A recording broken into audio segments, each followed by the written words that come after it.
I don't suffer, no be small. But say I get sense. Poverty no good at all. Now it make I join this business. For one night, no be it's once again. Everybody be there. If anybody follow Mugu, my brother, I go chop back. National airport, National stadium, President, my sister, brother, Mugu, I be the master. Oh, man, I go chop your dollar. I go take your money, disappear. For one time in love,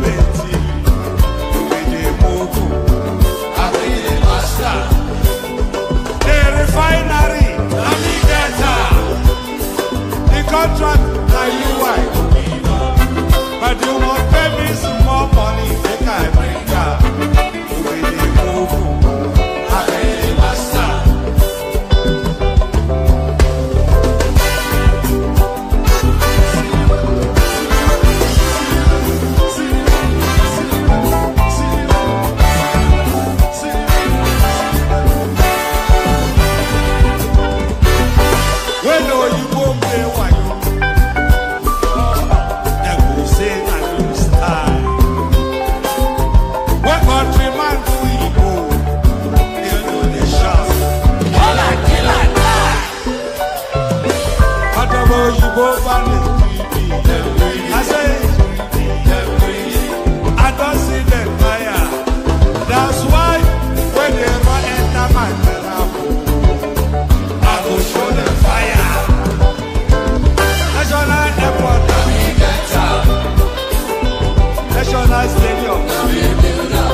Ladies and gentlemen, sometimes you just have to act like you are drunk, like you are crazy.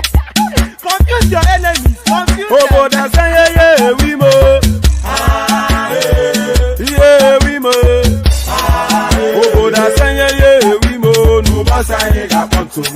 radio Bugame. Okwitara kara mi nguru ma mi ga kwuru m ụgwọ ya baby mo. Ave Maria. How are you feeling? Ayandaba.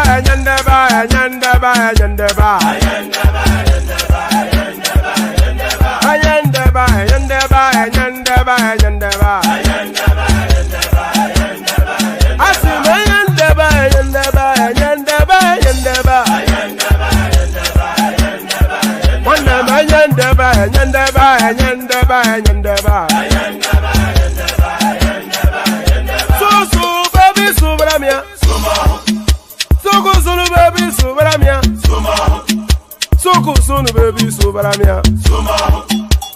sunu baby subaramia. Asekwa nefo jabani si akuna nyego mkambasi ozo. Since I was born, but now I am getting youth. Akuna mota wakuna. Ẹ̀jẹ̀ mi ni ẹ kí n gbọ́, àkọ́bí ewé ayò, ewé tún méje, ìtún ló ní ọ̀tún ẹ̀ ṣe, ìfà ló ní kan fà ẹ̀ mọ́ra, àìbínú gbogbo àtàrẹ, gbogbo méjì ọkà bàbà, gbogbo mẹ́ta ọkà wáṣẹ́, orí ló túmọ̀ ẹ̀dùn, gbogbo ọ̀nà ní túmọ̀ ẹsẹ̀. Akọni ìmọ̀ tú ìmọ̀ ọjọ́, ìmọ̀ èmi ni wọn kì í dálẹ̀. Wọ́n bá lọ mẹ́lẹ́mọ́, wọ́n á fi jó ẹlẹ́mọ́. Akọni wọ́n bá lọ bèbèrè, wọ́n á fi jó ẹrùkù. Bọ́wọ́ wọn bá tẹ̀lé, wọ́n á fi jó aláre. Àwọn mẹ́tẹ̀ẹ̀ta parapọ̀. Wọ́n wá jọ ń pẹ́ mọ́, ẹ̀ẹ́mọ́ olóko jẹ. Wọ́n pa Akíntọ́lá ọmọ Ògún. Wọ́n pàdé Ìyọ̀dà, ọmọ Àtàlàbọ̀bà. Àkọ́bí wọ́n pàdé Ṣàtàdàdẹ, ọmọ ọba Ìjẹ̀bú Mèrè. Aṣíwájú odò gbólùkẹrẹ, ajagun lólòdì ọ̀run. Tó bá ṣe pé tìyẹ, tó bá ṣe pé tìyẹ, lọ bá ń darí jọ wí. Àpérò ni kò ń gbọ́wọ́, ọ̀gọ́ ti ṣìgìdì máa gbé, àgétì ló máa ń gbé, àyàn ti ìgbàyàn ewúrẹ́. Ọlọ́run dákun má padà lẹ́yìn ẹ, kó má gbàgbé ọ̀rọ̀ tẹ́. Aṣíwájú Ọlọ́run dákun má padà lẹ́yìn ẹ. Àkọ́bí Ọlọ́run dákun má padà lẹ́yìn ẹ̀. Ọkọ̀ onírẹ̀lẹ̀ Ọlọ́run dákun má padà lẹ́yìn ẹ̀. Òdòlé sọ bẹ́ẹ̀, gómìnà sọ bẹ́ẹ̀, dẹ́pútì sọ bẹ́ẹ̀, ọ̀túnbá sọ bẹ́ẹ̀, spíkà sọ bẹ́ẹ̀, bàbá Ìjẹ̀bú. And there it is right there. So there it is right there, Baba Ijebu and all that. Good day to you, good to be in your company and all that. It's been a moment. Has it not been a moment? This somewhat now skittish sessions that we're having now. We went almost 3 years relentlessly without stop. Are we running out of steam? That's where the question is. But I'm not sure if we are running out of steam. You tell me. But I'm still as invigorated and as enthused as ever. But sometimes the time slots in the day doesn't allow for.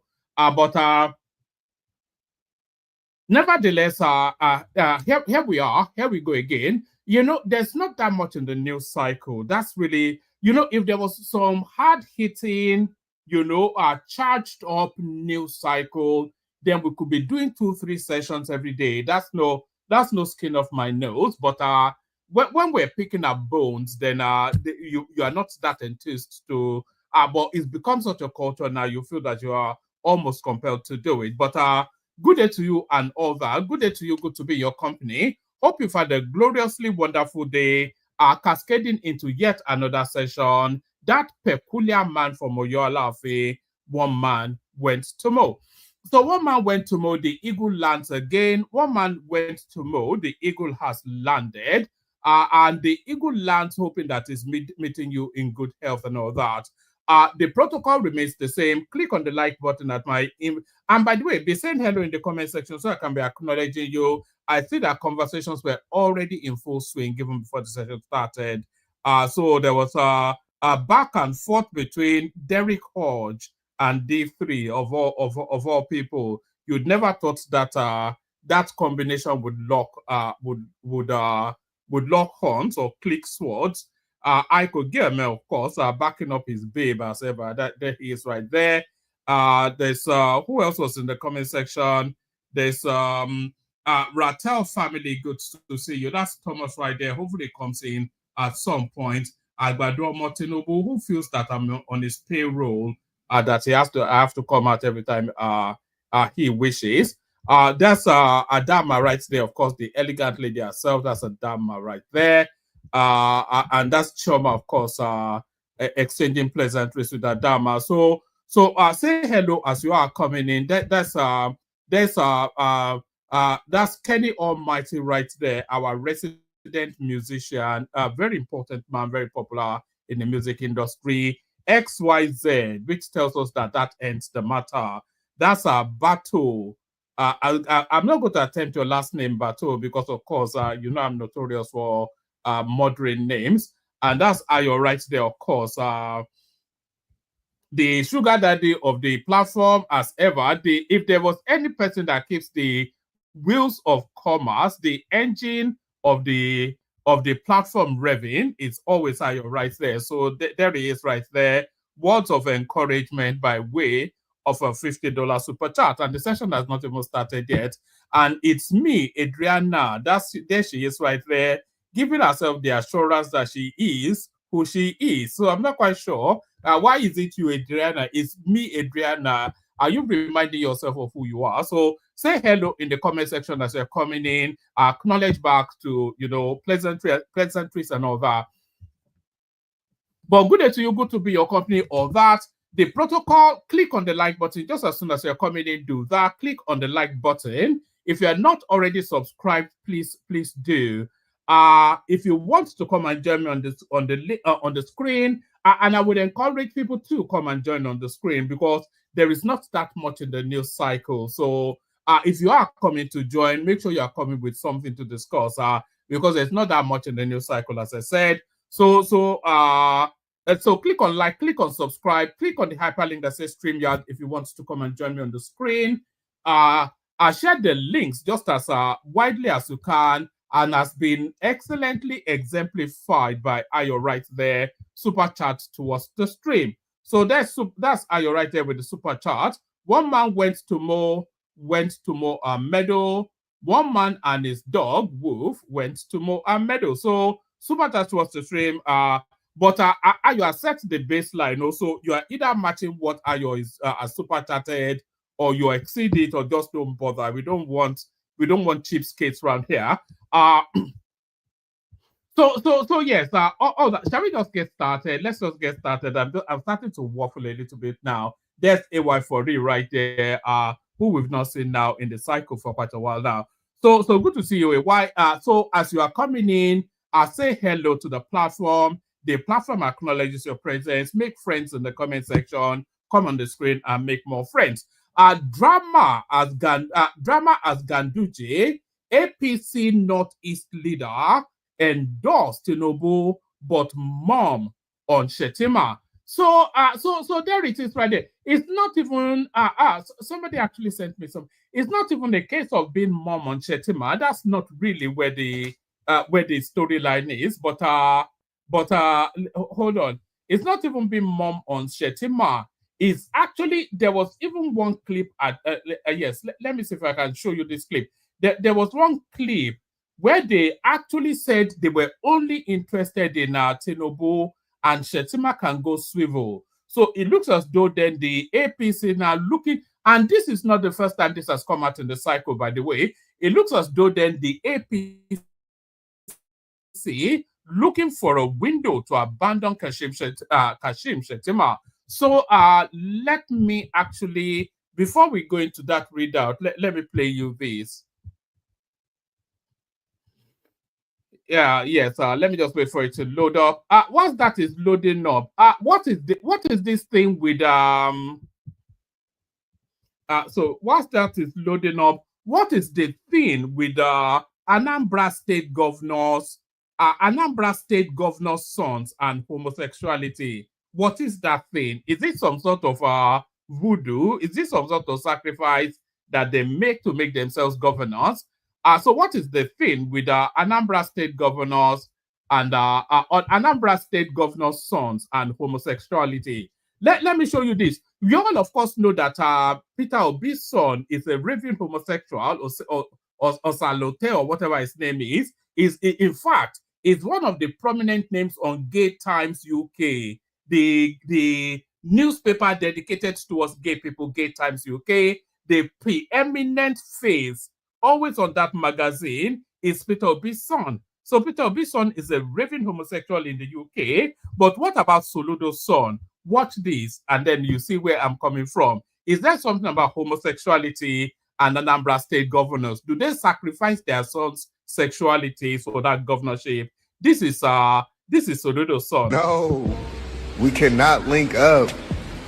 I only exist online. I'm not real, bitch.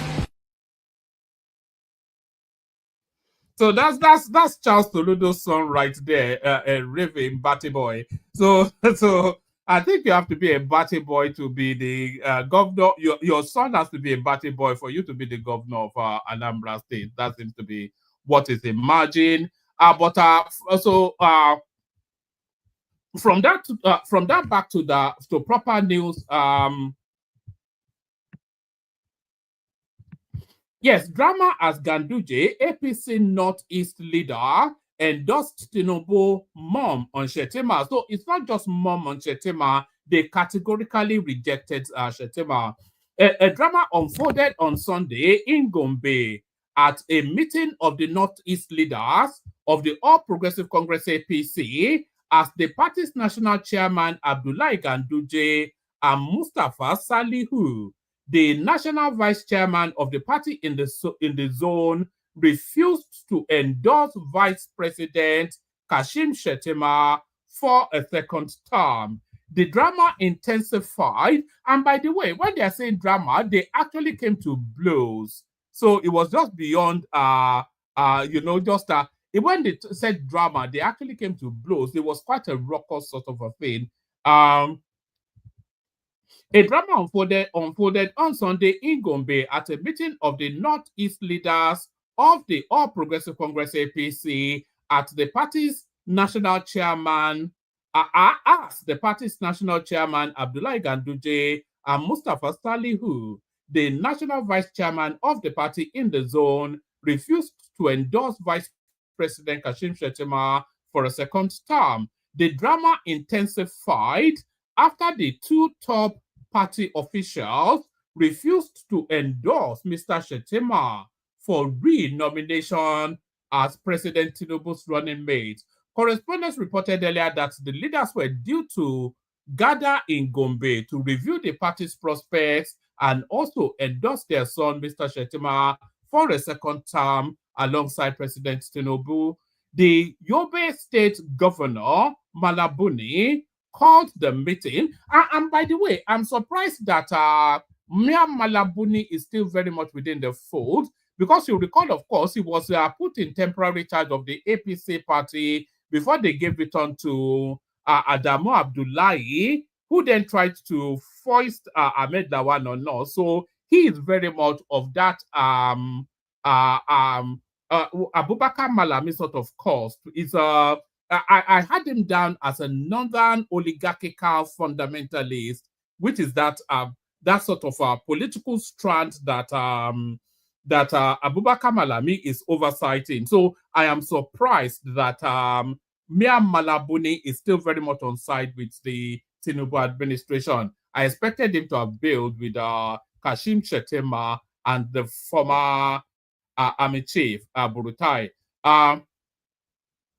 A drama unfolded on Sunday in Gombe at a meeting of the Northeast leaders of the All Progressive Congress APC at the party's national chairman Abdullahi Ganduje and Mustafa Salihu, the national vice chairman of the party in the zone, refused to endorse Vice President Kashim Shettima for a second term. The drama intensified after the two top party officials refused to endorse Mr. Shettima for re-nomination as President Tinubu's running mate. Correspondents reported earlier that the leaders were due to gather in Gombe to review the party's prospects and also endorse their son, Mr. Shettima, for a second term alongside President Tinubu. The Yobe State Governor, Malabuni, called the meeting amidst speculation of a plot against Mr. Shettima's retention on the ticket. According to correspondents, Masas Salihu and Ganduje refused to mention Mr. Shettima's name in their speeches. This action irritated some delegates at the meeting, who attempted to confront the duo as security aides escorted them to their vehicles. The meeting was attended by virtually all ministers, lawmakers, and governors of the party from the Northeast region. So, outside of Ganduje not being nominated, this is to tell you then that the Northeast essentially giving its backing to Tinubu. So these are the attendees. The ministers, of course, you expect that, but the lawmakers who are elected officials and the governors who are elected administrators, they were there as well, and they could politic differently because their appointment is not at the grace of Tinubu. So that is to tell you then that the Northeast very much are still on board with the Tinubu project. The meeting was attended by virtually all ministers, lawmakers, and governors of the party from the Northeast region. However, the deputy national chairman of the party, Buko Dalori, endorsed both Mr. Tinubu and Shettima for re-election. Mr. Shettima's situation brings back memories of when officials of the then ruling People's Democratic Party at a stakeholders meeting endorsed the then President Olusegun Obasanjo for re-election, but were silent on the fate of his Vice President Atiku Abubakar, who was not at the meeting held in Mr. Obasanjo's residence in Ogun State. In a 2002 BBC interview, Atiku said he was considering whether to run for president or back someone else until Mr. Obasanjo announced just before voting started that he would pick Atiku again as his running mate. So I never knew that Shettima's position was under threat, but apparently, allegedly, Shettima's position very much under threat. Let's pick it up from here. For party stakeholders from Nigeria's northeast geopolitical zone has ended on a tense note in Gombe State. Delegates from Adamawa, Bauchi, Borno, Gombe, Taraba, and Yobe states were in attendance as key highlights included speeches by governors May Mala Buni Yobe, Baba Ganazulum Borno, and Inua Yahaya Gombe, who all praised President Bola Tinubu's leadership, particularly commending him for supporting a Northerners' 8-year presidency. The three governors collectively endorsed President Tinubu for a second term, urging the North to return the favor in 2027. However, tensions escalated shortly after APC Northeast Vice Chairman Mustafa Salihu ended his speech by naming President Tinubu as a sole candidate for the next election without mentioning Vice President Kashim Shettima. This apparent omission triggered protest from some members who insisted that the vice president be included in the endorsement.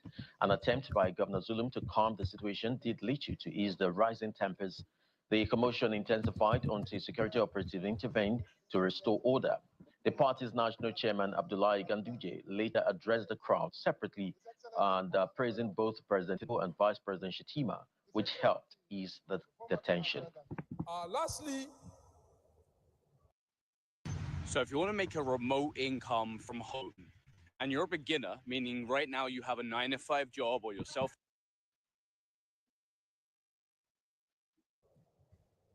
I will want all members of the Zonal Executive Committee that are statutory to please stand up so that we'll do the proper endorsement, because it is the Zonal Executive Committee that hold the ticket. So please, State Chairman, members of the Zonal Executive, please, wherever you are, you follow me to do this endorsement. We want to reaffirm and also adopt the endorsement earlier done by the National Working Committee on behalf of the National Executive Committee and the convention, that Asuaji Bola Ahmed Tinubu is endorsed to be a sole candidate. Oh, okay, so that's where I wanted him to land on. That's the vice chairman, the vice president of the Northern Caucus of the APC. And what he's telling us there is that they're endorsing President Tinubu as the sole candidate of the APC. So he made quite an emphasis of that on that word sole in order then for it to resonate in a particular sort of way. So what that tells us then is that Kashim Shettima's position is under threat. But should Kashim Shettima, should his position be under threat is where the wider question is. You know, should his position be under threat? Because, of course, what electoral value does it bring? It brings Borno State, and in the hierarchy of things, I think Borno State is probably number 5, 6 in terms of electoral votes, in terms of volume of votes. Borno State probably number 5 or 6 thereabout. So they do carry some weight, but is it dispensable? And who are they looking to substitute him with? You know, if El Rufai was still in that party, then I would say that maybe El Rufai would be a natural successor to Kashim Shettima. But you can see that the North, they are keen to move Kashim Shettima out of that place. And these are, of course, these are all the politics of 2031, by the way. So the players of 2021, they want to start coming forward. And it looks as though Kashim Shettima very much under threat. But should he be under threat is where the wider question is. So should he be under threat is where the wider question is. So if you have any thoughts on that, hop on board, come share them. So the link in the comment section, if you want the conversation, hop on. We move on from that to this. 2027, Tinubu is behind. Crisis in the Labour Party, PDP, and MPP. So Tinubu probably even betrayed Jesus Christ, the way it's going now. So now, the national chairman of the Action Democratic Party, ADP, Yabagi Sani, has accused President Bola Tinubu of orchestrating the internal crisis plaguing opposition political parties across the country. Speaking during a press conference held in Abuja on Thursday, Sani alleged that Tinubu is deliberately shrinking Nigeria's political space in favor of his party, the All Progressive Congress APC, warning that such a move is a threat to the nation's democracy. Sani's remarks come just days after President Tinubu, during an address to a joint session of the National Assembly on June the 11th, denied any involvement in the internal wranglings within the People's Democratic Party, PDP, Labour Party, LP, New Nigeria's People Party, NMPP, Social Democratic Party, and other opposition platforms. However, the ADP chairman dismissed the president's denial, accusing him of overseeing a calculated erosion of political pluralism in Nigeria. Bola Tinubu is dismembering the political space, and he is saying he's not killing the political space. That is what I think is happening, Sani declared. He added that the actions of the Tinubu-led administration do not align with the president's public statement. The rhetoric does not match what their actions are. So this is why I believe he has to wake up to the fact that Nigeria of today is different from what it used to be, Sani said. So he cautioned that Nigerians have sacrificed too much to attain democracy and must not allow the gains of the past to be lost under the current administration. We do not want, when people talk about sacrificing for democracy, you want to find out from them what they were doing and where they were when all these people were battling Abacha to rescue the country from the clutches of military oversight. Where were they during that fight for democracy? Where was Peter Obi during the fight for them? Because they gave us a national broadcast on Democracy Day, but where was he when they were fighting to reinstate democracy in Nigeria? He was fighting against that fight, by the way, because of course he was a functionary of Abacha back in those days. The rhetoric does not match their action. The rhetoric does not match what their actions are. So this is why I believe he has to wake up to the fact that Nigeria of today is different from what it used to be. Sani said he cautioned that Nigerians have sacrificed too much to attain democracy and must not allow the gains of the past to be lost under the current administration. We do not want to lose this democracy. We've invested so much into it, and that is why we are saying what we are saying, he stated. Sani questioned Tinubu's sincerity as a Democrat and suggested the president is surrounded by loyalists who shield him from dissenting voices. Because he is a Democrat, he knows what we're talking about, but perhaps because he has an echo chamber around him, in the sense that the only people he has in the sense that the only people he has good talks with his cronies. I don't know quite what that means. It does not hear something different from another person.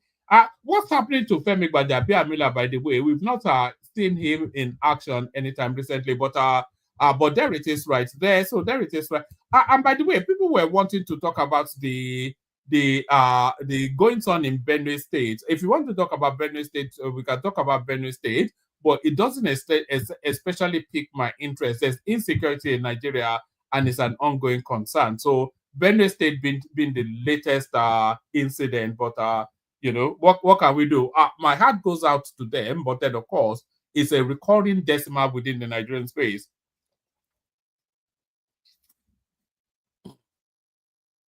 From that to this, Amnesty, and by the way, let me resend the link again. If anybody wants, I've just resent it. If anybody wants to come in.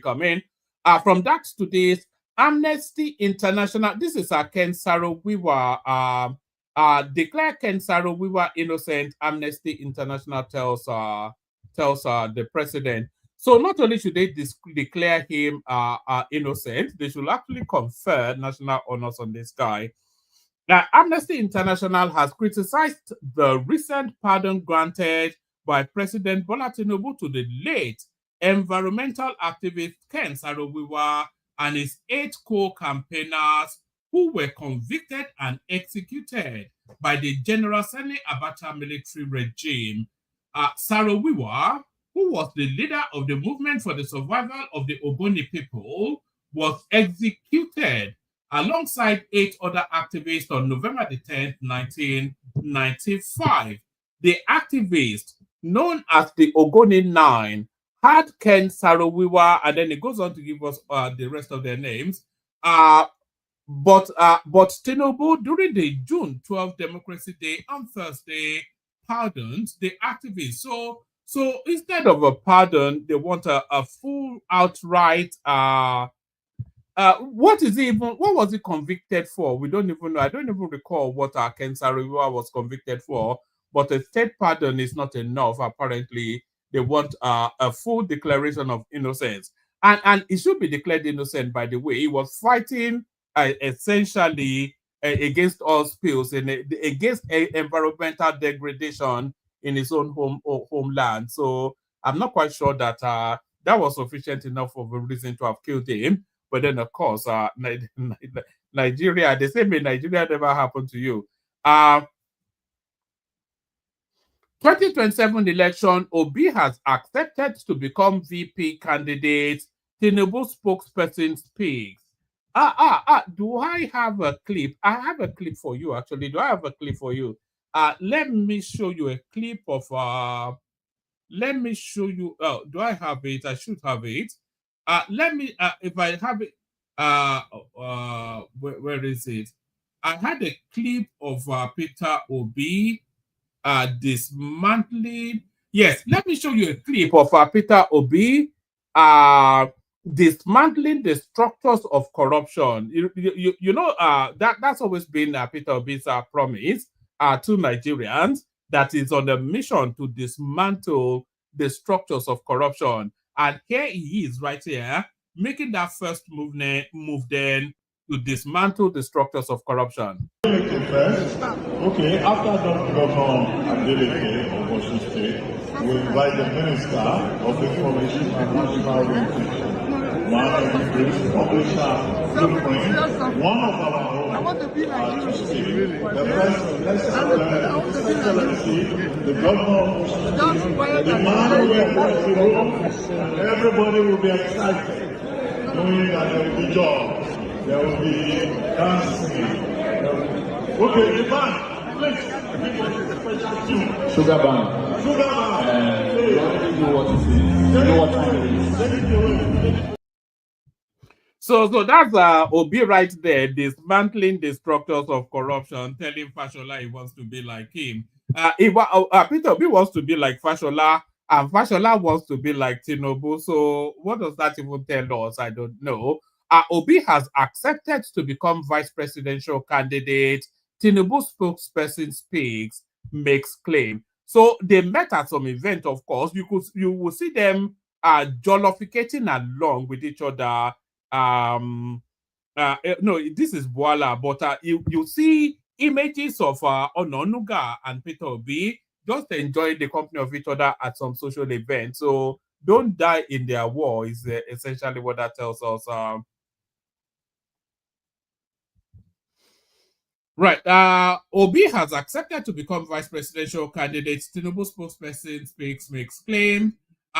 Barrister Daniel Boala, one of the presidential spokespersons, has claimed that Peter Obi has accepted to become a vice presidential candidate in the 2027 election. Correspondents report that Obi, a former governor of Anambra State, was the candidate of the Labour Party in the 2023 election. So, speaking in a recent podcast, when are we going to be quoted in a newspaper? I think we should start bringing on guests. It was about time we were being quoted in newspapers. Speaking in a recent podcast interview, Boala, the special advisor on media and public communications to President Bola Tinubu, predicted that Obi would disappoint his staunch supporters, popularly called the Obedience. So they will not be disappointed, though. They will just follow him along to go and be at Atiku's running mate.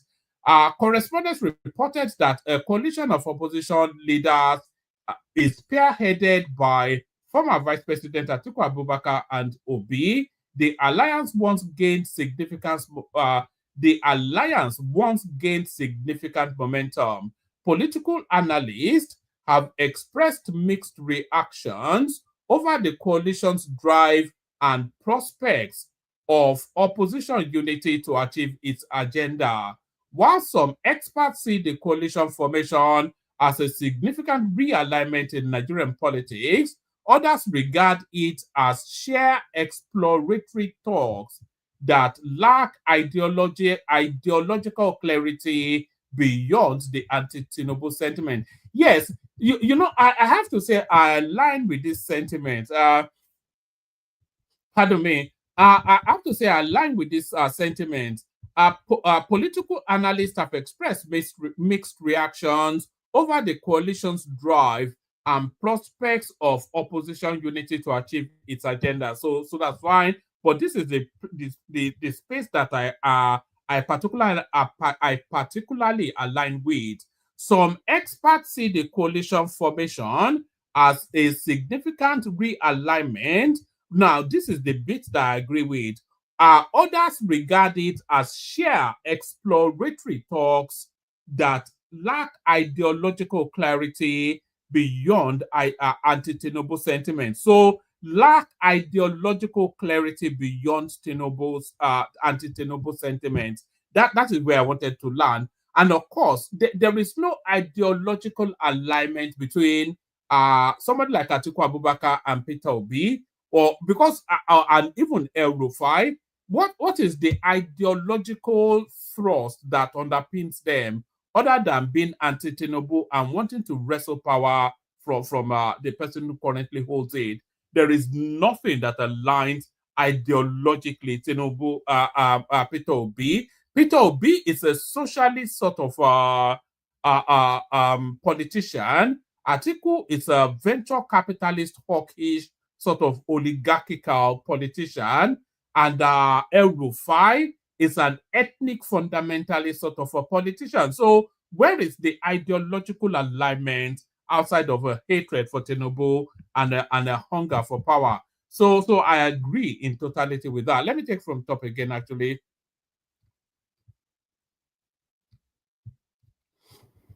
Obi has accepted to become VP candidate. Tinubu spokesperson makes claim.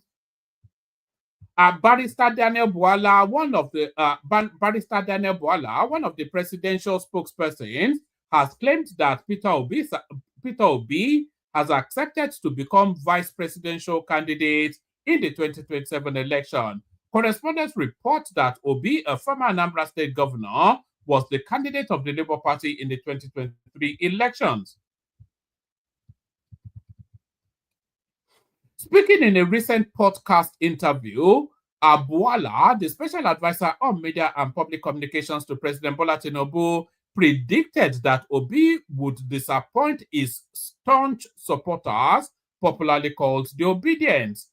Correspondents report that a coalition of opposition leaders is spearheaded by former Vice President Atiku Abubakar and Obi. The alliance once gained significant momentum. Political analysts have expressed mixed reactions over the coalition's drive and prospects of opposition unity to achieve its agenda.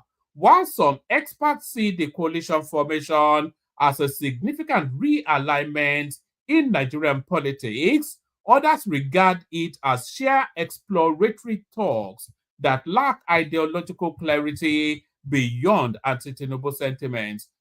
Berating Obi, Bwala said, when people change party, Peter Obi abuses them. He is currently discussing on how to become vice presidential candidate.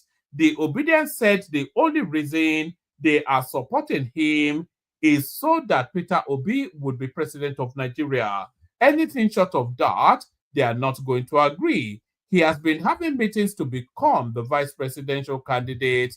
He has accepted. So I think we actually have a clip of it. So let's listen to it in the from the horse's mouth, as they say. Let's go back. Okay, I think we may have it here. Peter Obi, when people change party, he abuses them. He is currently discussing on how he become vice presidential candidate. The Obedience said the only reason they are supporting him is so that Peter Obi will be the president of Nigeria. Anything short of that, they are not going to agree. He has been having meetings to become the vice president. He has accepted it. When Jonathan was president, the most heinous crimes were committed when Jonathan, a Christian, was president. No, I won't subscribe to that. So when President Goodluck Jonathan was sitting president, there was Chibok girls. Close to 17 local governments in Borno State were taken over by Boko Haram. Even Jonathan himself said that in his own government there are Boko Haram. All right, so that's Daniel Bwala right there, making wild, and I'm not quite sure he's in a position to know what Peter Obi has accepted or not, but there it is. So there is that. Is there more? Is there any more? I think we may well have run out of news. Let me see. Is there any more? All right. Let me bring you this. Tinubu's aide on Onuga meets Peter Obi in Lagos. Don't die in their war. So this is the one that is always slaughtering Obi every single moment. So that's Bayo Ononuga right there, and Peter Obi jolling it along at some Owambe. So that it is Bayo Ononuga, one of the presidential spokespersons, on Friday night, June the 14th, met Peter Obi, presidential candidate of the Labour Party in the 2023 elections. Correspondents report that Ononuga shared photographs of their meeting via his verified X handle. Both men met at the 90th birthday of celebration of veteran journalist and publisher Sam Amuka Pemu in Lagos. So should they even be allowing Peter Obi to enter Lagos anymore? It's the thing. It says a great moment with Uncle Sam's, a great moment at Uncle Sam's 90th birthday celebration in Lagos on Friday. Meeting with former governor of Anambra State and Labour Party presidential candidate Peter Obi was a pleasure. There was no bitterness, just warm handshakes and good vibes. Prince Nduka Obiagbana cracked us up with his signature wit and banter.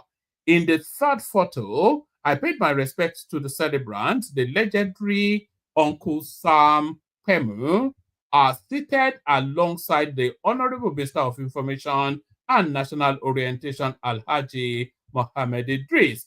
The fourth photograph, so yes, it's a photographic expose, by the way, but the obedience are still there in the trenches, calling Bayo Ononuga all manner of names, whilst their leader is sipping champagne and jolling it along with Bayo Ononuga. So let me just give you this as a headline, just an international flavor. Israel allegedly planned to assassinate Iran's supreme leader Khomeini, Ayatollah Khomeini, but Trump blocked it. So you know, I'm not quite sure, man. That Netanyahu, I think is trying to outdo Adolf Hitler. I don't know what's going on there. But let's just leave that. Let's leave that at that. Let me play you this one actually. Do you know how this obedience space? You remember how this obedience space, how they run around trying to demarcate the. Let me send the link again. There's no one still in the studio. If you want the conversation, you have to come on. You know, I don't know how to hold the space after I've done my opening spiel. So if you want the conversation, you come on. If you don't want it, then we shut it down and meet again tomorrow. So now you know how the obedience space like to run around and try their level best to demarcate the achievement of the Tinubu administration. You know how they do that when they will tell us that the Lagos Calabar Superhighway is not being constructed, and the images we are seeing, they are AI generated.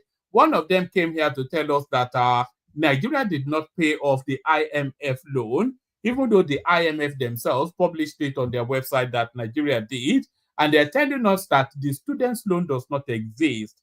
That is just a figment of it's propaganda, as they always say. So now let's now see what their leader has to say about the student loan. You see, the one thing about Peter Obi is that he's in accordance, he adopts every policy that the Tinubu administration has, but then he will tell you he will do it in an organized manner. So every single policy that Tinubu is carrying out, he will quickly hop on this, but they will tell you he will do it in an organized manner. Watch this. With students' loan.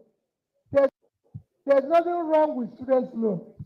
And the students' loan, by the way, is an entirely new innovation of this present administration. It was never discussed within the Nigerian space until this guy initiated it. It was never anything that existed in Nigeria before until this guy created it. They rebelled against it. They are telling us that what has he done in the 2 years? And yet they keep reeling off his achievements. The tax reform bills, which has now passed through parliament and is just waiting a signature from the president to become law. So there's that, one of the most important policy positions, in fact, probably the most important policy positions in the history of that country. He did that.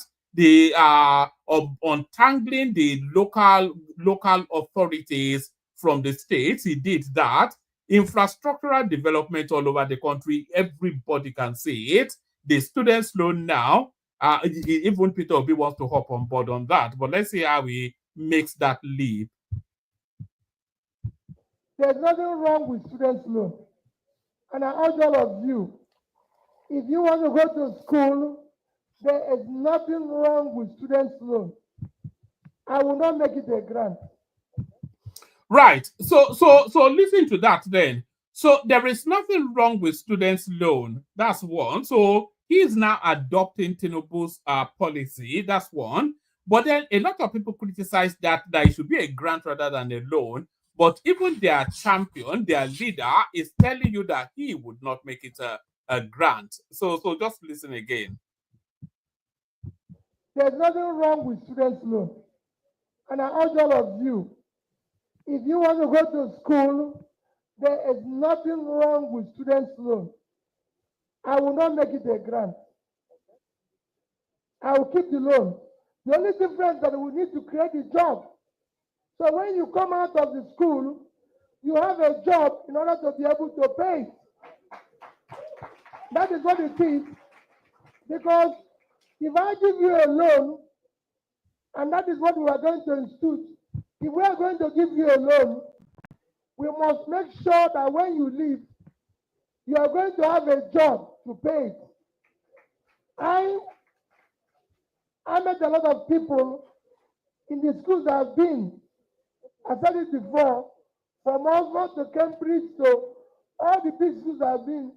I met students who came to school with students' loan.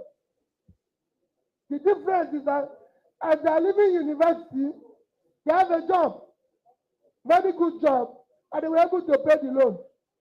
And that way, you can be able to give it to other people who need it. When you make it a grant, people will not work hard to pass. Most people that are giving student loan have conditions. You must pass. Is Peter Obi actually promoting Tinubu's policies? That's where we are now. I did say, come ballot day, even Peter Obi will be voting for Tinubu. The way it's going, even Peter Obi will be voting for Tinubu. Not do well for that loan to continue. So it's actually something you can use to ensure that those who can't afford it. When I was coming in here, I met a young man who told me just now, I don't know where he is. He said, I'm a beneficiary of your program. I'm one of those you get 1 million for having first class. As governor, I insist. If you have first class, I give you 1 million. And I see them all over the world now. This one will say, oh, it was 1 million you gave me. Is he now trying to steal is he now trying to steal the students' loan as being his own idea? This guy, man, it's so criminal. I beg me to do masters and PhD. It was this that. So when it was happening in my town, in the state, I've come across people who said. But that's not a loan though. That's a grant. That's not even a grant. That's just a gift. So you then giving people for how did they pay their way through school to get that first class is the thing, and that is where Tinubu is addressing that he will pay their way through school in order then for them to get that first class and come and collect 1 million naira from you. I give you an example. There's a family. This guy and his examples, man, all of them made up. But that's Peter Obi essentially endorsing Tinubu. So that's Peter Obi endorsing Tinubu right there. Like I did say, come 2027, Peter Obi will be voting for Tinubu. So let's now do the clips, and then after the clips, if nobody turns up, we shut it down. So now the solution to insecurity in Nigeria, the chairman, the chief of army staff, he has come up with a master plan. So the master plan now to end insecurity in Nigeria is this. People say, no, it's impossible. Pakistan fenced 1,350-kilometer border with Afghanistan. That was the only time they had peace. Saudi Arabia and Iraq, 1,400 kilometers fenced completely. Can we start thinking of fencing our borders? We have 1,500 kilometers with Niger Republic, 1,900 kilometers with Cameroon. Chad is there. All over us, surrounded by Francophone countries, and the Sahel is heating up. So there it is right there. So that's the master plan, to build a wall to keep out the pesky malas from the Sahel. So build a wall to keep out the pesky malas to keep up the barbarians from the north. So build it's just the most ludicrous of things. You know, they tell us to take to prayers next. That's what they say in most instances. Now they are building walls. So building walls, but maybe the money will be better judiciously used to tackle some of the problems in the country. Problems such as this. When I saw this, I was alarmed. Watch this. The rain is very heavy here in Abeokuta today, and the flooding is becoming dangerous for residents. There it is right there.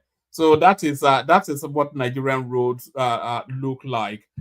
So that's what Nigerian roads and by the way, that sadly isn't even a skit, or you know, that's just the way Nigerian roads are. It's like a ferry ground ride. Driving down in Nigerian is you are at the fun fair, but it's not so much fun when you are driving down a Nigerian road. So that's that.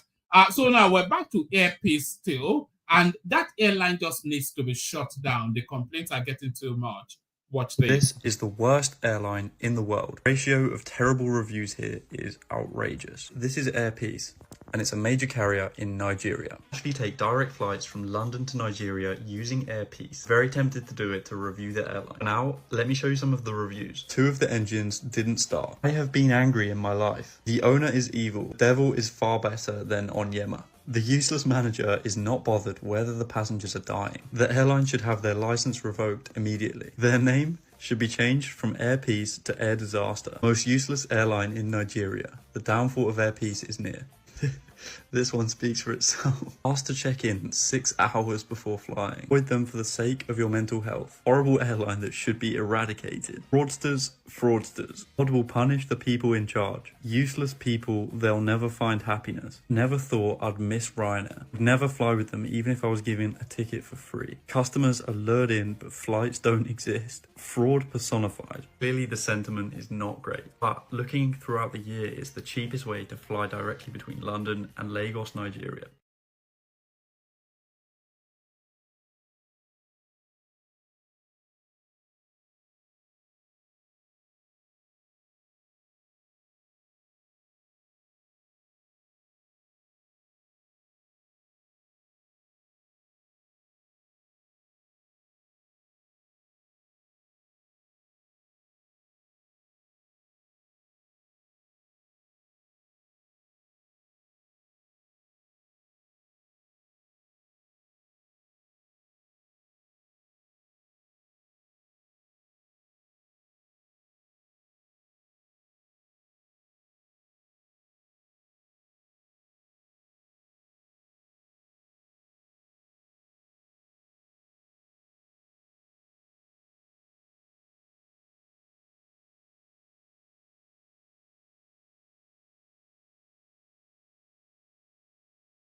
Yeah, apologies. This damned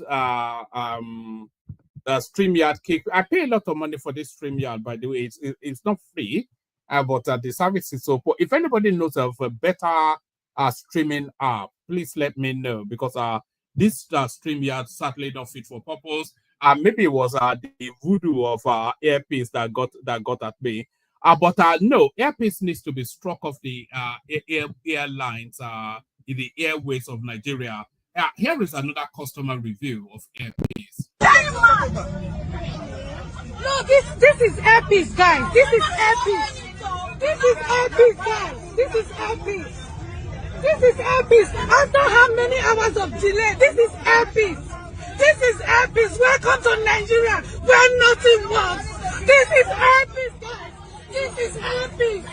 This is airpeace. If this is not pure madness, tell me what it is. This is airpeace. This is airpeace. This is airpeace. If it's not madness, tell me what it is. If it is not madness, tell me what it is. Who goes to Enugu first? We are meant to go to Benin. We are meant to go to Benin, but they are taking us to Enugu first. What sort of madness is this?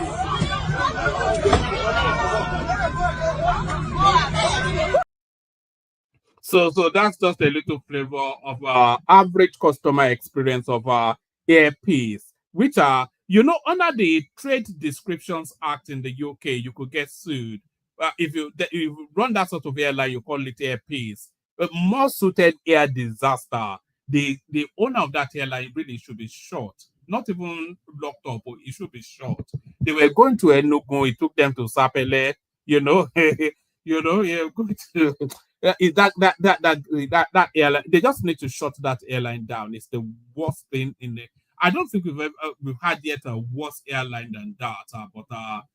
But let me give you a little flavor of the Queen, just to remind you why she was loved so much. The Queen of England. But don't enjoy it.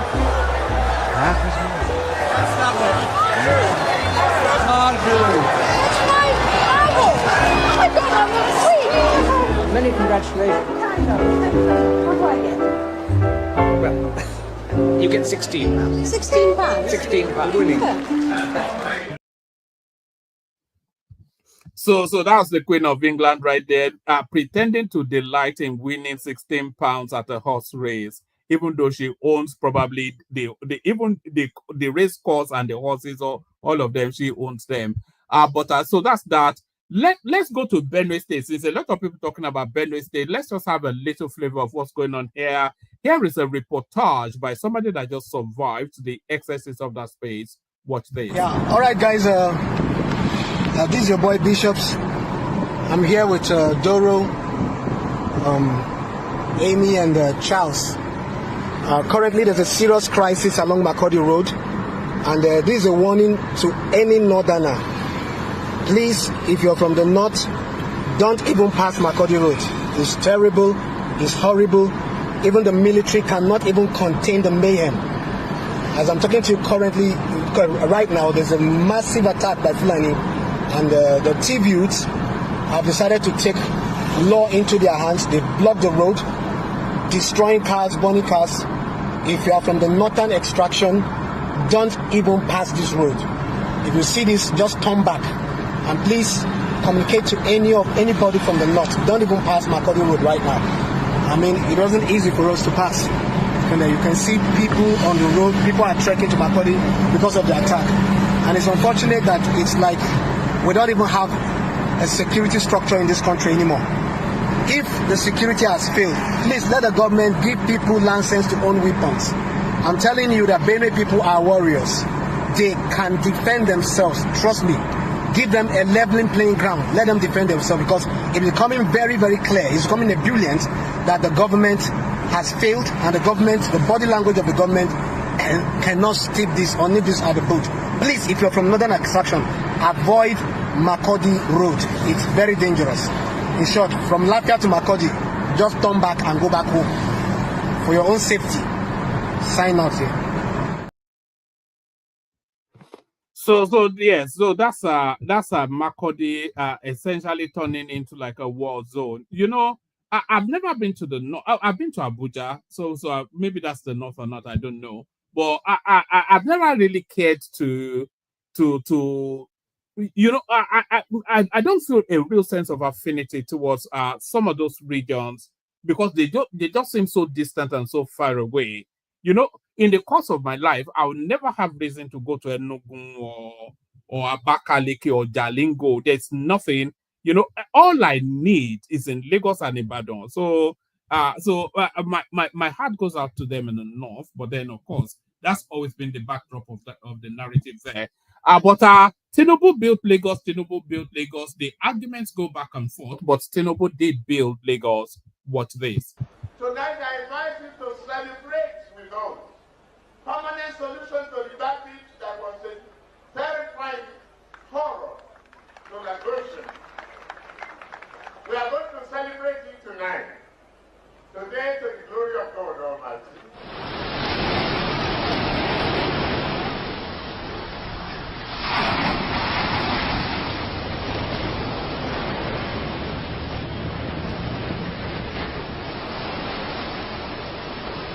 The sustainable solution created called for reclaiming the land that had been lost to 100 years of coastal erosion and erecting a sea revetment to protect Victoria Island permanently from the onslaught of the Atlantic Ocean.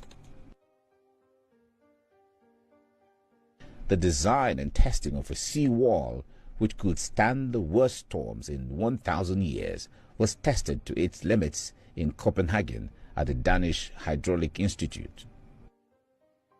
In 2003, the idea of a modern city on the Atlantic coast was publicly discussed. It will be sited on what used to be Bar Beach, out of the reclaimed land.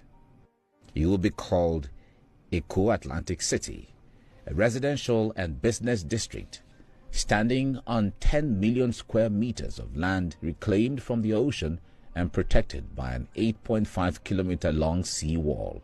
The fact is that today, a liability that threatens the entire Victoria Island of Lagos has been arrested and is being converted to a great asset of prosperity.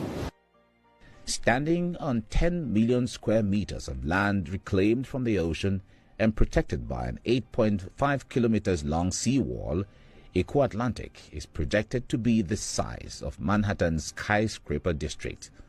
Self-sufficient and sustainable, it includes state-of-the-art urban design with its own power generation, clean water, advanced telecommunications, spacious roads, and tree-lined streets.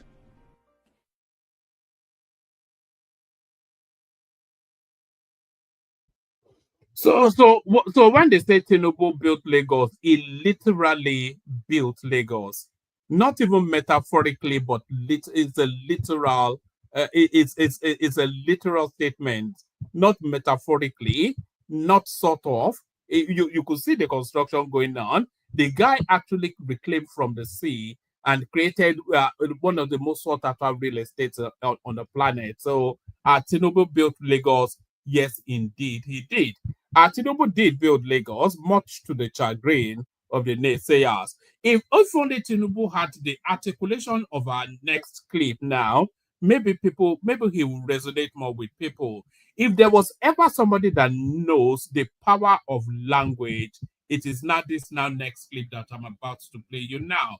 A lot to admire about him, but the one thing to admire the most is how he's able to hold an audience spellbound. Watch this.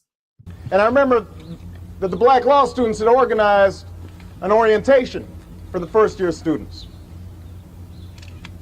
And one of the persons who spoke at that orientation was Professor Bell. And I remember him sauntering up to the front and not giving us a lecture, but engaging us in a conversation and speaking the truth and telling us that he has to learn at this place that I've carried with me ever since. Now, how did this one man do all this?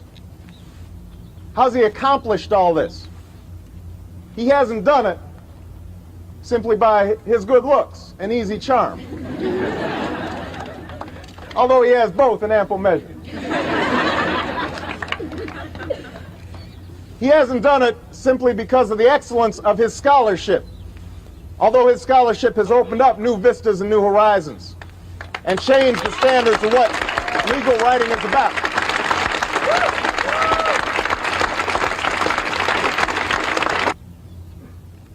Open up your hearts and your minds to the words of Professor Derek Bell. So that's Barack Obama right there, a man of immense talent, loved and hated in equal measure. But I'm a fan of Obama, by the way. You know, I will hear nothing bad said against Obama. So that's all I've got. Let me play you the Kegite music. We'll see what happens after that. Link in the comment section for anybody that wants to hop on. Only water, where they see ma. Water, only water, where they see ma.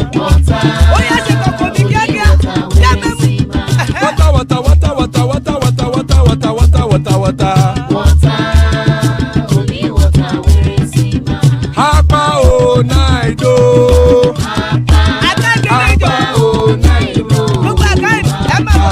Hapa you don't come o.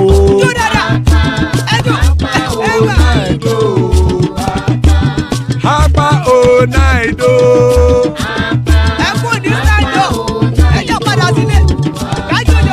Oro keke elemuye o. Ide shodi ya kekere elemure o. Bobby master kekere elemure o. Chief Latif kekere elemure o. Erukulele elemude. Erukulele egbe elemudodo jare o.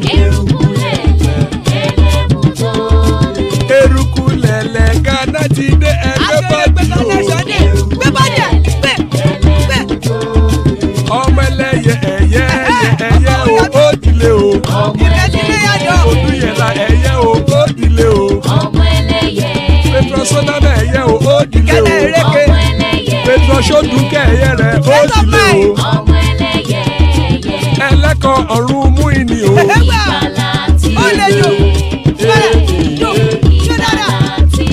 Àkùkọ ọ̀run mẹ́kọ̀.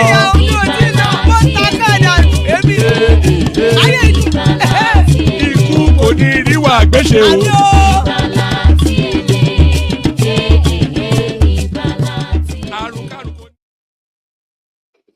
And it is right there. That have nothing to do with us. So we may have to shut it down.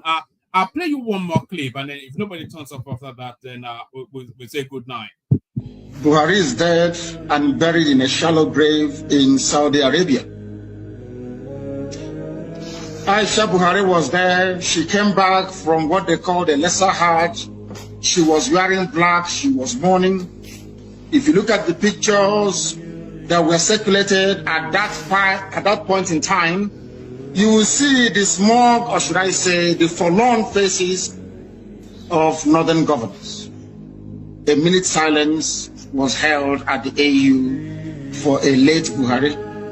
Even Her Britannic Majesty Elizabeth II also penned a condolence message to the people of Nigeria before the cabal took over and asked her to rescind it, which she did.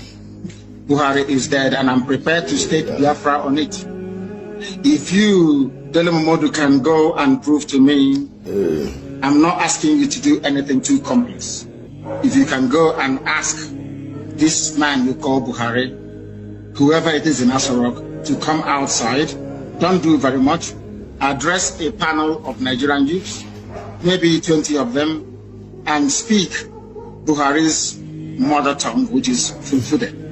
I will give up Biafra, I will apologize to him, and I will submit myself to any authority on this earth to do with me as they please. There is no Buhari. Jubril was there. Jubril followed Abakari to Cuba and ran away from there and never came back. The man you have now in Asarok is from Niger Republic. That his name is Yusuf Abubakar. Now we don't know that's his name. if it was Yusuf Abubakar. Even Shekau knows who he is personally and was mentioning his name as well. Then he said it is not Buhari. His stake is Biafra on it. Now you know that Buhari did not buy. That he had gone to his place, spoken in his mother tongue with his people, and everything he said he should do, he had done it and more, including visiting Imo State 3 good times, I think 3 or 4 times. Ever since this Ukuku Nyoshi Afaruku made that comment. Then now he said he is taking his Biafra on it. Then he was proven wrong. You Mwabingo, you are still there shouting Biafra. Remember what he told that buffoon, Dele Momodu. He told Dele that if Dele can prove all these things wrong, that the government should take him and do with him what they please or as they please. Okay, now they don't catch up. All those things now false. Yet you are now telling us, hey, leave him, oh, he didn't do anything. You people should continue to tell Bintanyako that her career and probably something bigger than her career is at stake on this case. Make she try am. Make all this mago wey they do jump. Oh, we don't go Maya. Oh, God to say this. Oh, we do this one. You people will still go become. You will still go Daura. You will like una never even start to find any place. Right, so that was a bit of a throwback right there when Nnamdi Kanu was telling us that Tinubu was Jubril at Sudani. So Jubril at Sudani, I was going to shut it down, but Crown turns up to rescue the session. So good to have you here, Crown. How are you, my man? What's going on? Mr. Woman, longest time. I do. Yes, I want to do a placeholder tonight. When I didn't see my people to turn up, like, okay, let me just before you shut it down. Yeah, it gets like that sometimes, people are wherever and whatever doing, sometimes we forget that these people have lives. So what are you looking at in the news? What's caught your attention? Yeah, I don't know actually whether you played that video, that APC Northeast. Yes, I saw it, but it was a bit too raucous, and I was a bit concerned I might be struck by YouTube. Yes, so I don't really know what is going on. I think probably Tinubu is trying to use another he wanted to drop Shettima for 2027. But why though is the question. So this is not the first time that they've muted that sort of a story. Like, why are they looking to? Because I thought it was an excellent fit for Tinubu Shettima. But what I heard is handwork of this guy Ribadu. So Ribadu is trying to play politics of 2031 when Tinubu will have completed his term. So he's trying to see anybody that wants to go his way. Shettima too will be one of the strong candidates then. So what people are saying is that the same thing that he did for what is it called, El-Rufai, that's what he wanted to do for Ribadu. I mean for Shettima, because he was the one that did that for what is it called, El-Rufai, that he was doing all this clearance and all that. I think he was the one behind that. So the same thing applicable to this guy is trying to move the Shettima out of the way so that he will have an upper hand at that time. Which is, if Tinubu tried that, it will backfire. I think it will backfire as well. I don't. People like Shettima, Shettima is a very good wingman for Tinubu. I think it may be. But if El-Rufai is making this, Shettima, what did Ribadu you say? Ribadu. If Ribadu is making these moves, then to what end? Does he want that position for himself, or he wants a weaker person there to hold it for him for 2031? No.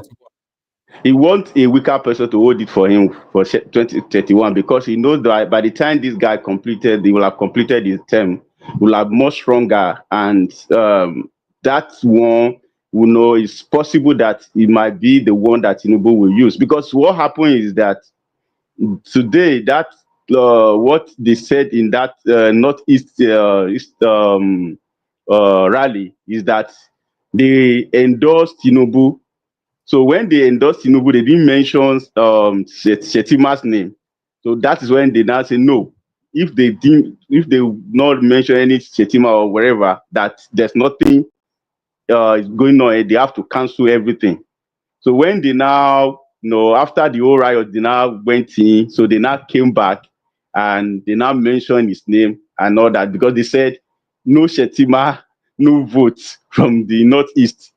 So I don't know why they want to do that, because you are just creating another problem for yourself. So they just need to sit up and made up their mind, because ordinarily in the North now it's not that popular, as it used to be. So if you are now still creating another chaos there, and it's to backfire at the end of the day, you just lose everything. But I know it's Ribad. Ribad is very desperate, and he wanted to contest in 2031 and make sure that he clear everybody, he bulldozer everybody that needs to come his way, because he's powerful. He is powerful, and he doesn't want anybody that will more powerful than him in that cabinet, and that's what he's doing. All right, but like you said, that could cost them 2027 even, although it's not impossible for anything to cost them 2027. But if not Shettima, then who? Because whoever comes in still has to have electoral cachet. It still has to be able to be, or do they want Zulum there? That Zulum was Tinubu's original pick, and then he turned it down. Yeah. Yeah, I think it was even Zulum that even said that echo it, that no Shettima, no votes inside Northeast, because they know what is going on. All of them know, they are aware of all the gimmicks and every other thing that they are doing. So I think he was the one that even echoed that before all the crowd now echo it up, and everybody shouted that they have to mention Shettima's name before they can endorse Tinubu as well. Yeah. So, well, they are playing games. it's just one of. Any other? It feels like self-harm, like they are, it feels like they are harming it. It's like self-mutilation of some sort, because everything is going their way. It's looking like a smooth sailing into 2027. They are even mocking other parties for being in disarray, and then they go and do this. Yes, I think what they did is that they just try to play the card, and they see that it will backfire. Now they have to retreat, and they have to go back and go into the drawing board to do the normal thing. I think that because that was exactly what happened. They noticed that the first endorsement they did, they noticed that they were talking about it, that they just said only Tinubu. They didn't mention his VP. This guy even said that Ali Ndume said that they mentioned only Tinubu, they didn't mention Shettima. So the same thing now, they repeated the same thing to yesterday, and all of them say no. You have to tell us where. We cannot just end, because you go to somebody this is his zone, and you want to just endorse somebody, his principal, and you endorse his own. People will they will read meaning to it, and I think they mooted the idea. Maybe they will not have to go and change it or not. I don't know, but they mooted the idea of maybe change the guy, put somebody else. But it's not possible, because at the end of the day, they will just see them that Tinubu is always like that. That's what he did when he was in Lagos. When being the governor, he used like almost 2 or 3 deputy governor before he completed 8 years and all that. But let's see how it goes. They will sort it out. Yeah, they will sort it out. Any other thing? All right, brilliant. Yes, there was also this Ken Saro-Wiwa bit in the I keep calling it Independence Day. In the Democracy Day broadcast, Tinubu granted a lot of state pardons. Pardons Ken Saro-Wiwa and the Ogoni 9. But Amnesty International now coming out to say that even is not enough. He has to be declared innocent. So what's your take on that space, Ken Saro-Wiwa?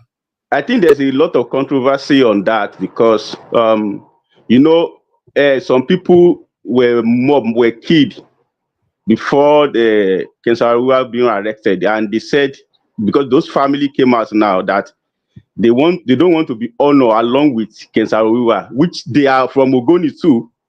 You know, those family were killed in those people, like 4 people died. You know, I think those people were working for federal government at that point in time. So when Kensarua was just like what this guy was doing, Nnamdi Kanu, you know, when he was talking and a lot of people listened to him and they kill a lot of people. So what exactly happened to Kensarua too. And those family now said if whether government can honor a criminal, because they still call him a criminal. So they said they don't want to be honored because what Tinubu did is that those people that were killed by the mob during that period and the Kensarua too were honored.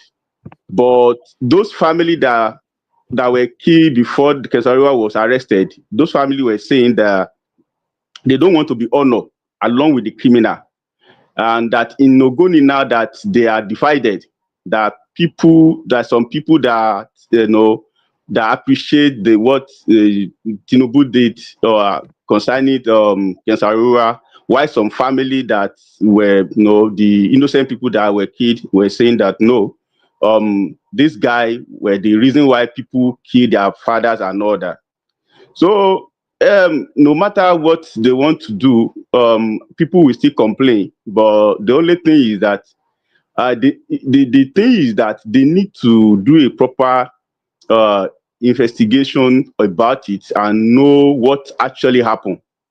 No, they don't, because what federal government is just doing to me, they will just wake up one day without any proper investigation about a situation, and they will just take a step and they will just say, oh, they did this.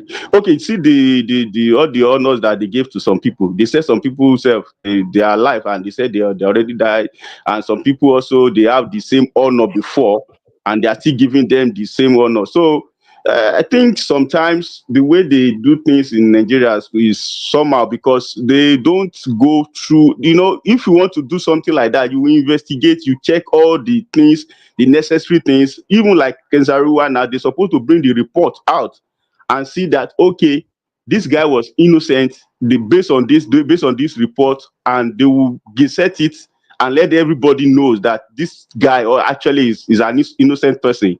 Then when you now honored him, so nobody will raise any eyebrow. Even this international, whatever they call themselves, they will be able to, they will be able to back it up with some reports. Not because all of us now we are just here saying this guy says. We don't actually have a report to show what actually happened that time.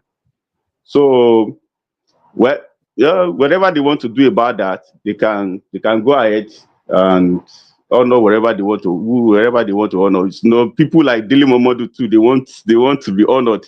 They said they fought for.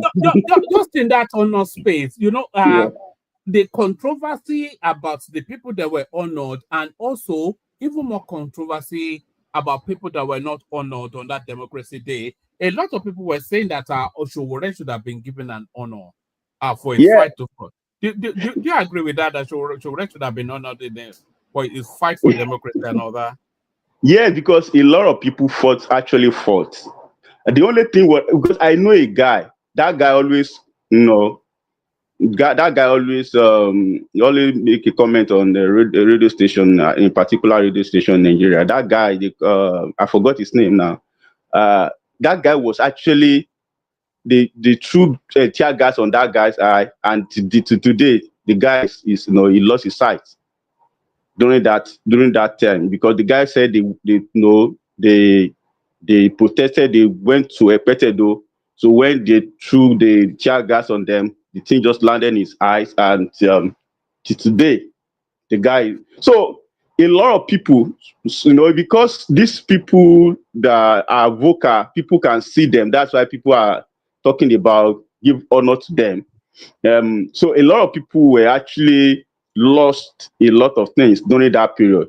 Not only Showore, so Showore too, because he was, we can see him, we can see him at that time, so they can give it to him too. So there's nothing, because like what they said that they will still review it and they will still give to some certain people. Maybe that time, because even Kola Abiola, because if you listen to his interview, I listened to his interview yesterday. The way he was talking, I think he wants them to honor him too. Because he was saying that he was the one that even drafted the campaign and all that. That they know it and all that. So everybody want to be honored. So, but Showore deserve it too. I don't think Kola Abiola. I'm not sure there's an argument for Kola Abiola to be honored though. What did he do? But Because of the father's name. Yeah, but what did he? Okay, like two of his siblings are actually working for this government already, so they cannot give to everybody. It's not possible.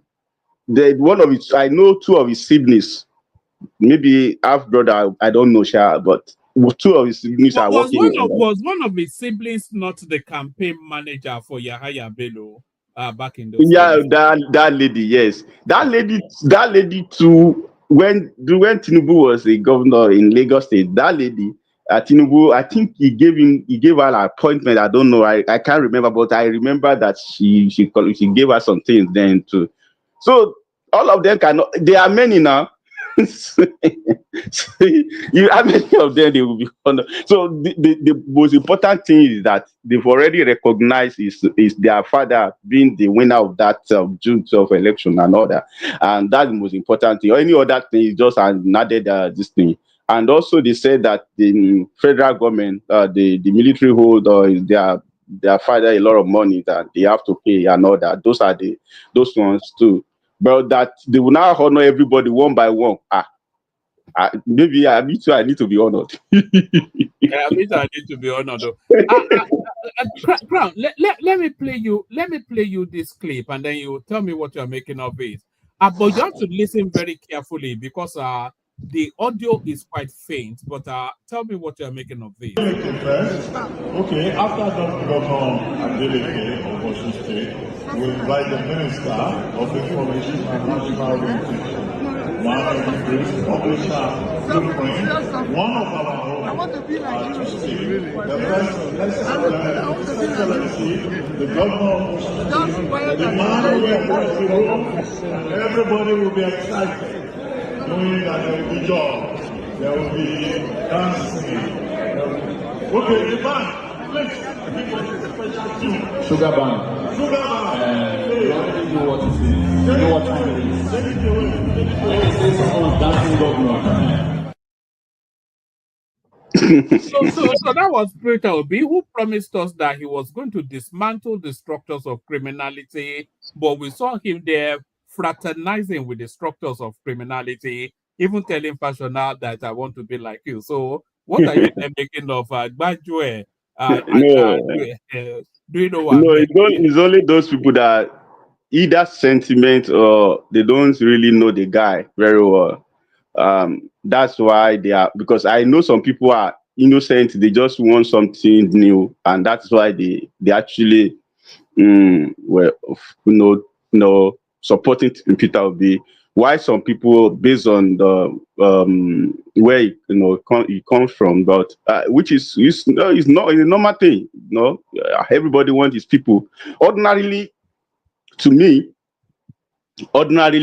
this term that APC is ruling, ordinarily, if it is a normal thing, the Igbo supposed to be the president of the country, to me, but not Peter Obi, because Peter Obi is not forget about even the criminal stuff or not. The guy is not a person that is not.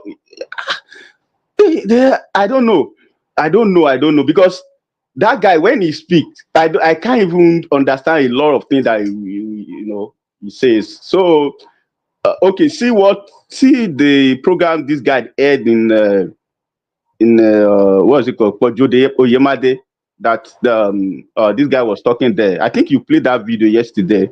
So Ludo was talking there yesterday. when he was giving the data, he was giving the figure. It's not speaking about Bangladesh or in China or Singapore. No, he was talking about real data of figures that make sense, that you will listen, that you say, oh, this person is going somewhere, he wants to deliver, he wants to tell you something about the country. And but this guy that he was the governor for 8 years. I remember that time that him and the Fashola were, going front and back. They were deporting each other. The people, that time Fashola deported a lot of people to Anambra, and Peter Obi deported some people that they are not from Anambra. They deported them from the Libyan state and all that. So the guy is not a fresh or new to all these people. They know each other. You are not from somewhere that all of you were together and you not do something fantastic, different from what these people have done, and you are saying something, you save money. It's not stupid. That somebody, a governor of a state, will tell you that he save money, and that is the reason why people want to vote for him. That's most stupid, because in a state that is, underdeveloped, that you even need money to borrow, to do a lot of things, and you say, hey, go to this so place, I put money in the banks, and those money are still there. It's not. We want somebody that will have a project that will bring a lot of development to the state, not somebody that will say, okay, just like what they are doing now with do you think the 2023 elections, do you think that should have been ring fenced for the Southeast the way that 1999 was ring fenced for the Southwest? Yes. Had they been, they have candidates like Soludo, I would have loved it. I would have loved it if they have candidates like Soludo. I would have, in fact, so that every major party. Yes, just balance it. Balance it. Because Nigeria, we are not one. We are just deceiving ourselves. So South is supposed to take that position. But the reason why I think it was like that is like APC. They already have an arrangement within themselves. I think that is why Tinubu have to come out and all that, say, okay, Milokan and all that. But ordinarily, if they want to operate it in a normal way, since Southwest have already had that presidency, and the North too, they've had it, and the next people that are supposed to, because when they amalgamate or wherever they come together, they said the North, the East, and the West. So when they came together, so three zones. So when the two zones have already added, so the next zones should be the Southeast. Which if it is Peter Obi, I will not even support him at all. But if I see Soludo on the ballot, even if he's not going to win that election, if I have opportunity, I will vote for him. So because Peter Obi just deceiving people. He will just tell. He says a lot of things that doesn't make sense. He will tell you in a ticket that in an election that presents Soludo and Fashola as opposing candidates, how would you vote? That's tough. That's tough. If I want to vote based on both of them, they are qualified. So if I want to, if it is for 2023, that 2023 election, I will have voted for the Soludo, because both of them are qualified. So if I want to vote based on like, okay, this is the next people that are supposed to take, because the reason why the South is agitating today and they are angry with anybody is because they've not occupied that position. That is the only reason. There's no other thing. There's no that. Even the people that are supporting Peter Obi today, almost all of them, they've criticized him before. You used to play video of this guy now, Dr. Damages. I know then that I used to mock him now. I mean, it's quite a curious thing. The way yes, now I'm just like Joseph Aramatia, that I follow everybody. I might not come out and talk about whatever, but I know that this guy, Dr. Damage, had been criticizing this guy when he was in government. He criticized him a lot because this guy was he not do anything different.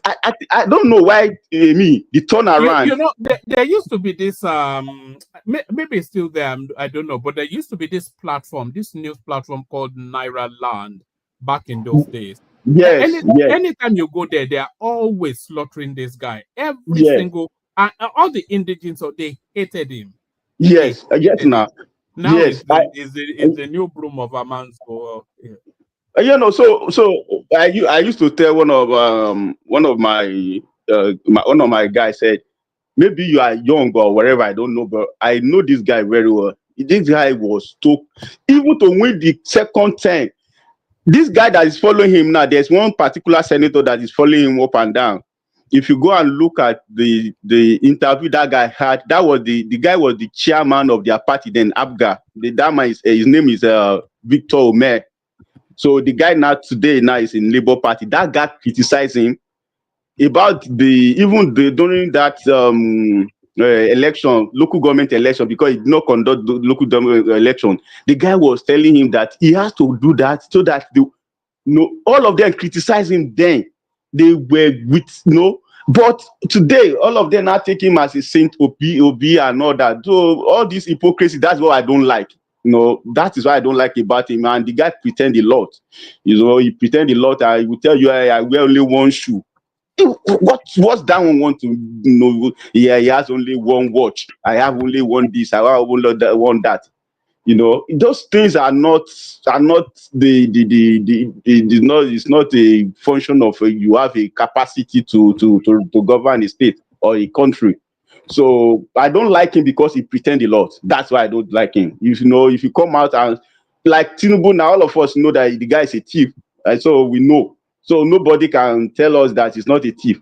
Okay, just for instance, now this guy told me, but Tunde Bakari said when he went to him, he told him, said that he cannot withstand what Tinubu withstood, that all the things that they during the election and all that, so all of them know that this guy is a thief, is a criminal. But that we know that P2B is a criminal. What makes him a criminal? People keep saying Tinubu is a criminal, but I'm not quite sure there's of all of the things that we know about all of the leading candidates, we know that Atiku was convicted in America, so he's actually a convicted criminal already. So his criminality is known. We know that P2B, we know he is a criminal, and we can document that. But what makes Tinubu a criminal? What makes him a criminal? Well, man, Tinubu is a criminal. Nobody knows. He just like is it Methuselah or who is the Bible? You don't know his beginning. You don't know his end. So forget about it. The only thing I like him is that the guy is sharp. He's sharp. He's smart. I know that.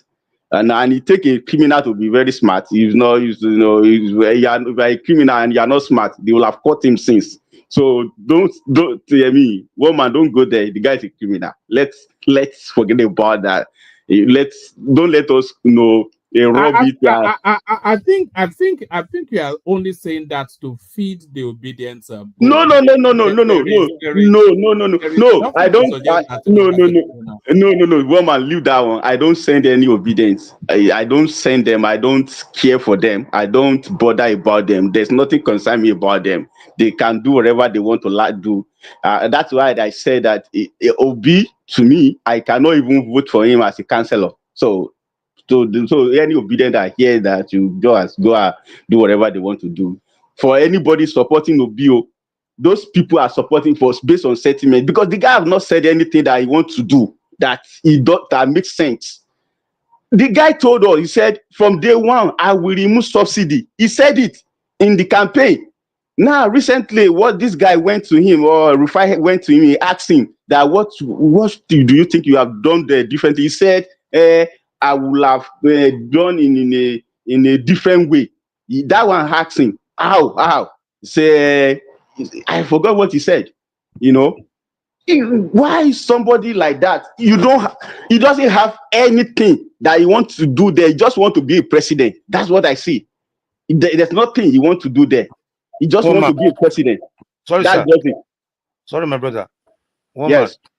man. Can I just interject quickly, please? I came in because of what you say, and I won't let that fly. I won't let that go. You need to, when you call somebody a criminal, you know what I mean, you must have a proof and fact and evidence, or maybe you have his certificate of conviction that this person has been in prison somewhere, or you have proof of what he has done for you to call him a criminal on public platform like this. That's you need to explain. Or hold on, please. Or listen. Or you take that back if you don't have the proof. I don't need to take it back. Tinubu is a public office holder, and all the politicians in Nigeria, they are all criminals to me. So I don't want to take anything back, and I will not take it back. Well, you don't. Yeah. Okay, so there's nothing you can do about that. They are criminals. They are all criminals, and I know it, and I will say it anyway. So forget about that. They are all criminals. They are thieves. They are thieves. So forget about it. Tinubu is a criminal too. So forget about whether I want to take it back or not. You don't have the facts about that. So which fact? Which fact do you want me to have? You don't have any proof of that. You need to stop saying. You guys need to stop saying this. Well, you cannot tell me what. Brother, you cannot tell me what to say now. You remember, we're all adults. You understand? We all can see. See, there's no point of we saying things. You see, but let me ask you. Hold on. Let me ask you. Yeah. The politicians in Nigeria, are they criminal or not? I can't say anybody is criminal until you prove guilty. So if they are not criminal, if the politicians in Nigeria are not criminals, why is the country still like that? You can continue calling them criminal. Since you don't have a fact and the proof of them. So until when I have the fact and the proof, the proof is showing in your face. I don't need to go to face. What's it showing in the face? I don't need to go to the court to tell them they are all criminals. They are. This is just a beer parlor talk. You come to talk. It's not a beer parlor. It's they know enough. Kenny, in his own subjective opinion, Tinubu is a criminal. So yeah, that's what I'm saying. But he's entitled to think that now. So you can't stop him from thinking that. No, one man. I'm not saying he's not entitled to say that. But this is where I come in to challenge this is because see whatever we say now, yeah, this recording can be used in the next 20-30 years. You understand? And I have to make sure my force is there. That okay, just to be an opposite of what he's saying. Because if you don't have a proof, okay, is it possible for me to call you a criminal when you're not convicted of anything? Because they are. Don't let us call you a criminal. Yeah, if you think I've heard any public office before, it's my opinion too. It's my opinion too. You don't have to. So okay, your opinion. You call me criminal. You call me call me. Forget about that. Don't bother yourself about those people. They know. So forget about. I will talk later.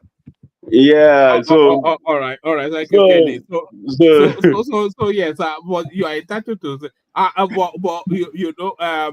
It frustrates people when they say Tinubu is a criminal because there is nothing to indicate that he is a criminal. We have proof of Obi's criminality. We have proof of Atiku's criminality, but it's just anecdotes and inferences. That's what they used to. Well, man, that's why obedient always flog you. When you say Obi is a criminal, and you say Tinubu is not a criminal. Yeah, we're only going by the evidence now. We're not going by the evidence. Which evidence? So just like Tinubu. So like Kenny now. He doesn't know that I actually support Tinubu. I vote in Lagos. I vote for ADAPC and all that. But if they are criminal, they are criminals. So don't let us flog that side. Until when they will go to court and when the court brings something out and they say, oh, actually is a criminal and all that. We know all their shenanigans and we know what they are doing there now. So why all of us? Why is everyone scattered around the world? And we are jumping up and down. Okay, my Those brother. people, Sorry. Let me ask you a question no, again. no. Is Let Awolowo me a just. criminal? I don't stay too long here. I will No. go now. Sorry. Forget it. Is Awolowo Forget a about criminal me. too? Hold on. Is Awolowo a criminal?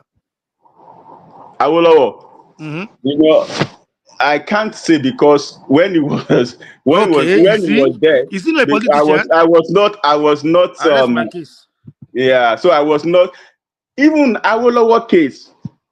You know that some people they believe that Awolowo is a criminal. Some people believe that. If you want us to go by that, because just like the Coca-Cola company, they said that company there is a percentage that they are still paying to his family till today. So some people still believe that Awolowo is a criminal, but I can't say because I didn't witness it on this thing like that. So I can't really say. But this one that I can see by my nobody is telling me story about them. Man, they are all criminals. They are all. So this guy that say hey, I want to dismantle the criminality and all that. Don't let me even talk about Peter Obi. Let us forget about him. And the guy is just he's just trying to. He's a graduate. You know, so you can put the nail in the coffin when he just described it. Yeah, when the man doesn't even know the word to use again. Just drop that. Just drop that. He's a graduate, and that is it. And that is it. He just captured everything. The guy is a chancer. He's just looking for a way to just to rapala and get there, and he too will just do whatever he wants to do and get out of that place. Because in that country, Nigeria, until when they restructure that country and go back to the regional government the way it was, that's when we can get it better. You know, as it is now, we can, because all of us we are not the same. We are just deceiving ourselves. The Northerners, they have different ideology, they believe in different things. The Southerners believe in different things. So what are we talking about? You know, when Jonathan was there, he was trying to build all these Alimajiri schools so that those Alimajiri will not go on the street and all that again. What did they do to him? They chased him away. They said they don't want that. Is it not the same Alimajiri that they are now fighting? They say security today. As far as they still have those Alimajiri over there, the security will still be very difficult to fight over there, because when you don't train the children, you know, and you leave them, you know, till when they get old, and anybody that comes around, you will be able to, you know, just take them into the bush and fight for anything they want to fight for. But they are not fighting the root cause of the security in the north. Oh They man, just want to. one person done the talk for 1 hour now. Waiting I was waiting for you to pipe up. you know I said people are trouble, right? Hey, bye. I just want you guys to come around before I go. No, continue talking though. I was just joking. Yeah, I just want you guys to come around because. All right, Crown, give us a little flavor on what's going on in Benue State, and then we go on to Zeta. Are you following it? About in excess of 200 people are pied, as they like to say. What are you making of that? We thought that they were starting to get hold of get to grips with insecurity, but what are you making of what happened in Benue State? Yes, just like what I just said now. You know, these Fulani people, the way they want to operate in the north. They want to conquer the middle belt in the north, and that's what they are trying to do. They want to chase those people away from their farmland. They want to get rid of those people, and that's what they are doing. And I think those security personnel, they are tired. You see the chief of army staff, you see what he was talking about, that they should build a fence and all that. So I think they are getting tired about it. And if care is not taken, they will just just take over the whole state if care is not taken. And you know, they just need to flush those people out. They just need to flush them. And I don't know why. Do you think the government is responding sufficient enough? No, they are not. Government is not responding because you know that there is some dark is a spot that you know these people are always coming from. You know that because it's not something that just is happening now. This thing has been for long, and that means those places you're supposed to have built. Maybe probably you built a barrack or whatever there, so that you will be. And also, they always talk about they want to fight with AI, they want to use technology and all that. Where are those things? Where are those things? There's not just like normal thing. Every year, people will die like chicken. You know, they are just until when the things something happen that they will not send, they will send, they relocate soldiers, they relocate police, they relocate people. You cannot be saying that when you cannot secure your people. So why are you there? They are not fighting enough. They are not, because those spots are always there. It's not like saying that they come to Southwest now. That because we know that in Southwest, that place is relatively safe. So if they just come and strike, we know that they just come once in a while. But these people are always attacked. They, every day is not something. You are talking. Let me tell you, that was how they started in Benue. They strike and go. So don't ever think that coming to strike in the Southwest and go is just all they have to do. No. If people don't sort it out, it will get to that Benue level. I can assure you that. No, AI. What I'm saying is that I'm just saying that this thing is keep on occurring every time. It's not something new. So definitely you will have something that you know that it happens every day. You will have designed a solution to it by now. Okay, what can we do? And all this building a wall, I don't think that makes sense, because the video that woman played the other time, the guy was saying that they have to build a wall and around this thing. Even within the northern part, the so-called what's it called, Fulani Esme, those people that are already there, they want to take over those lands. They want to take it over.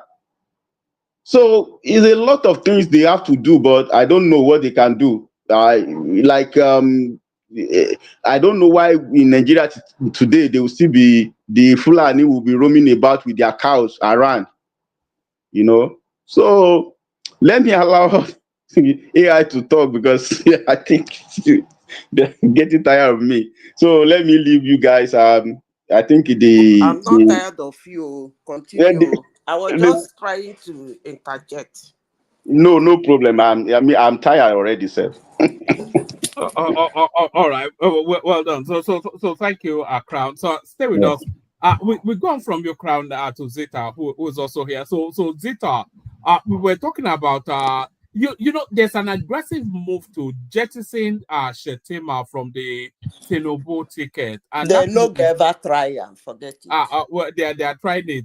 Zita. I said they no go try forget all right. They no go try. Why they no go? Why they no go try? Listen, let me tell you, a one-man politics is you know, it's who they replace him with is what will determine if it's a mistake or not. I said they no go try Do you know why? Why? He has not done anything that annoyed the public. Okay. Actually, people like him is more the thing. I think people like him. I like him. Forget about whether people like him or don't like him. That's aside. But the important thing is that you cannot replace him, an elected vice president that you run on the ticket at the first time. You cannot wake up one morning and replace him without showing what he did that can anger the public. It doesn't work that way. They might try, but they can't.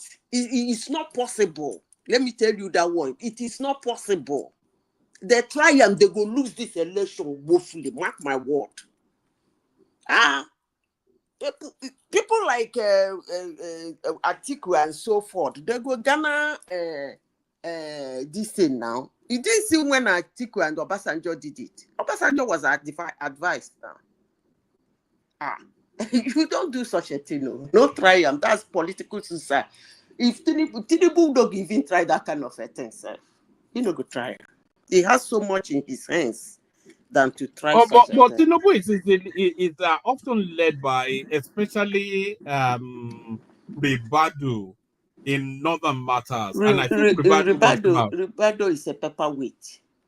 Ribadu is a paperweight. He got rid of El He, Rufai. after all, he has competence for president before in Nigeria, and I've forgotten.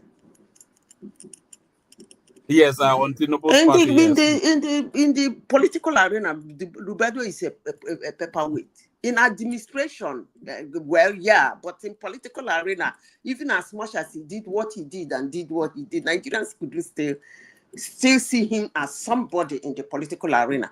And then he has been the NSO for some time now, and 200 people, 500 people, 100 people are being paid. And what do you think such a man, how does he look in front of? This is our propaganda. I don't even know where you get all this news from anyway. It's all over the news anyway. Now let it be all over the news. I don't listen to such news. Honestly, sincerely speaking, I don't listen to such news. I don't listen to it. To me, I see such news as distraction. Because you cannot run with somebody whom you pick, smart, intelligent.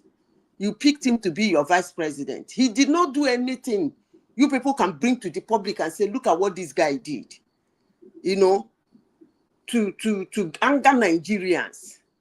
And you just wake up, you are running for 2027, you remove him and put another. Who does that? I beg.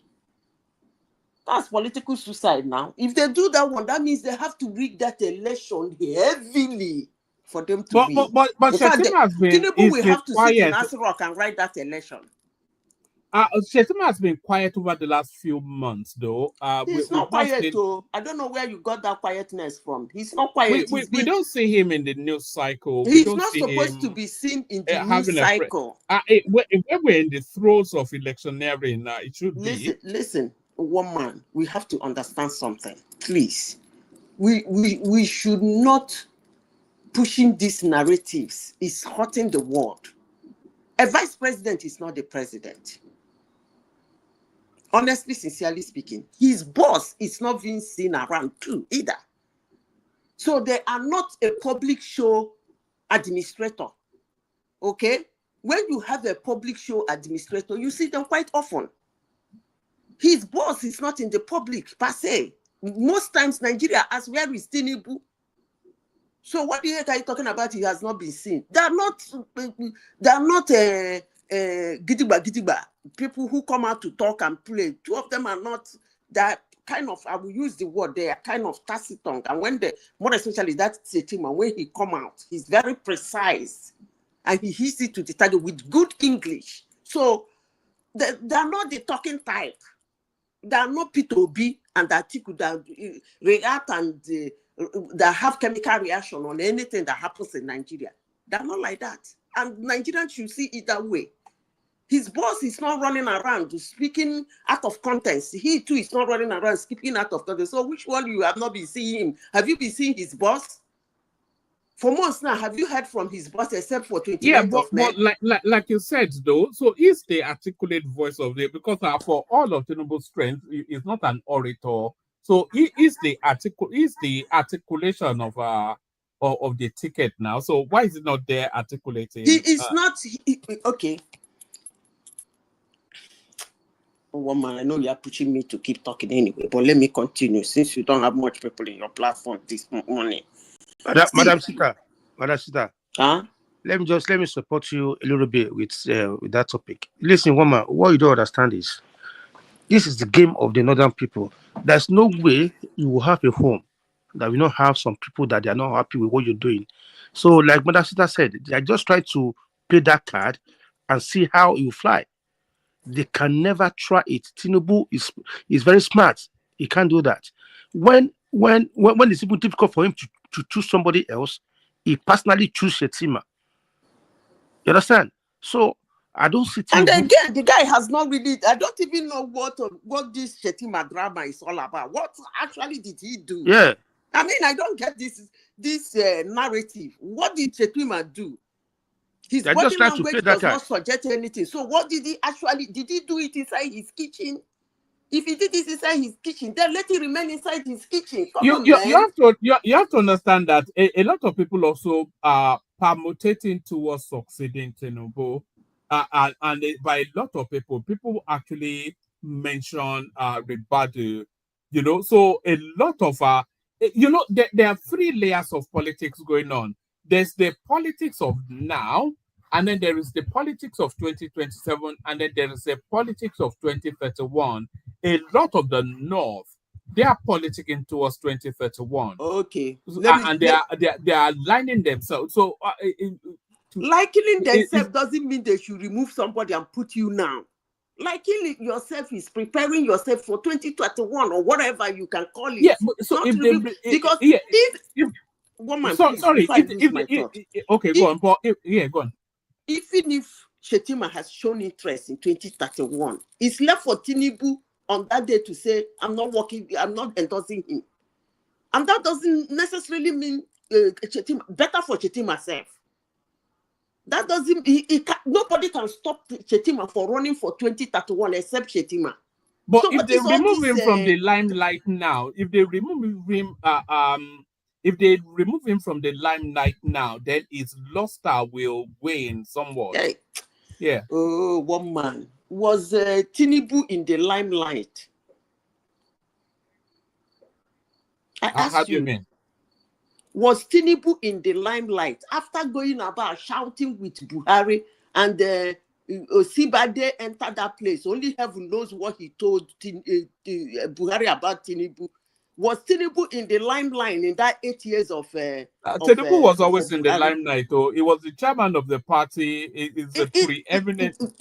You are not getting the point. Please, you are not getting the point. I repeat, was he in the limelight? Being the chairman of a party, after all, you and I probably do not know who is the chairman of PDP or LP now. AP is confused, or SDP. Being the chairman of the party doesn't make you be in the limelight to contest an election.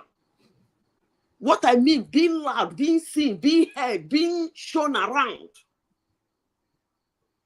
That's how you project somebody to take over from you. Tinubu was not in that category. But he came out in the thick and thin, fought to bulldoze his way, and today he's in Asura. Tinubu was not a chairman, he was a leader. He was a national leader, not a chairman. It doesn't matter whatever he is, but what I'm saying is that he is not in the limelight. They quarantined him one corner, and they gave him that leadership, and that leadership died with him there. So he never was in the limelight, was in the forefront. Nobody heard of him. He was not seen. He was not carried along. He was not even... Nobody was like, in fact, he was not seen anywhere close in Asoro. He came out self. He's what will I call it? He's what will I call Buhari now to Tinubu? His beautiful bride that he gave to Nigeria refused to endorse him, refused to speak any good word on his paper for his fault. So that's not politics. Your people should stop all this Shettima. Do you people want to run that intelligent guy? Do you want to run him down? What did he do? Nobody can say what he did. They keep saying, hey, they want to remove Shettima. Hey, Shettima is hiding. Hey, Shettima, we know that. Hey, Shettima, are you guys scared of him? Because if there is any northern I want to be the president of Nigeria, I think I will go for Shettima. Are you people trying to destroy him? I'm on board with you on that as well. If there was any northerner that I would prefer Shettima to everybody else. That has kept a clean record. So what is all this Shettima? Hey, Shettima, they want to throw him under the bus. Hey, Shettima is not being seen. Hey, Shettima. Are you screaming to destroy him? That's not a better way to destroy somebody anyway. You get people angry by doing that. You are not saying what Shettima did. I've asked you that severally here. You are not saying. Because I'm sure you don't know. So what you saw this Shettima I don't want to get rid of him, by the way. It's his party that wants to get rid of him. I don't understand where you got this information. Did the party tell you they want to get rid of him? They did. Where? they had a meeting in the Northeast, which was organized by me and Malabuni. All of the stakeholders of the Northeast were there. And they said they were endorsing Tinubu solely. And the crowd started to riot that if you don't endorse Shettima too, I don't understand. That's bullshit. Then you won't get our vote. I don't understand. It was all over the news. Please, there that thing, clips everywhere. Listen, it is called Tinubu administration. We can never call it Tinubu Shettima administration. It's called Tinubu administration. So if you want to endorse, it's only in Africa you people do that drama. It's Tinubu that have to carry that flag, Tinubu Shettima. Anybody who wants to endorse will endorse Tinubu. That's the correct thing to do in politics. You endorse him. Unless you want to make fun or you want to make it look on everywhere. You say endorse Trump, Vance. That's not how they do it in politics. Because actually, it's the president that chooses who is his vice. So it's when he gets the ticket, he actually picks his vice. So I don't understand all this, then does riot everywhere. Woman, please, I beg. Oh, all right. Let me take you to the honors list, Zeta. And a lot of controversy there, even controversies around the people not listed. I was just saying to Crown earlier on, that are names like Showore, people feel were missing from that honors list. So in terms of the fight for democracy, what did you call it? Honors list. Honors list. Yes. What does that mean, please? You know, sometimes you know people that were conferred GCON, all of those sort of things. Oh, okay. Federal government list. For the democracy day celebration, Tinubu conferred a lot of national honors on people, and since it was to commemorate Democracy Day, a lot of people felt that Showore should have gotten a conferment too for the role that he played in Which the role did he play? It was not in the forefront of the fight against Abacha back in those days. You don't understand what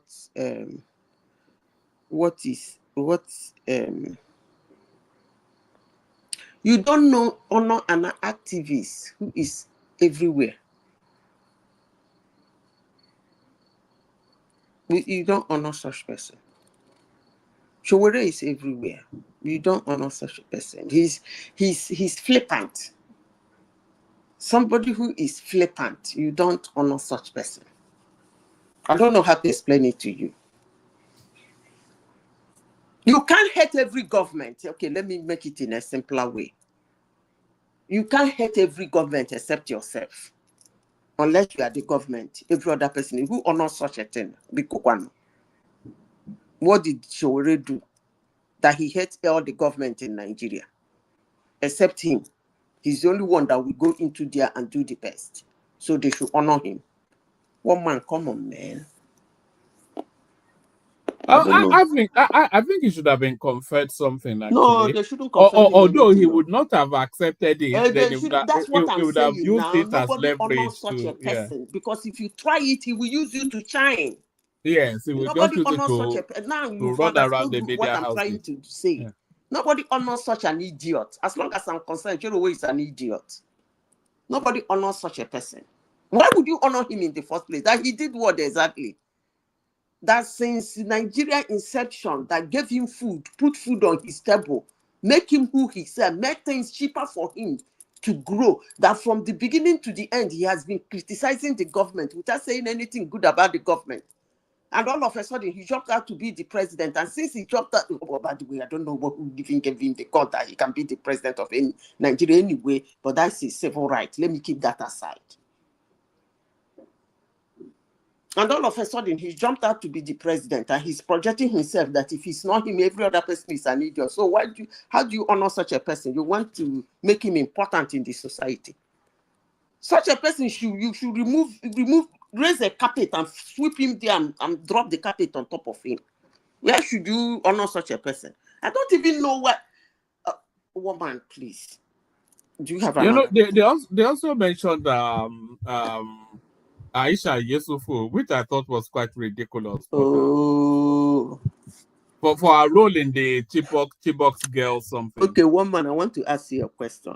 I think let me try and divert this conversation a little because you are burning me out. Let me ask you a question. One man, do you believe human beings are equal? No, I don't. Huh? I don't. Okay, thank you. The only fool will believe that, you know. You see, do you know why I asked that question? Good. Okay, let me ask you a second one.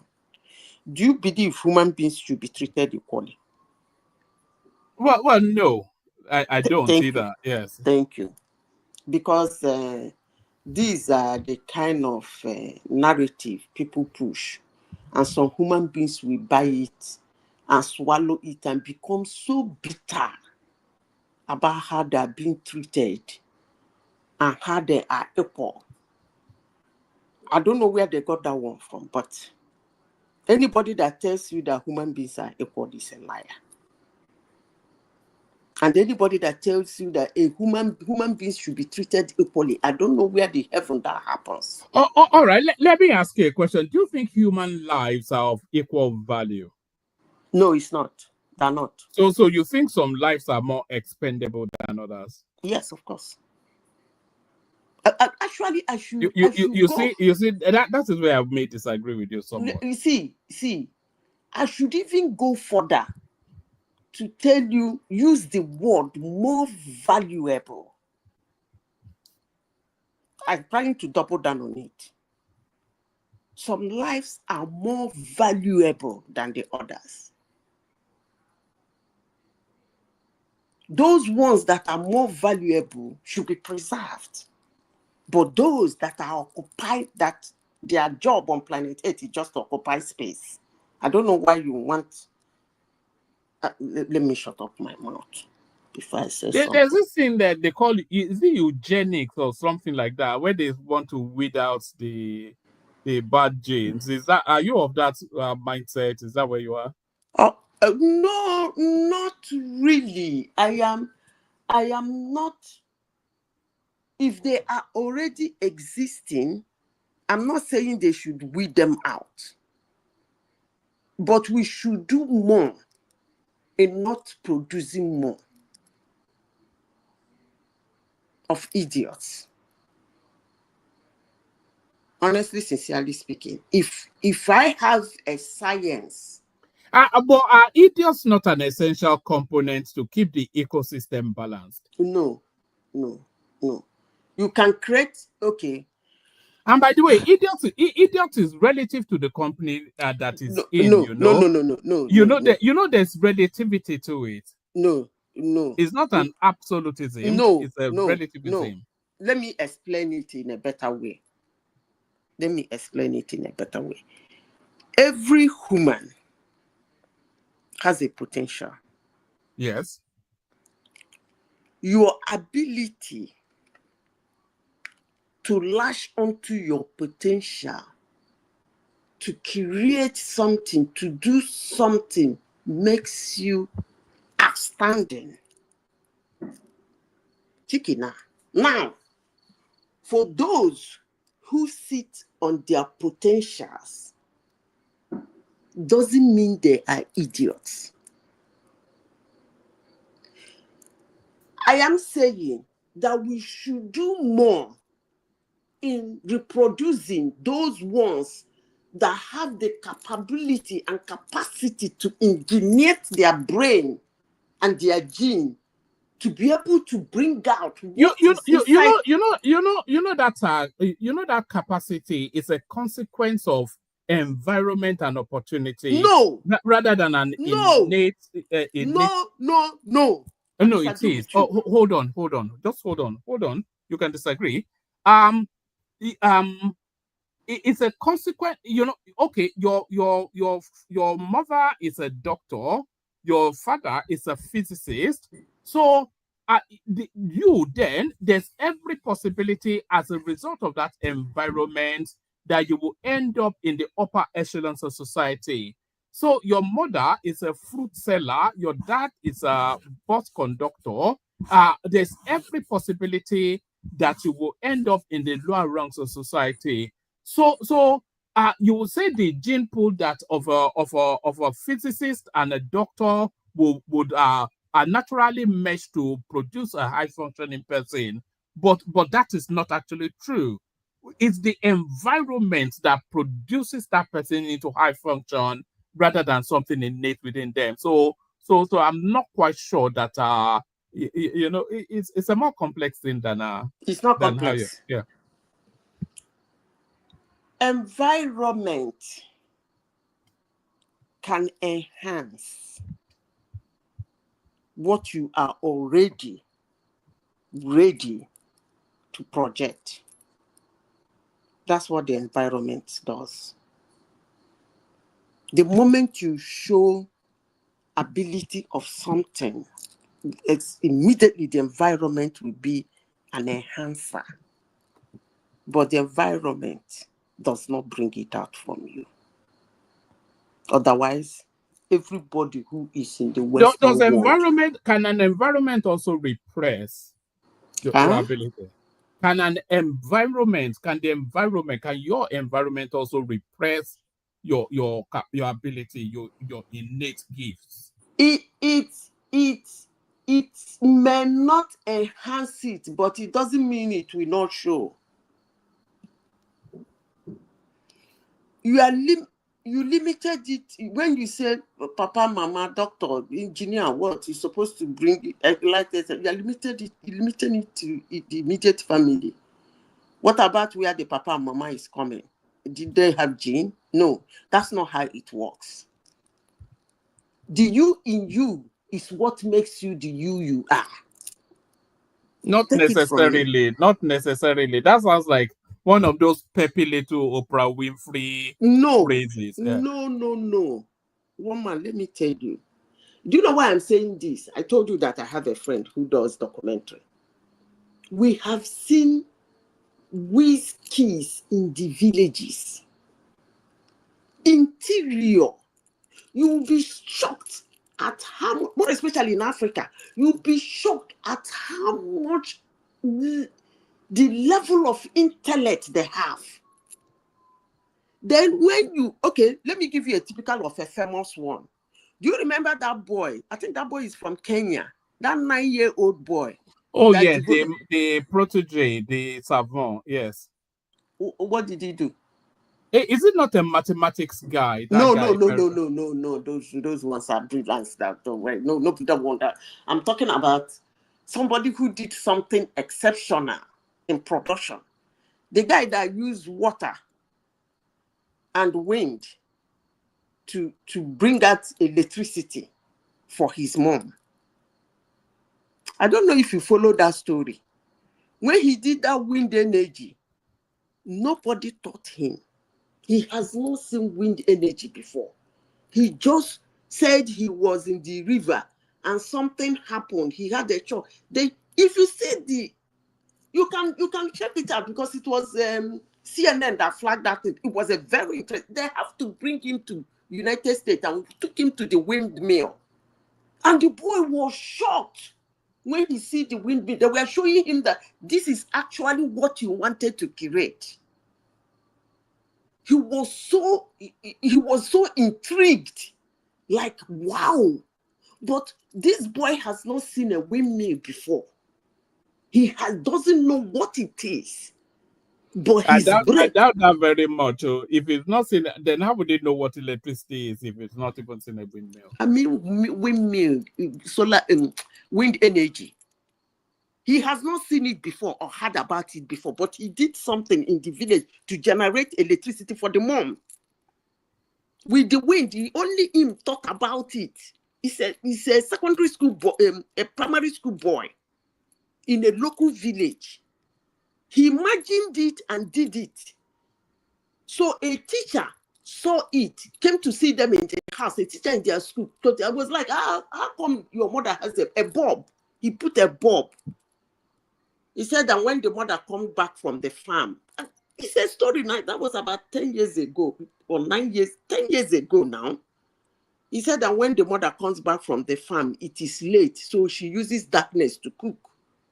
So this boy decided to put those two bulbs for the mom. So when the teacher saw it, he said, well, how did you get this? He explained to the teacher, told him, look, oh, this thing you are talking about is really, really in real life. People have done it. And then the teacher flagged it, and that was how the whole thing became a news. But I vividly remember the boy's face. Even as I'm telling you this story, I remember when the boy was being taken around in the windmill. Is it in California or somewhere? I could still have that picture in my head. How intrigued the boy was. It wasn't as clean. It wasn't as fantastic. It wasn't as technological advance as what he's seeing. But for the mere fact that he doesn't know what that was, but he will think it out and believe that if he do it, and he did something and that thing worked. That's the kind of human being I'm talking about. Those people, they need an enhancer. Environment will enhance them. Environment might make them not to be actually perfect, but the intellect and their capability to bring out that unimaginable thing is in them, not in anywhere. That's why somebody will go to Harvard. Make I shut up my mind. Oh man, another thing I beg. All right. Let me take you to your favorite space then. Apparently, allegedly, Donald Trump is actually stopping Netanyahu to go from going even wilder than he has already. It says Israel allegedly plans to assassinate Iran's supreme leader Khamenei, but Trump blocked it. So, what are you making of that? The excessive, and I think the Iranian rockets are starting to penetrate now. So very quickly, Netanyahu feeling the consequences of his actions. No, let me explain first of all. Of course, Iranian rocket, there is nowhere the rocket will not touch. Like, you cannot send 150 rockets, and those machines will intercept that 450. I don't know where you got that technology from, but it's meant for you to understand that that's why they send that large number at the same time. Because if you send that large number at the same time, definitely it cannot intercept all of them. But trust, engineers are working on it. At least they, from what I heard, they said they're going to get up to 1,000. So that if you send 1,000 at the same time, it can intercept that 1,000. So it's a work in progress. They learn every day. Actually, that's why they keep fighting all this war. I don't know what humanity wants to do, but let me leave that one aside. Yes, they are striking buildings in Israel, and I think they have killed about 30-something people. Is it 13? Let me not talk rubbish. I think 13, and over 200 wounded or something. Iran is not showing us their own now because their country is locked down. Yes. One man, Shebi, you said Jews are overrated now. So if they want to hide the man, that means they know where he is now. No, they have cells within Iran now. We all know that. They have what? Cells. You know. What do you mean by cell? Like spies, agents, etc. As I'm sure the Iranians will have in Israel as well. They have cell in Iran. What does that mean? I don't understand. They have agents, spies, intelligence officers, those sort of so they call them cells in Iran. Yeah. Okay. So they'll be able to monitor the. I'm not sure that knowing where their leader is, the Iranian leader, I don't think that's high intelligence. Everybody, you know. Oh man. Okay, so everybody know where the man is, right? Of course, he's a public figure now. So where is he? I don't know. I'm not an intelligence officer. Everyone knows where he is. Ezoku. So for your mind, you think your thoughts now is that the man is walking around in Iran, right? Of course, it Your will be. thoughts? It's not even knowing where he is. It's being able to penetrate his security to get at him. Is where he really is. You know. At least you can see BB going around checking where their rockets imparted. You can see him going around checking it. If any of the leaders in Iran try it, something We will come don't and know pick that him. they're not trying it now. Like you said, it's a closed country. It's not as though there's images coming out of there. Is that what? I said we don't know if they are going to check the impact of Israel's attack I know or you will not listen, but let me tell you, if they try it, something will come and pick them, just them, that place, and buy them. They no go try it. I think you overrate. Don't worry now. You see, this type of things you say is why the world is hurting. People who believe you just said that human beings are not the same. You agreed with me on that. And it's not as though the And you Iranians agree can with me that buy. they are not supposed to be treated the same. At least we ended the two agreement there. And with the same breath, you are not saying that some people are overrated. I don't know. Yes, but they are. what They are I'm telling, overrated anyway. yeah, no problem. They're overrated. If I wish my country can do it like they do, I would be so proud of them that I won't call If them your overrated. country had the backing of America in the way that Listen, let me tell you, one thing you will understand on earth today is that there is nowhere war is fighting that doesn't have American backing. It depends on who they're backing. I repeat, there is nowhere in the world that there is a war going on. America influence you know that you know that the Iron Dome thing in Israel is actually from America. It was an American gift.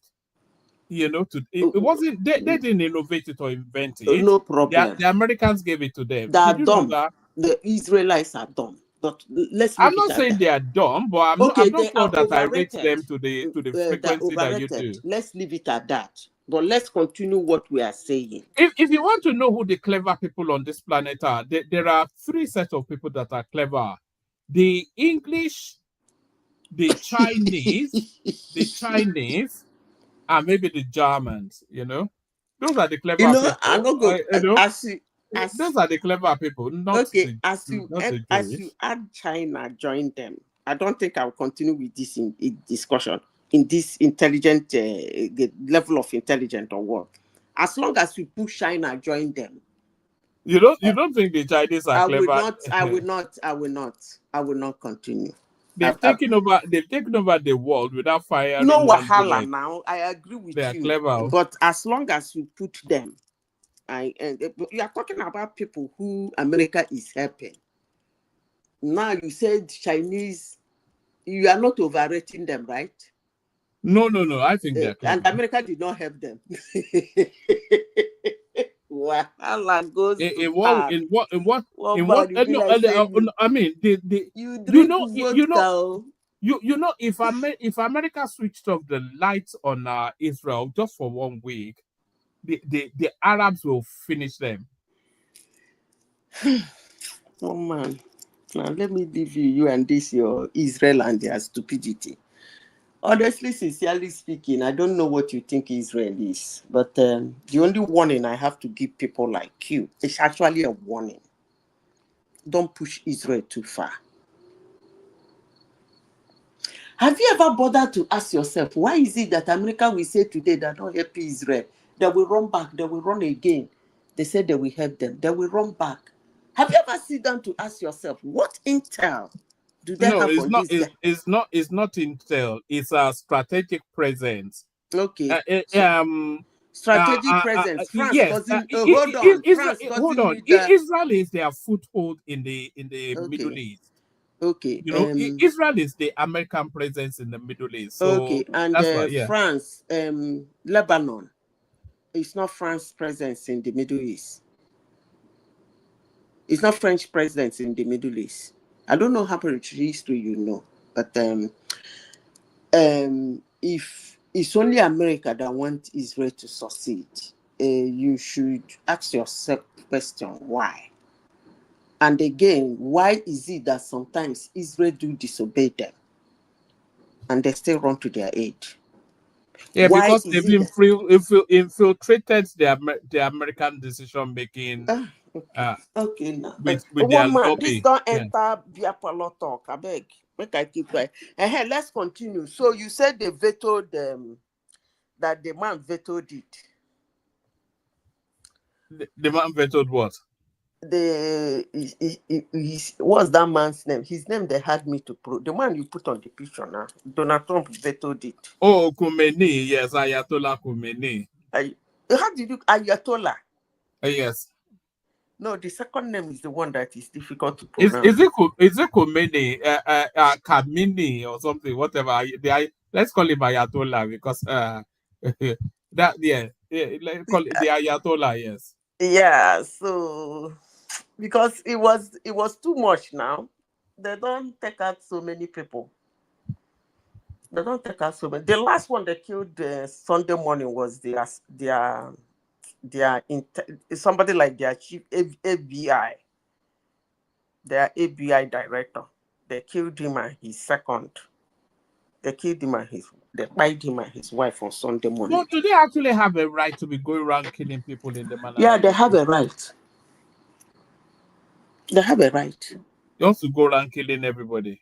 Yeah. Let me tell you why they have a right. Number one, you said they're overrated. That's why they have a right. Because, you see, you cannot. It's only a tree that every day you keep shouting. You go to that tree, you say, this tree, I must get you down. I go cut you. The tree will keep standing there till the day you have the money to go get a knife, sharpen it, then come cut the tree down. No human beings take that. Even the so-called overrated one you are talking about, they won't take it. Let them continue bombing themselves. We see who it will hurt us. Like, oh, thank God you said that America is for them. When they finish bombing Israel, America will give them money. They will repair their country. What about Iran? So let them continue. I want this thing to last for 1 month, at least. Yeah, the Americans are saying that they could join in, but I'm not sure the American public have an appetite for another Middle Eastern discussion. Do you know, the ridiculous aspect of it is that there are things the world are refusing to understand. All America needs to do is to print their dollar. Shettima. That's what they need to do. So I don't know what you mean by Americans have the appetite.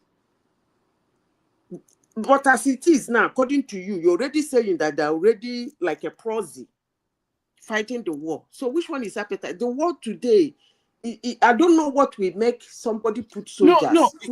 Yes. I don't even think the American economy can sustain a war. That is the correct. So that's one. And I'm not sure that the American public also have an appetite. Yeah.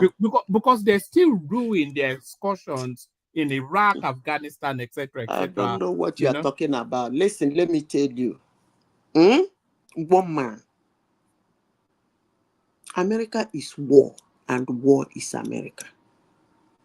Yes, that's where they should. Hold on, let me finish. No, I know. that strategy is no longer. Finish now? Okay, go on. But that strategy is no longer viable. But they are still fighting. Even as we are speaking now, they are still fighting. So which one are you arguing? Sorry, who are they fighting? You already said they're helping Israel. They're helping Ukraine. So are they not fighting? They are not the fighting. Fight you want, hold on. The fight you want is for them to go and put boots on ground. I don't even know who fights like that these days. Are you meaning they should take some American soldiers and go and put on the American soldiers and Israel as I speak to you? They are the one controlling some of their own barrage of tracking down all those things. So which one is the America don't have appetite? Where did you get that one from? They're already in Israel. So are you saying they should carry gun and stand? We no go what do we call?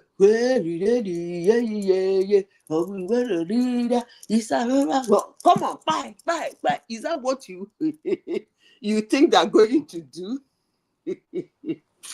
Oh man, I beg you, it's Americans. It'd be interesting to see how it plays out anyway. But I think I think the Israel, because what's the end game? What's the end game? The end game is to make sure they don't have a nuclear weapon. Shikina.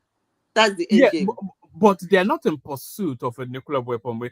If they were in pursuit of a nuclear weapon, hold on. If they were in pursuit of a nuclear, they should bunkers all those their Iranian. They should scatter the whole thing. We don't care.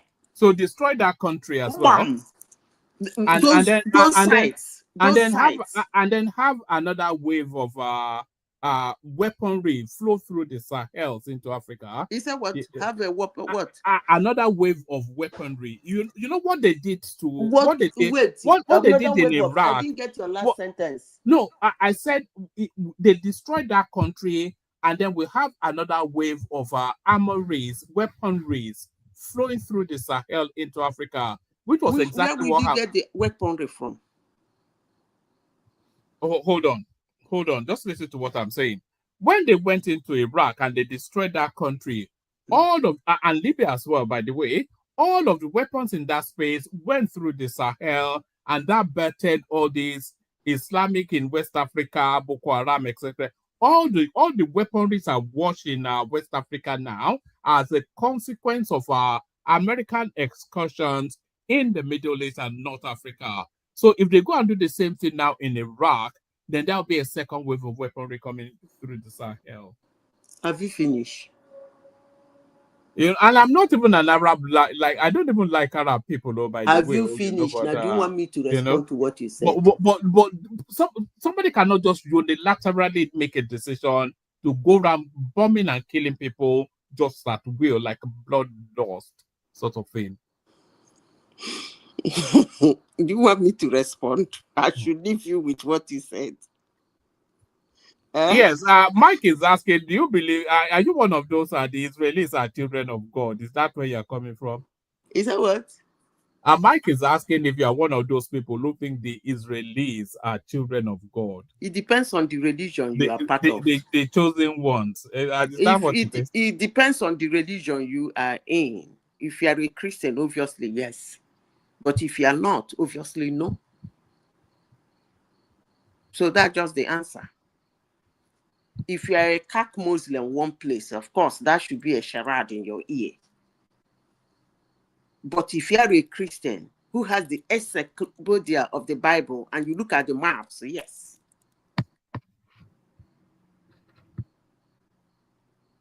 So I hope that answers the person's question. Or is there any other narrative he wants to push? So one man, every ammunition has a number. Okay? I want to make it clear to you today on a global platform that those ammunition those people are using now is not born out of the war. It's not born out of the war. They are being given to them. So I hope that settles that question. That one is not they did anything. By the way, the only place that they did something wrong was in Afghanistan. They walked away because the president... So they did something right in Libya? Yeah, they did something right in Libya. Really? Yeah.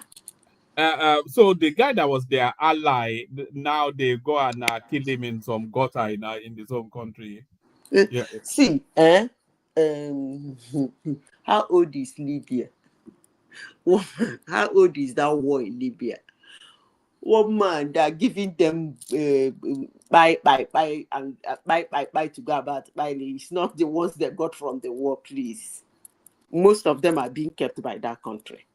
They're not giving them the ones that are using now to scatter the whole world was given to them. They're giving them. It's being given to them. Not that there is the one they stole from the war. No. That's all I can tell you. Because the one in Afghanistan is the Afghanistan people that kept it with them.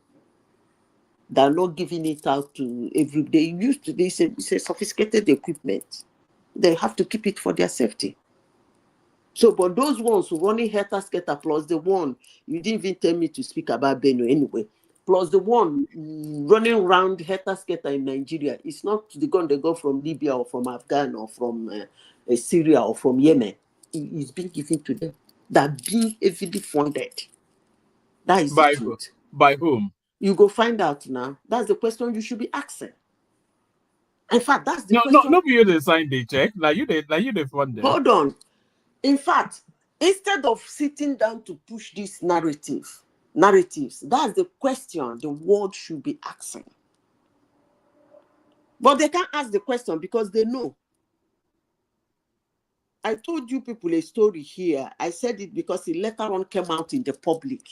I told you people a story here of my friend. In fact, the husband is my husband's colleague. She works with the United Nations.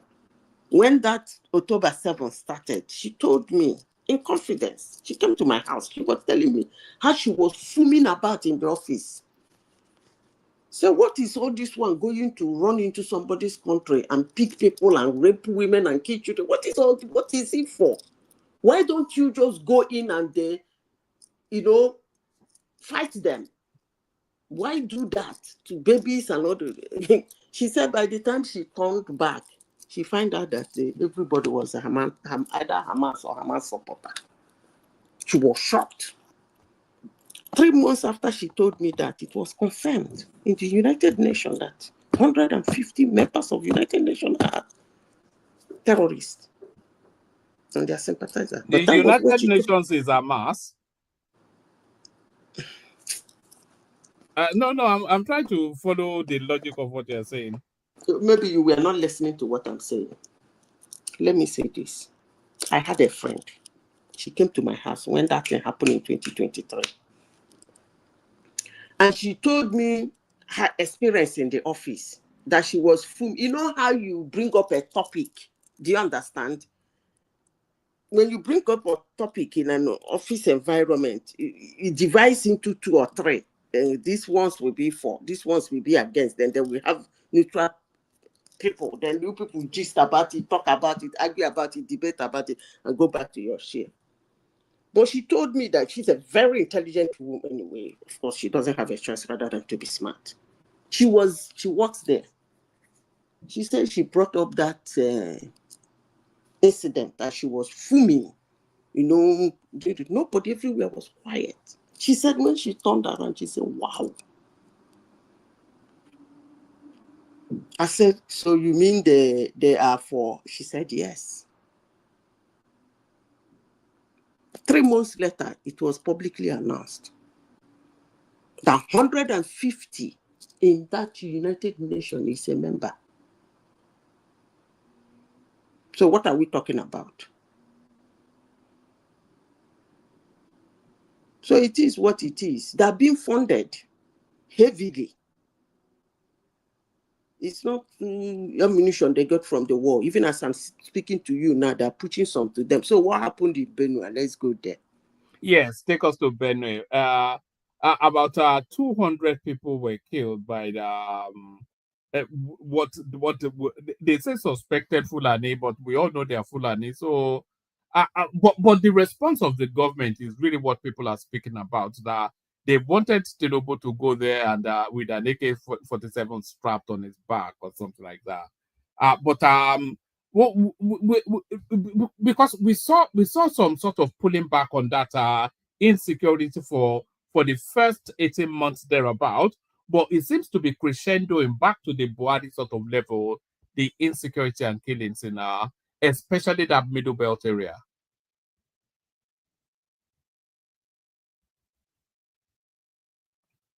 Am I still here? Okay. Can you hear me now? No, I can. Yes. Okay. as I said before, there are questions we are not asking. What is going on in Benue State for the past 9 years? That's the question we should be asking. Is land grabbing now? We know it's land grabbing. I don't think so. I don't think so. I don't want all these side narratives to make me lose focus. It's much more than land grabbing. And the question I'm now asking is, why is the government not doing much about it? You see, when somebody says something I know, I will laugh. There was a time, is it Ogbeni that came here and said when he was doing youth service in the north, one of these crazy guy, they were doing something there, whatever. He said he was shocked at the amount of support they got. And some people were destroying their certificate. You see, if people reject something in their land, woman, it's difficult for that thing to happen in their land, though. Don't get me wrong, go. I might be very wrong. But if something is happening in somebody's land, I don't know. But there is something that is happening in Benue. Nobody has been able to tell us.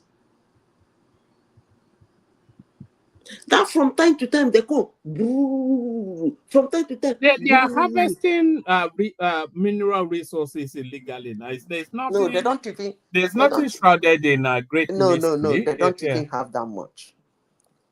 I told you one man in this platform that I have. I told you that I have bad. By the way, where is Kulata? I think I have had that argument with Kulata here. I betted him $1 million. I told him, say a location, I will come there, bring your lawyer, I'll bring my lawyer. I will come there, we sign. You give me my $1 million US, I will hand the papers over to you. If you take your geologists and go to those places, pinpoint, if those things are not here, come back, I will pay you enough to sustain that state. Come back, I will pay you $2 million. He talk go left, talk go right. One man, Benue doesn't have that one that can cause that problem. They don't have that kind of mineral resources that can cause that kind of problem. It's not pronounced. The places that have those ones that are causing problem is Zamfara, Kaduna. Those places, yeah, they have quantum in their land. They even have sapphire. But Benue, yes, Benue, I know they have sapphire. So, well, I thought that was in Gombe or somewhere, not no, Zamfara. they have sapphire in Kaduna, Boronu. They have Emerald in Kaduna. They have Kanu, Castena, Zamfara, Kebbi. All those areas, all those axes, they have a lot of precious stones in large quantity that can cause mayhem, but Benue doesn't have that one to take this number of lives. No. Unless the thing started germinating tomorrow. No. And but if that is the reason, at least they would have said. If that is the reason, they would have said. And they're not digging anywhere. This one, they're coming into the villages to buy people. Not even in the farm. In Zamfara is farmland. Zamfara and Kaduna is one of the richest when it comes to that thing. That's why El Rufai was doing what he was doing, all the rubbish he was doing in Kaduna State. Shebi that one want to be president too. And one man. Now so in talk now. That's so in talk. Everybody wants to be president now. Wow. but just the one good thing is that this Who is on the 2027 platform? Let the person speak now. that's Kenny. He just came to fight the Tinubu fight, I think. Okay. Ask me what you want to ask me. I get time. Let's talk. No. I was just saying that the one good thing about 2027 is that it's the last bus stop for all of this. I'm not sure that I will still be contending with El Rufai after 2027 or Atiku or Obi. Certainly not Obi anyway, because even he knows that it goes back to the north. But no, I don't know why you people are saying that now. If Atiku is gearing up for 2027, all of them will gear up that time. As long as they're alive.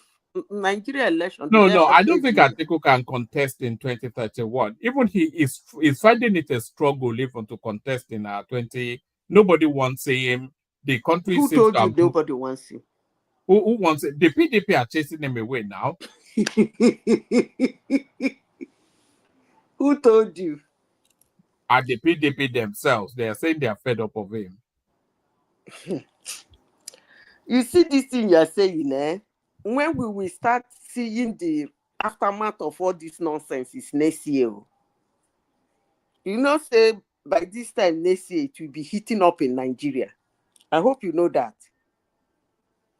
You mean the elections? Of course, now. Yeah, yes. Now it'll be wall-to-wall elections. So Even towards the end of this year, it'll be just. No, only that one is for people who are doing collation. But for normal people, already established parties, is January next year. By March, everybody don't bring out the one way in get.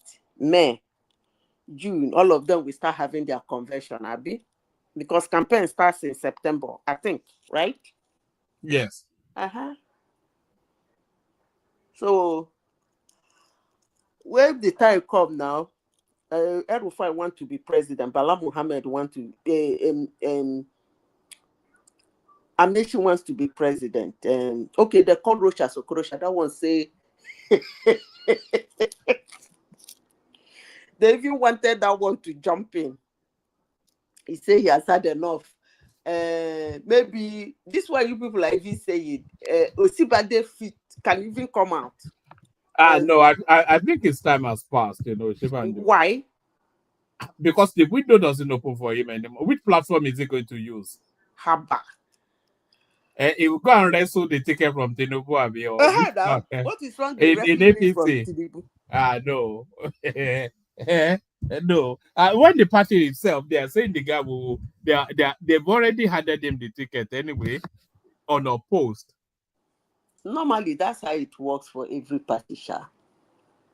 They usually give it to the person to continue, which is not actually very good. Because 4 years is not 4 days. Oh.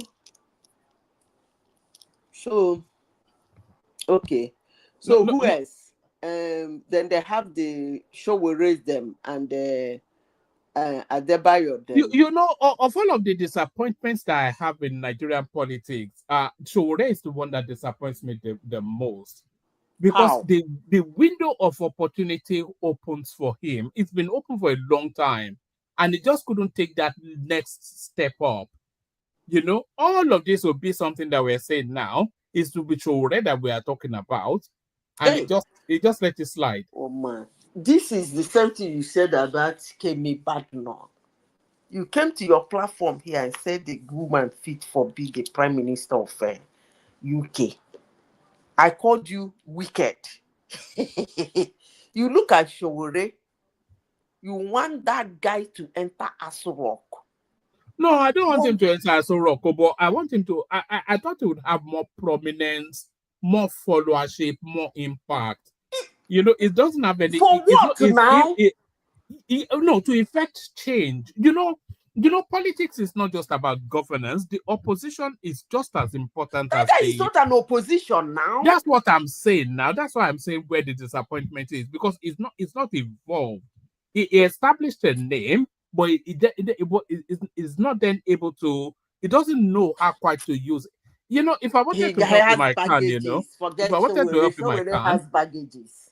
What baggages? You mean the Americans that are putting dollar in his pocket? Well, which kind of America they already done? When Showere was Sahara Reporters. News where Showere take collect money. I bet make I shut up my mouth to no say my mouth no the good. You will carry news, go give them, they go carry and go meet the person, collect money. I bet we could not leave that matter. If I talk now. Nobody likes all the journalists they do for Nigeria. But such a person now, such a person should not come and be abusing others. That's the only place I have problem with them. I am not saying anybody is a saint, but please don't present one of them as a saint to me or as a better person. That's the only place I will get angry. It's turning into a caricature of what it could have been. You know, it's just so predictable. He just goes around and does all these nonsensical commentaries. You brought him to your channel. He was posing, doing his face like this, as if he's I look at this guy. God of mercy. Nigeria is in the level you did. Okay, woman, can you tell me what Showore has done? No, Showore has done a lot, actually. He has. Okay, tell me. Showore has created he has ignited within the citizenry an understanding that of their place in the political space. No, and that's not what I am saying. I'm not talking about politics. Please. I'm not talking about running around Nigeria, gathering people, telling them rubbish about other people except for himself. That's not what I'm talking about. What is Showore's impact to Nigerian citizens? What has he done exceptionally? That's the question I'm asking. It revolutionized the electoral space. We don't bring politics again. Listen, one man, you see, somebody came to your platform and called all the politicians criminals in Nigeria. Not only Nigeria. He called all of them criminals. Even when you are pushing him to tell you if they have been convicted, he still said you should forget it, that they are all criminals. And that's the same question every other person supporting a candidate will ask you. The moment you call his candidate a criminal, he will ask you, has he been convicted? That you are not convicted doesn't mean you are a criminal. When they convict you, that means you are a licensed criminal. This Showore, you people are talking about, if you want a new thing in Nigeria, it shouldn't be in that direction. When you want, I've said this severally. I said it in 2023, and I will still repeat it again. You and I know there are professors from Nigeria. When I say it, people will say, who will vote them? Who will support them? Then why are you talking about movement? Those are the people that when they come out, that movement follows them. It will make sense to the world. It will make sense to Nigerians. It will even make sense to the politicians themselves. They will know that Nigerians are sick and tired of being sick and tired of them.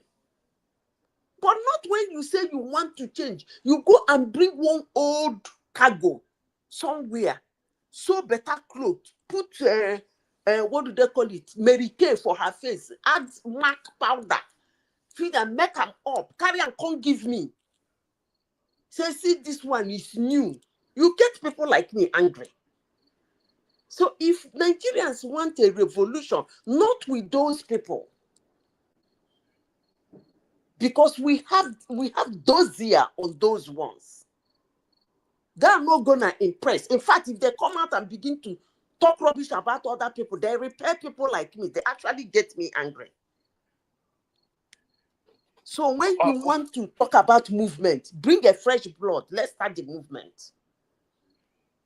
All right. The landscape could certainly do with a fresh blood. All of these names are.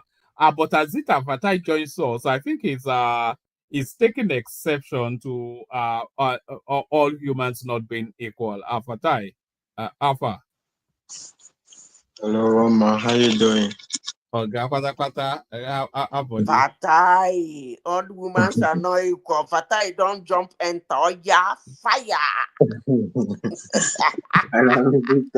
Fatai, they come quite often though. We miss you, cha. One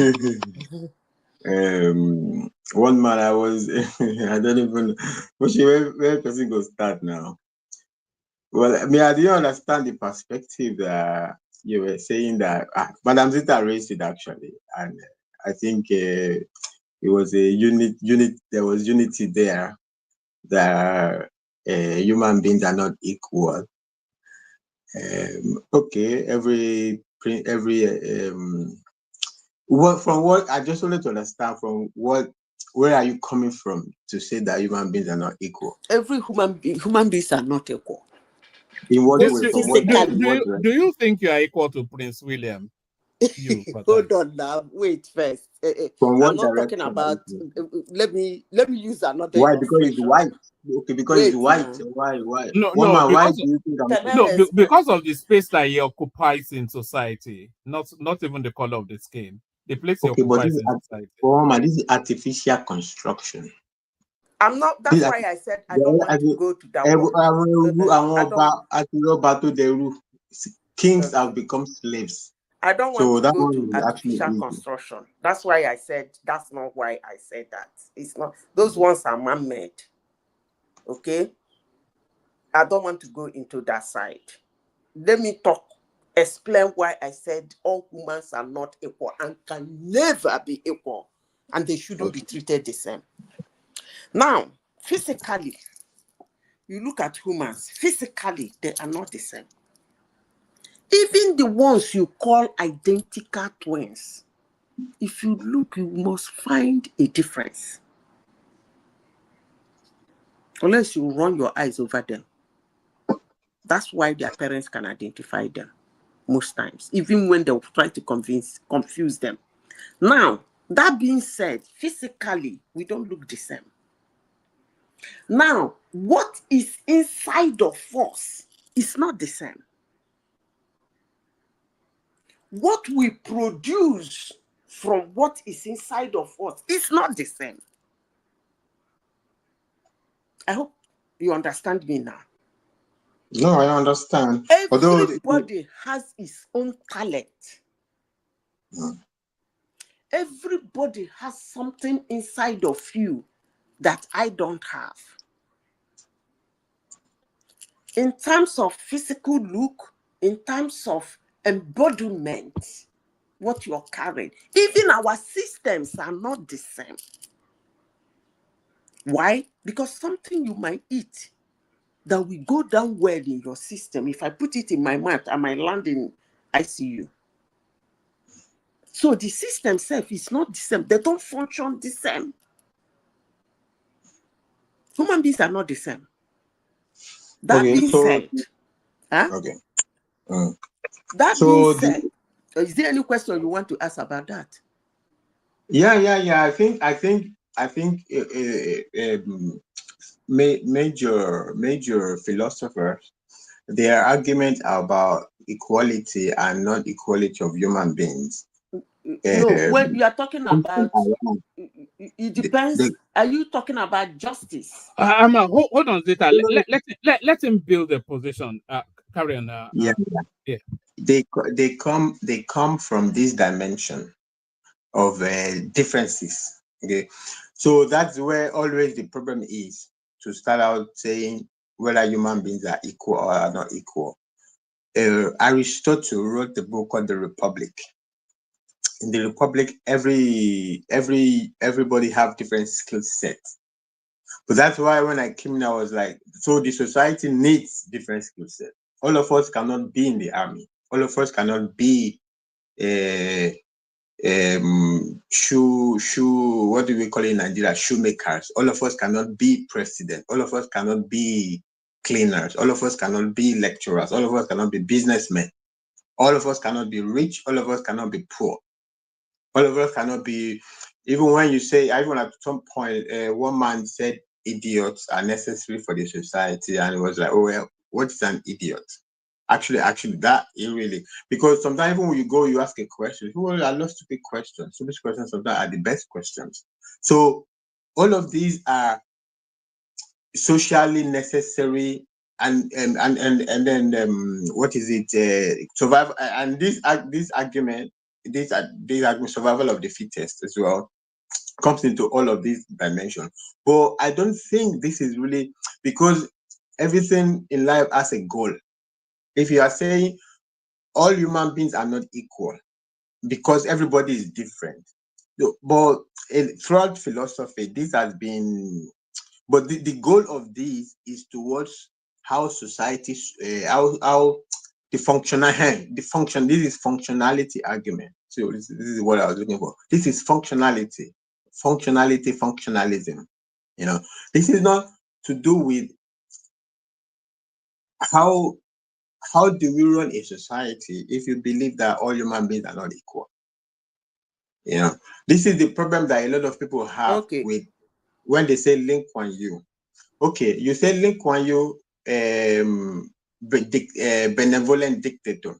Okay, if you want Lee Kuan Yew in Nigeria, can you please first sacrifice yourself to be killed, in the hope that maybe Nigeria will be better? Whoever wants Lee Kuan Yew should donate first themselves to be killed, because if you kill millions and millions of people, okay, how, for, I don't know what you think came out of it. And that even Lee Kuan Yew is particularly not the only reason. I'm not talking about social.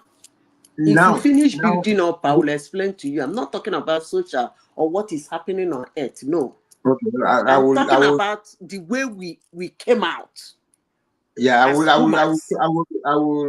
round it up, and I will leave it here. I will give it to you, madam. So who is going to be, so if you, and how do you determine how people should go? Okay, if you think you are the cleverest, okay.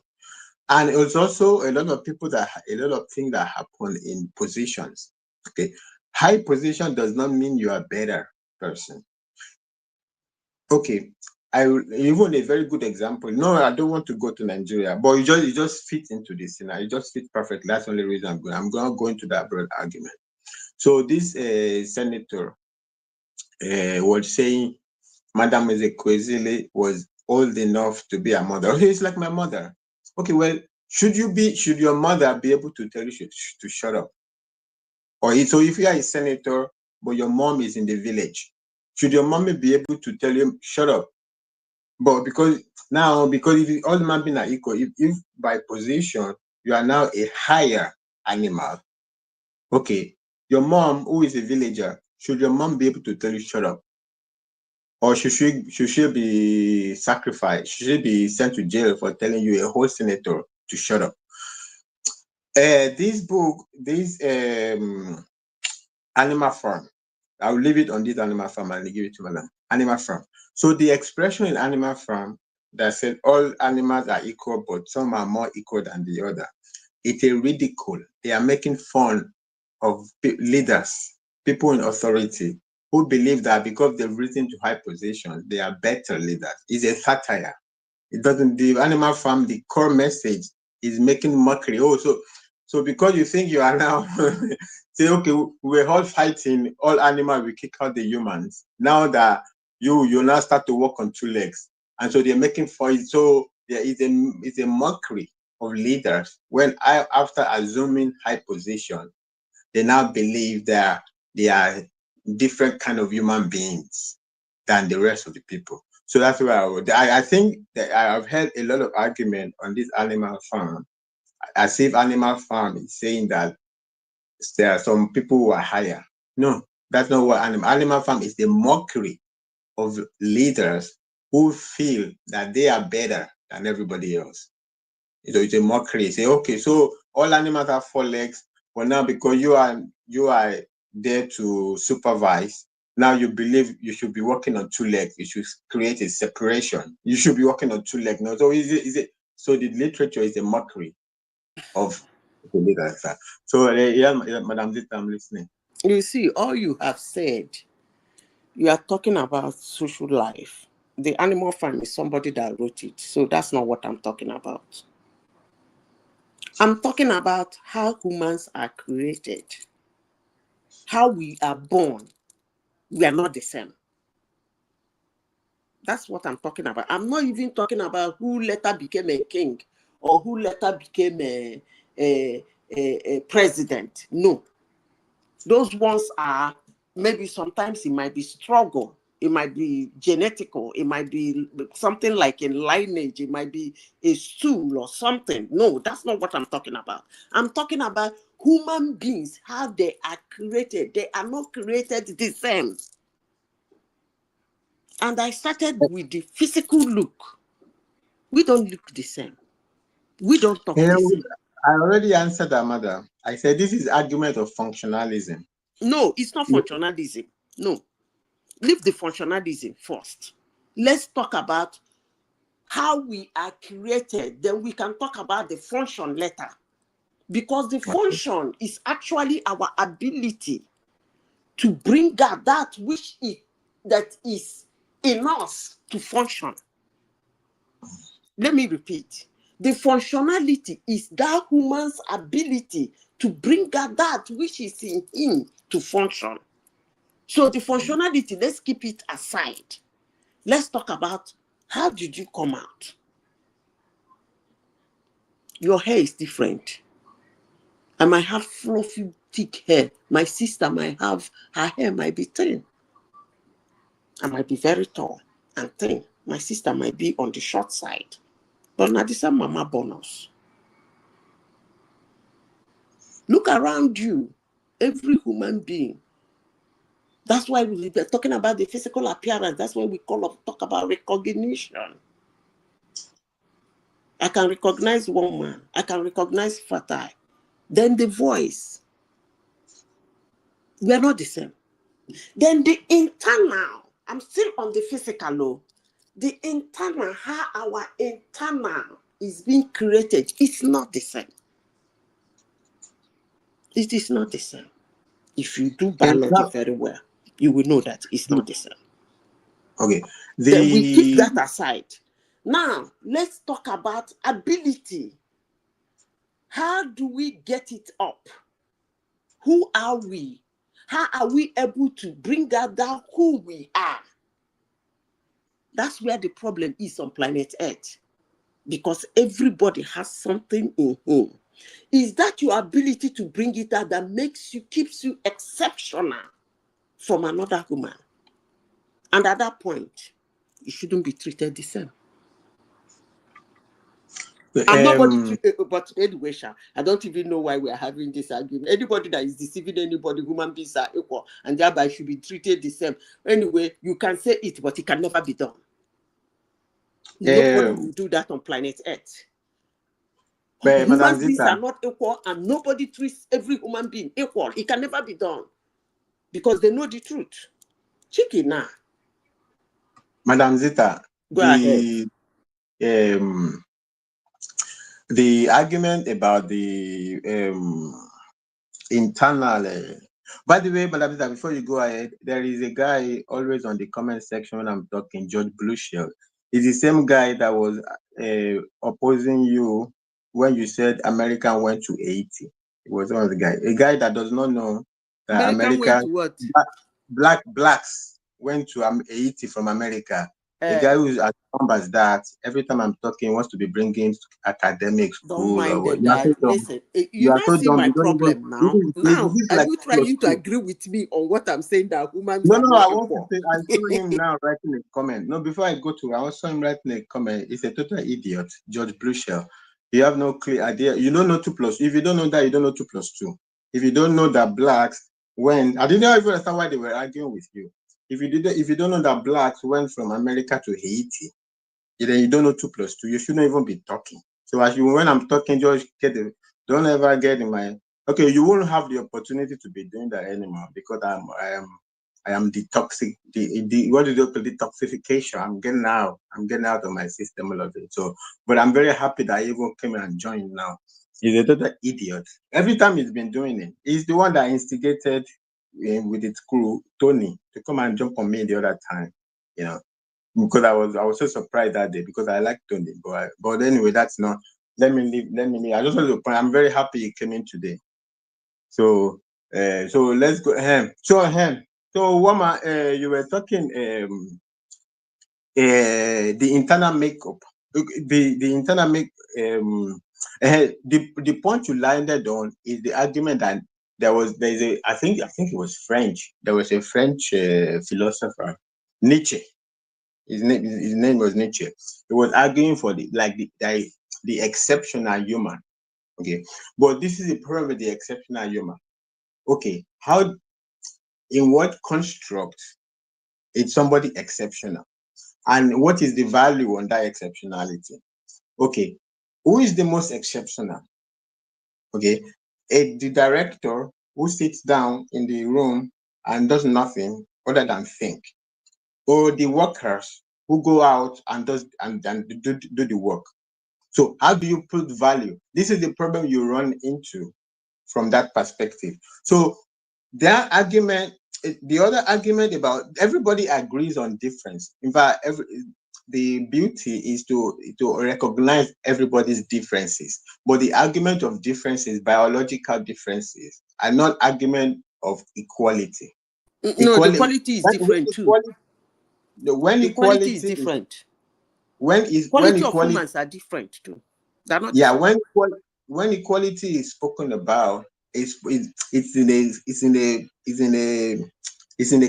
a construct, within a strict construct. If we take it out of that construct, of course, everything will be everything. Do you know why you are still discussing this thing? It's because we are talking about human beings. You see, there was a time we were talking about Muslims and the way they react when you say something about their religion. I made comment in this platform. I said, it's because we are calling it Muslim and religion.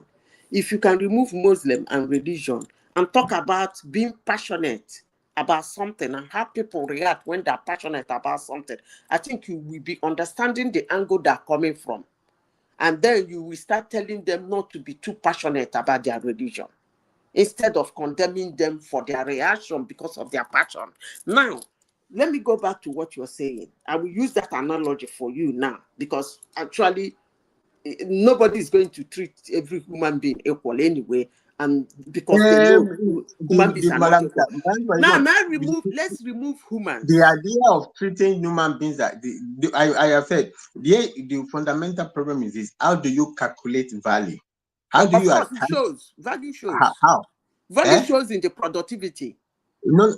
Yeah, every human being has something to produce. Value shows in the productivity. No matter where you are in the world, your value shows in your productivity, in your deliverables. It's as simple as ABC. No. Deliverable is not the product is not that easy. It's not that easy to calculate. Okay. Wait. Why should one man talking on YouTube? No, I'm not. No, I mean, just as an example, nothing negative. So why should one man sitting on YouTube? Let's say I'm saying, for example, let's assume that one man that is a YouTube pays some money. So why should one man get more money than a bricklayer building a house for somebody to sleep in? For example. Excuse me. So let me tell you. Hold on. I still repeat myself. It's on the deliverables. There is a bricklayer that will earn more than him. Depending on his deliverable. No, I'm not talking the director. Okay, why should an architect who draw on a paper earn so much money, but the workers that will lay the blocks earn less money? There is a worker, excuse me, there is a worker who laid the block that can earn more than him. You know, Madam Dita, I don't understand. The architect sit down. I understand what you're saying. You are saying that a bricklayer, what you are saying, you are making financial gain. You are talking about financial gain now. which is a No, I total know. different thing. I'm talking about how do you relate? How do you relate input, like what I put into this work? How is it? What is more important, my physical input or my mental input? If you say mental input, why should the president earn more than, I don't know, the doctor or something? Why should Okay. the senator who ran for office Hold earn on. more than the doctor? There is no way to You are calculating it based on financial gain. No, Right? I'm not calculating. I'm bringing out the complexity of It's calculating. not complex. There is nothing No, it's complex about complex. it. There No, is no. nothing complex. I'm not You even are the saying, one I'm making not it saying something complex. controversial. I'm not saying something controversial. How do you calculate That's a what I'm product? saying. I said in the productivity. That's where you will see the difference. In the How? productivity. How? Okay. Let me give you an example. All human beings are not equal. You created a YouTube channel. You are a tech guru. YouTube is very fine. Everybody, hey, what a wonderful production. And then a bricklayer lay a house, finish the building. You come and look at it. You can be able to turn your leg and say, who built this house?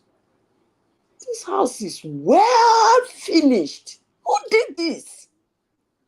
I want that person to build my house.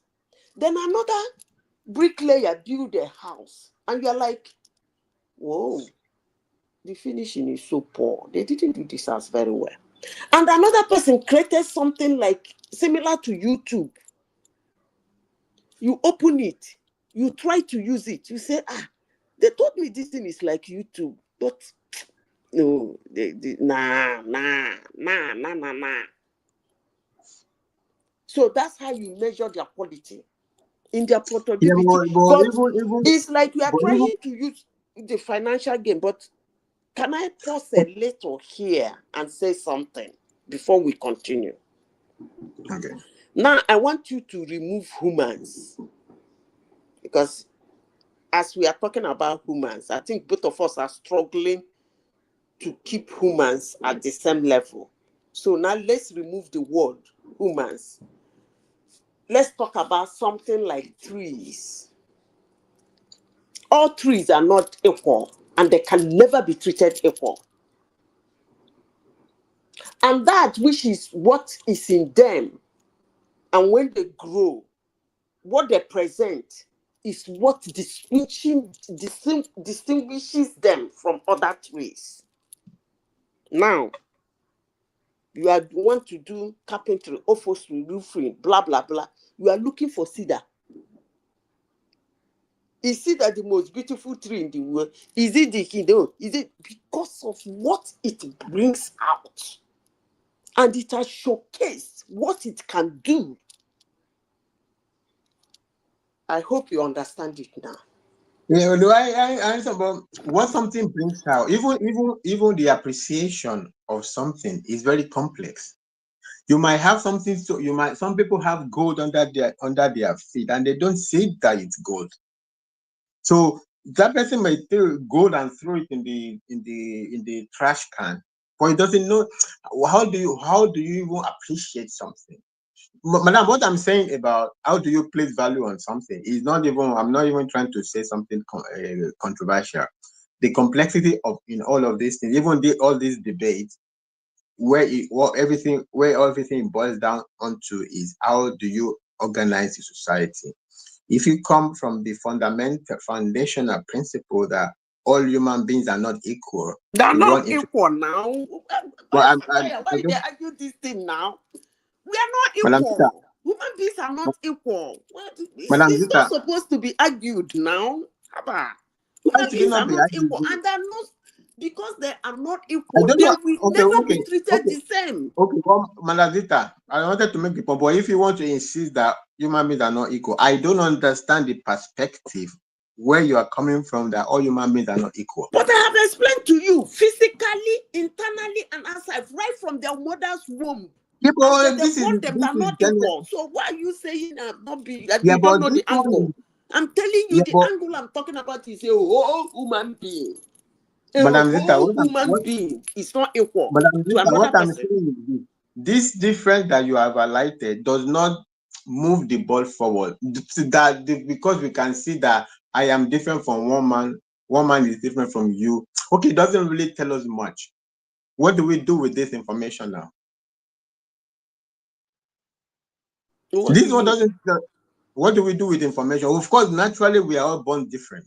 We are all born, people and born our short. productivity are not the same too. It's because of our productivity we are not being treated the same. Here we have different capacities to produce different things. That is why. But these different capacities means that our energy is channeled differently. Means that if I'm not very muscular, I don't go to be fighting. I don't go boxing. Maybe I go sleeping sport. I don't go boxing. But I'm just let me explain again. Let me explain. Please, let me explain, because a lot of people are listening to us. I said that human beings are not equal. The way they were created, they didn't create them equally. I heard that, and I'm saying, what do I do with this information? Let me finish. Everybody has his own physical, internally, and inbuilt capacity differently. Now, when we were born, we come out, we start growing. How do we show those differences? It's in our ability to arouse that is in us. That's what distinguishes us. Immediately we are able to do that, we showcase that we are different. Now, some human beings don't have that capability. That doesn't mean there is nothing inside of them. No. I don't know whether you are misunderstanding me. I'm not saying some human beings are idiots and some are not idiots. No, I'm not bothered by that. Hold on. I'm not bothered by that. I'm not trying to put words into your mouth. No, I'm not disturbed by it. It doesn't disturb me. What I am saying is that we are not equal. No matter, I'm not saying it in the angle of negativity. I'm saying it in the angle of positivity. Like everybody getting own. We are different in our own ways. Okay? Now, because we are different in our own ways, we cannot be treated the same. You can't treat something that is different the same way. It's not done, and nobody will do that anyway. No matter let me finish before I lose my thought. No matter how activists shout about the whole world, no matter how people brainwash people, it can never happen. There is no way human beings will be treated equal as long as seed time, harvest time exists. Now, nobody is an idiot, but you can project idiocy, and that will keep you at a very low level. Why would you project idiocy? It's your inability to arouse what is inside of you, to showcase it. You look dumb. That doesn't mean nothing is inside of you. Guy, I don't know how to explain this thing to you, but what I'm saying is already happened, is what is happening in the world. I don't know why you are arguing it. Human beings are not the same and are not treated the same. Bam. And they can never be treated the same because they are not the same. Okay, well, what I understand is this. What I understand that you are saying is a case of everybody is different. I'm not arguing with you that we are not all different. We are all different. There are people. Some people are women. Some people are men. Some people are, even these days gone. Some people are say there are many genders. So totally, there's no argument there. But where I thought the old argument was going is something deeper. Because when you want to construct a society, okay, so if you start from human beings are not equal in the sense of even in the, how do I okay, this argument, the exceptional man, actually these are what even when you say some people are idiots, I'm not even arguing about it. It doesn't bother me, it doesn't disturb me, because a lot of people, if you Nietzsche was very particular about this argument about the exceptional person. But the point there is how do you bring out exceptionality in people so that Nietzsche has described like the majority of people are like mediocres. They are like normal, like average. So there are very few people that are exceptional. This is argument of, but this is in the studying of when There are you not when very few people that are you exceptional. see, I'm madam, not talking okay, madam, about. I just want to wrap it. When you see an exceptional man, how can you take out, what can we study out of an exceptional man that can be a way to move society forward? That's why you have case studies. You study exceptional projects. You study exceptional human beings. But when we are saying equality, even these exceptional people, it's not that they have two heads. Everybody is the same. Everybody is equal. But I'm not saying everybody people are looks not the equal. same. I'm This not saying argument everybody tire looks. me. Madam Zita, I heard your argument. I'm not saying everybody have the same power. I'm not saying everybody is It a is man not or power everybody is now. Fatai, how do I put it across to you? But life Okay, is all about let me power give now. you. Let me give you an example. Okay.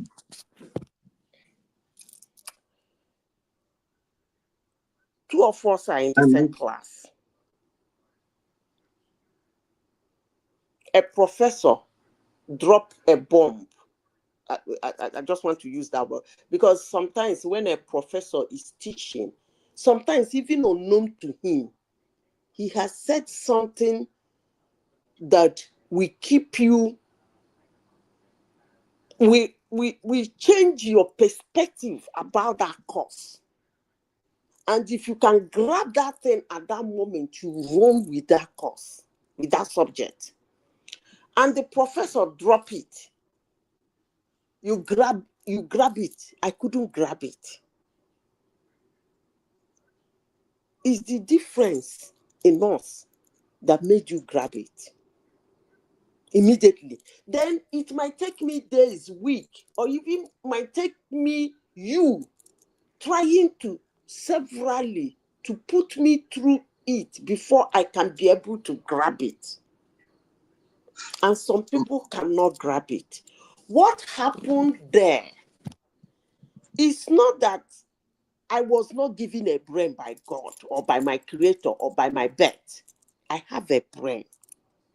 Madam Zita, I get this. I'm saying, okay, this argument that you have posited, how does it take us to? I give very two simple examples. How do we move from there to arranging social order, the rule of law, to arranging a reward system, to arranging that's where social you're going to, because how I wanted to come to that. I know that's where you're going to, because that is actually the area that these activists and humans go about saying all human beings are equal. Now bring the social justice. Say what you want to say. So I'm not talking social justice. I'm not talking social justice. Everything, even social justice or whatever, from time immemorial, the human beings is being concerned with how to arrange society. Because as human beings, we have to arrange. Should we just just live? What is that expression? I live, I think, so I exist. Or should I just wake up and whatever I want, whatever I see, I grab? Or should I do some order? The order, social order. Human beings are always, if this is the heart of philosophy, how do we even arrange this society? The society is already arranged. The society is continuously arranged. The arrangement of society is never finished. The society is continuously arranged. Okay, let me explain to you why I said the society is already arranged. The society is arranged phase by phase.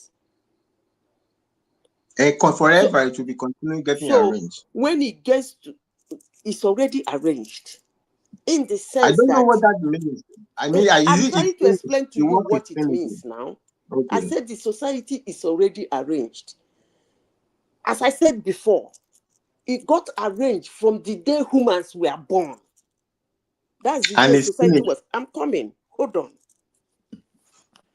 It's arranged phase by phase.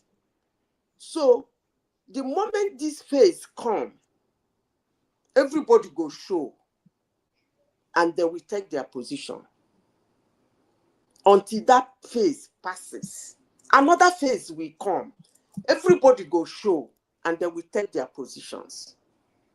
So the Okay, society is already are you arranged. Let me explain what just I to mean keep by it? that. Is When you are you start going from to the the time big? of my father, Is it a Big Bang theory? Just to put it in category, because if you don't put this in category, we will just be everything. All the community will go everywhere, and is it? it's Are you you that going is by the big? going from one place to the other. I Are have you told going? you. Is it Big Bang theory category that you are talking about? A society is already arranged now. It's arranged in phase by phase. I don't even know what you are talking about. How do we arrange the society? The society is already arranged. That's why I'm telling you that human beings are not equal. Society is arranged. We don't need to arrange it anymore. We should just leave it. Or what does it mean? Actually, we don't need to do anything. Maybe I'm misunderstanding what you mean by arranging the society. As you were Hold saying on. right now I'm misunderstanding what you mean by arranging the society. Can you explain what you mean by arranging the society, please? Oh, Maybe I'm misunderstanding you. I can give very easy example. As you were saying, as you and one man were having an argument before about Israel and Iran and America. Okay, that is society arrangement. Now, why if Israelis are not worried about society arrangement, why should they go and bomb Iran? They are trying to arrange from their subjective point of view. They are trying to arrange either their immediate society, maybe they believe their safety is involved or something, and you don't believe in the same thing from the way Iran believe in the same thing. That's continuously arranging society. If there's no need to arrange society, why should anybody go and bomb anybody? The purpose of the I said the society is already arranged. These things you are saying now that is happening now is already inside the arrangement. Which arrangement? From the beginning of you already arranged society. The society is already okay. Let me give you I still have to go back to the creation of a man from the womb of his mother. I don't have a problem. I just want to understand if that is what you are saying. I don't have a problem either way. If you say it's from Adam and Eve, is written when like I that. mean I society, don't want to know. I told you that society has already been arranged. That's why I said it comes in phases. When that phase comes, everybody will take its position. So if the phase of insecurity comes, everybody will take their position. Okay, so if the phase of anything, they will immediately hold on. Immediately they will take their position. Why? Because everything has been arranged. It's embedded inside of them. By who? By the way, who? By who? By who arranged this? By who? I beg Fatai. Maybe who enter here now? Mike. Mike. Fatai, I think you have to contribute. Let me make a comment. Can you hear me? 1 second. Can you guys Did you call me? Anybody can come in, no. Fatai. Can anyone hear me? We can hear you. We can hear you, Jew, the Israelis. Go ahead. All right. So if woman can also hear, I think I heard you guys earlier talking about. I think one man and Zita may have two extreme position on Israel. Its capacity and I guess non-capacity. I don't think one man thinks much about Israel or the Jewish people about their intelligence or how great they are, and not because Madam AI is exaggerating the capacity and capability, but nonetheless, it comes down to how you understand Israel or the Jewish people as a people. to understand Israel, the Jewish people, it has to be foundationally, it has to be based on God. If you believe in God or not, I mean, that's the way all the Jewish people were established. It was quite clear. And the essence of the Jewish people has to be encapsulated spiritually. That's just the bottom line. And I say so based on a contemporary understanding of the Jewish people, the establishment, and also want to go all the way back to the Bible. It's quite documented. See, when it comes to the ingenuity of the Jewish people, I think it's incontrovertible because I mean you can look around us from science and technology to art, to music, entertainment. As a small group of people in this world, Music. they have put it. Yeah, let me. Yeah, I said music. Yeah, as a small group of people in this world. Yes, music. Anyway, you sound like you don't know music. Absolutely music. But anyway, as a small group of people in this world, the fingerprint in every area of success in this world, it's incontrovertible. It cannot be argued against. I mean, they are that great in that regards. They are smart.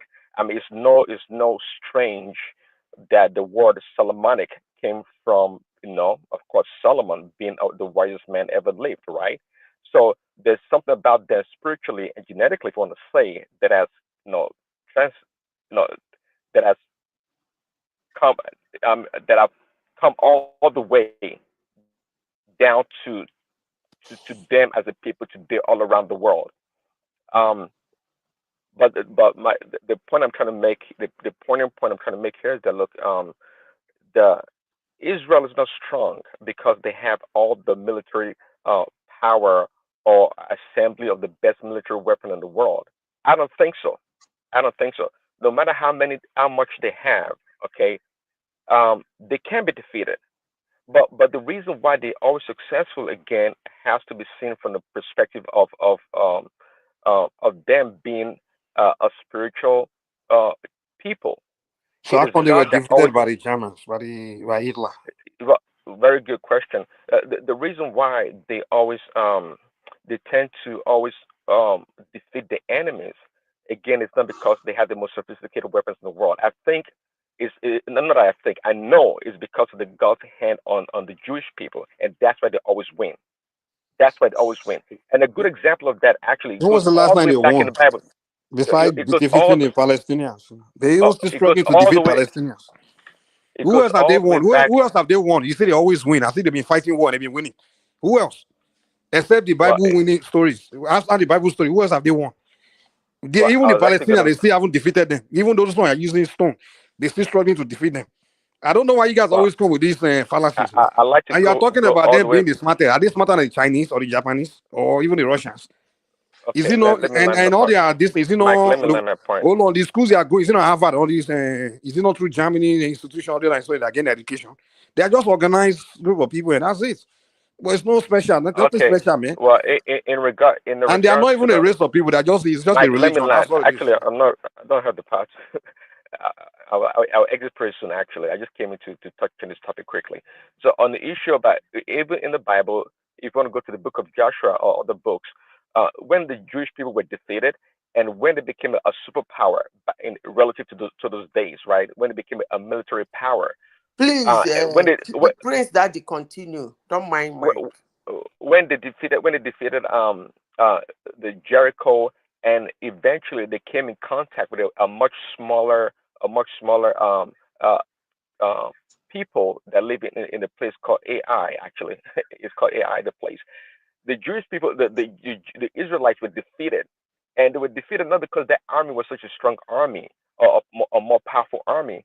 Well, they were defeated because of a spiritual problem, which was eventually made known to them, and they made correction.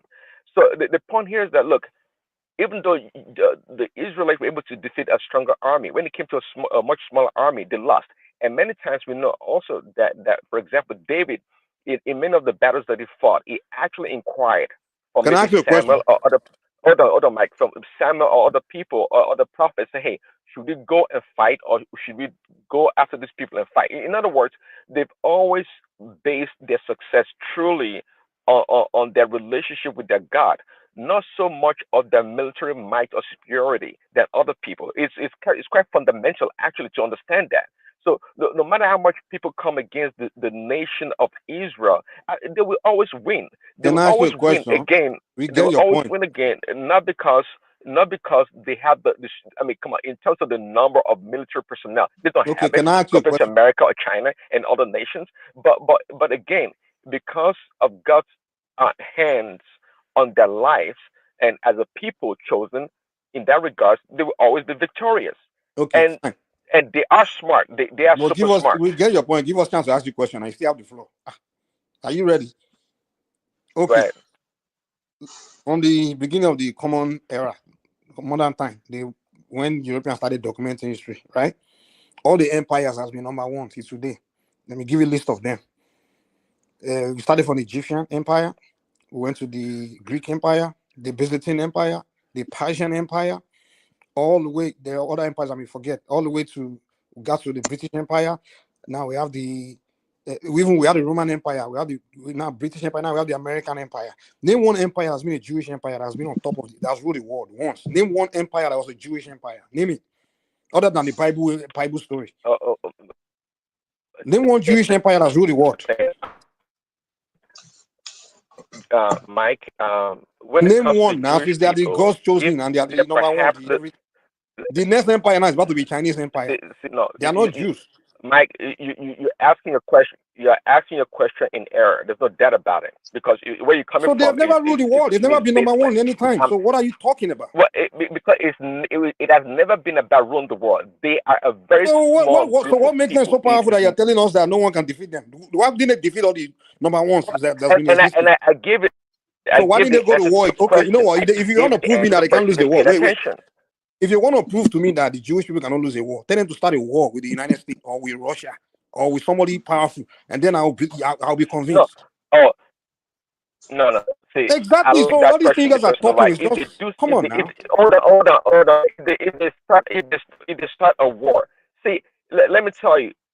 If you the reason a lot of people miss this point that the God so loved the Jewish people and this and that, but Don't which is speak for true. God. But You at the guys just same stop all time, these because you God lack this, God that. hold on. It's just fallacy. No. Let's deal Let me with land, facts. please, because you lack historical context. What you're talking about. I just gave you The historical Jewish facts. people as a people Went all also the way back to the beginning of in the Bible. the first empire known to people, which is it started from the Egyptian Mike, empire. your All the empires question that has is a followed. non-question. Hold on, They all the are a empires that has small followed. Not a people. single one has been a Jewish empire. They are a small people. They've never been an So they are not empire relevant. or have that capacity to dominate the world. Okay, No, so it's what is that? irrelevant because What is I their just told relevance? you. Well, the relevance actually, if you listen to my preamble in this religion. conversation, I talked about how they have been able to affect every area of this life. That's not true. As a human, well, maybe that can help you. Are they affecting the Chinese true. life? Which life are they affecting? Well, by the technology, for themselves. That's by it. the advancement in science. Huh? Everybody's advancing in science. Anyone that's put their money into science, they're advancing. The Chinese are doing it. Japanese are doing it. The Germans are doing it. The Russians are doing it. Everyone that put their money into it will do it. We Africans don't put our money into it. That's why we're not doing it. The moment we start very serious about the Iranians, hold on. The Indians now just wait, calm down. No. Let me land. The Indians now they started putting their money into science, then they are advancing now. Anyone that we all have brains, we can do anything. Yeah, they put their mind into it and everything. Yeah, they go to school, they organize as a religious group of people. And most of them got their education and everything from the European, the Western world, and everything. And that's about it. The Israel after they was the England and that created Israel, England, America. They came and started creating, and we all know why they did it. They just want to take over that Middle East. It's a game, so it has nothing to do with religion or God behind anybody. God is behind everybody. It's whoever plays cards. Okay, wins. say God is behind everybody. Don't try to tell me God is just behind one people. Well, and you're absolutely right about that. God is behind everybody. But I was trying to make a point by the exceptionalism of the Jewish people and why they have the resistance and been able to survive and been able to contribute immensely to the development and advancement of this world. obviously doesn't have a clue about it, and that's why he So talks the way he everybody else talks. that has Okay, contributed, was you it talk not? about Was it the God Chinese behind them? people and the So everybody else, it wasn't God that's behind them. It was just nothing. It was Satan. Well, it was only Jewish people that's God that made them succeed in advancement. I mean, come on well, now. God just want to make everybody prosper. God just can I want to ask make you everybody a question? prosper. Oh, so my Prince BT here. Do you this believe that God's chosen people? Do you believe that God chose them above over everybody else? Me? Yeah, I'm asking you. You said the Jewish people. I'm saying, Me? do you believe in that? Well, This no. chosen You have people, to right? understand. When you put it in context, you have to put in context the context in the sense that look, they are an exemplary chosen people by God to be an example to the rest of the world. In that regards, listen, they are chosen people because why? They cannot function not to be successful without God's blessings, if you want to put it that way. That is the whole point here. The exceptionalism is done because they're so better than everybody else. Not at all. In fact, other people can make an argument that, well, we don't have God and we're great. Fine. But the Jewish people can't say the same thing. They can't say No, we're no, great because we don't have but God. No. no, They're only no, great because no. they have their Hold God. hold on. What I'm asking you is this: if God, let's put that in context, in quotes, chose a group of people, that in itself puts him above everybody else, right? If a supreme being I'm picks a sorry, I group, missed that point. if a supreme being picks a group of No. people, chosen people, that puts them above everybody. Exactly. No, I don't agree. I don't agree. See, So what does that mean when God God could have chose them? chosen What did God hold on. choose them for? Choose them to be what? God, What did God God could have choose them chosen the for? Chinese people or the African people, whatever. But it was imperative that God Himself, in His own wisdom, chose the Jewish people. Okay, He chose them for what? listen, He chose Lord, other Mike. He chose them not above and other races or other people, not at all. That's not the point here. He chose them as an example of the power of His work. No, He didn't choose them What above the? black people. He didn't choose them But above white people. Wait. they What you just said believe doesn't that make any sense. He they chose believe them as the that hold on, Well, to BT, you, it BT. doesn't make any Let's sense. nail I him. understand. Let's pin him down. He chose him as the power of You his can't pin work. me down. And which power? Which power of okay? He chose the power of his work. Okay, what is that work? By looking at a Jewish person, what is the work? Well, the work is that BT understand this very very well, of course, because you understand the Bible. The work is that it says in the Bible that the Messiah was going to come through the Jewish people, and we know from the beginning of time the Satan So that's the work that himself Messiah will come has through them. always That's the been only work. against the Jewish people, and as a result, it's God. You can say God's work or God's power to always protect the Jewish people and the Jewish people to be reliant on God is quite important. This notion, I mean, So why didn't God people protect like them you against tend to Hitler? be gathered that what okay for Hitler, okay, you have to go to the program in the book of Esther. We can't hear you, man. Your system is breaking. That Can't even hear him. it, Your system is breaking. sorry, can you hear me now? Yeah, I think you're good now. Yeah, Yeah, am I better? yeah, you're better now. Yeah. Okay, yeah. Mike, the persecution of the Jewish people did not start with Hitler. In fact, they've been almost comparable persecution of the Jewish people right from the time of the Bible.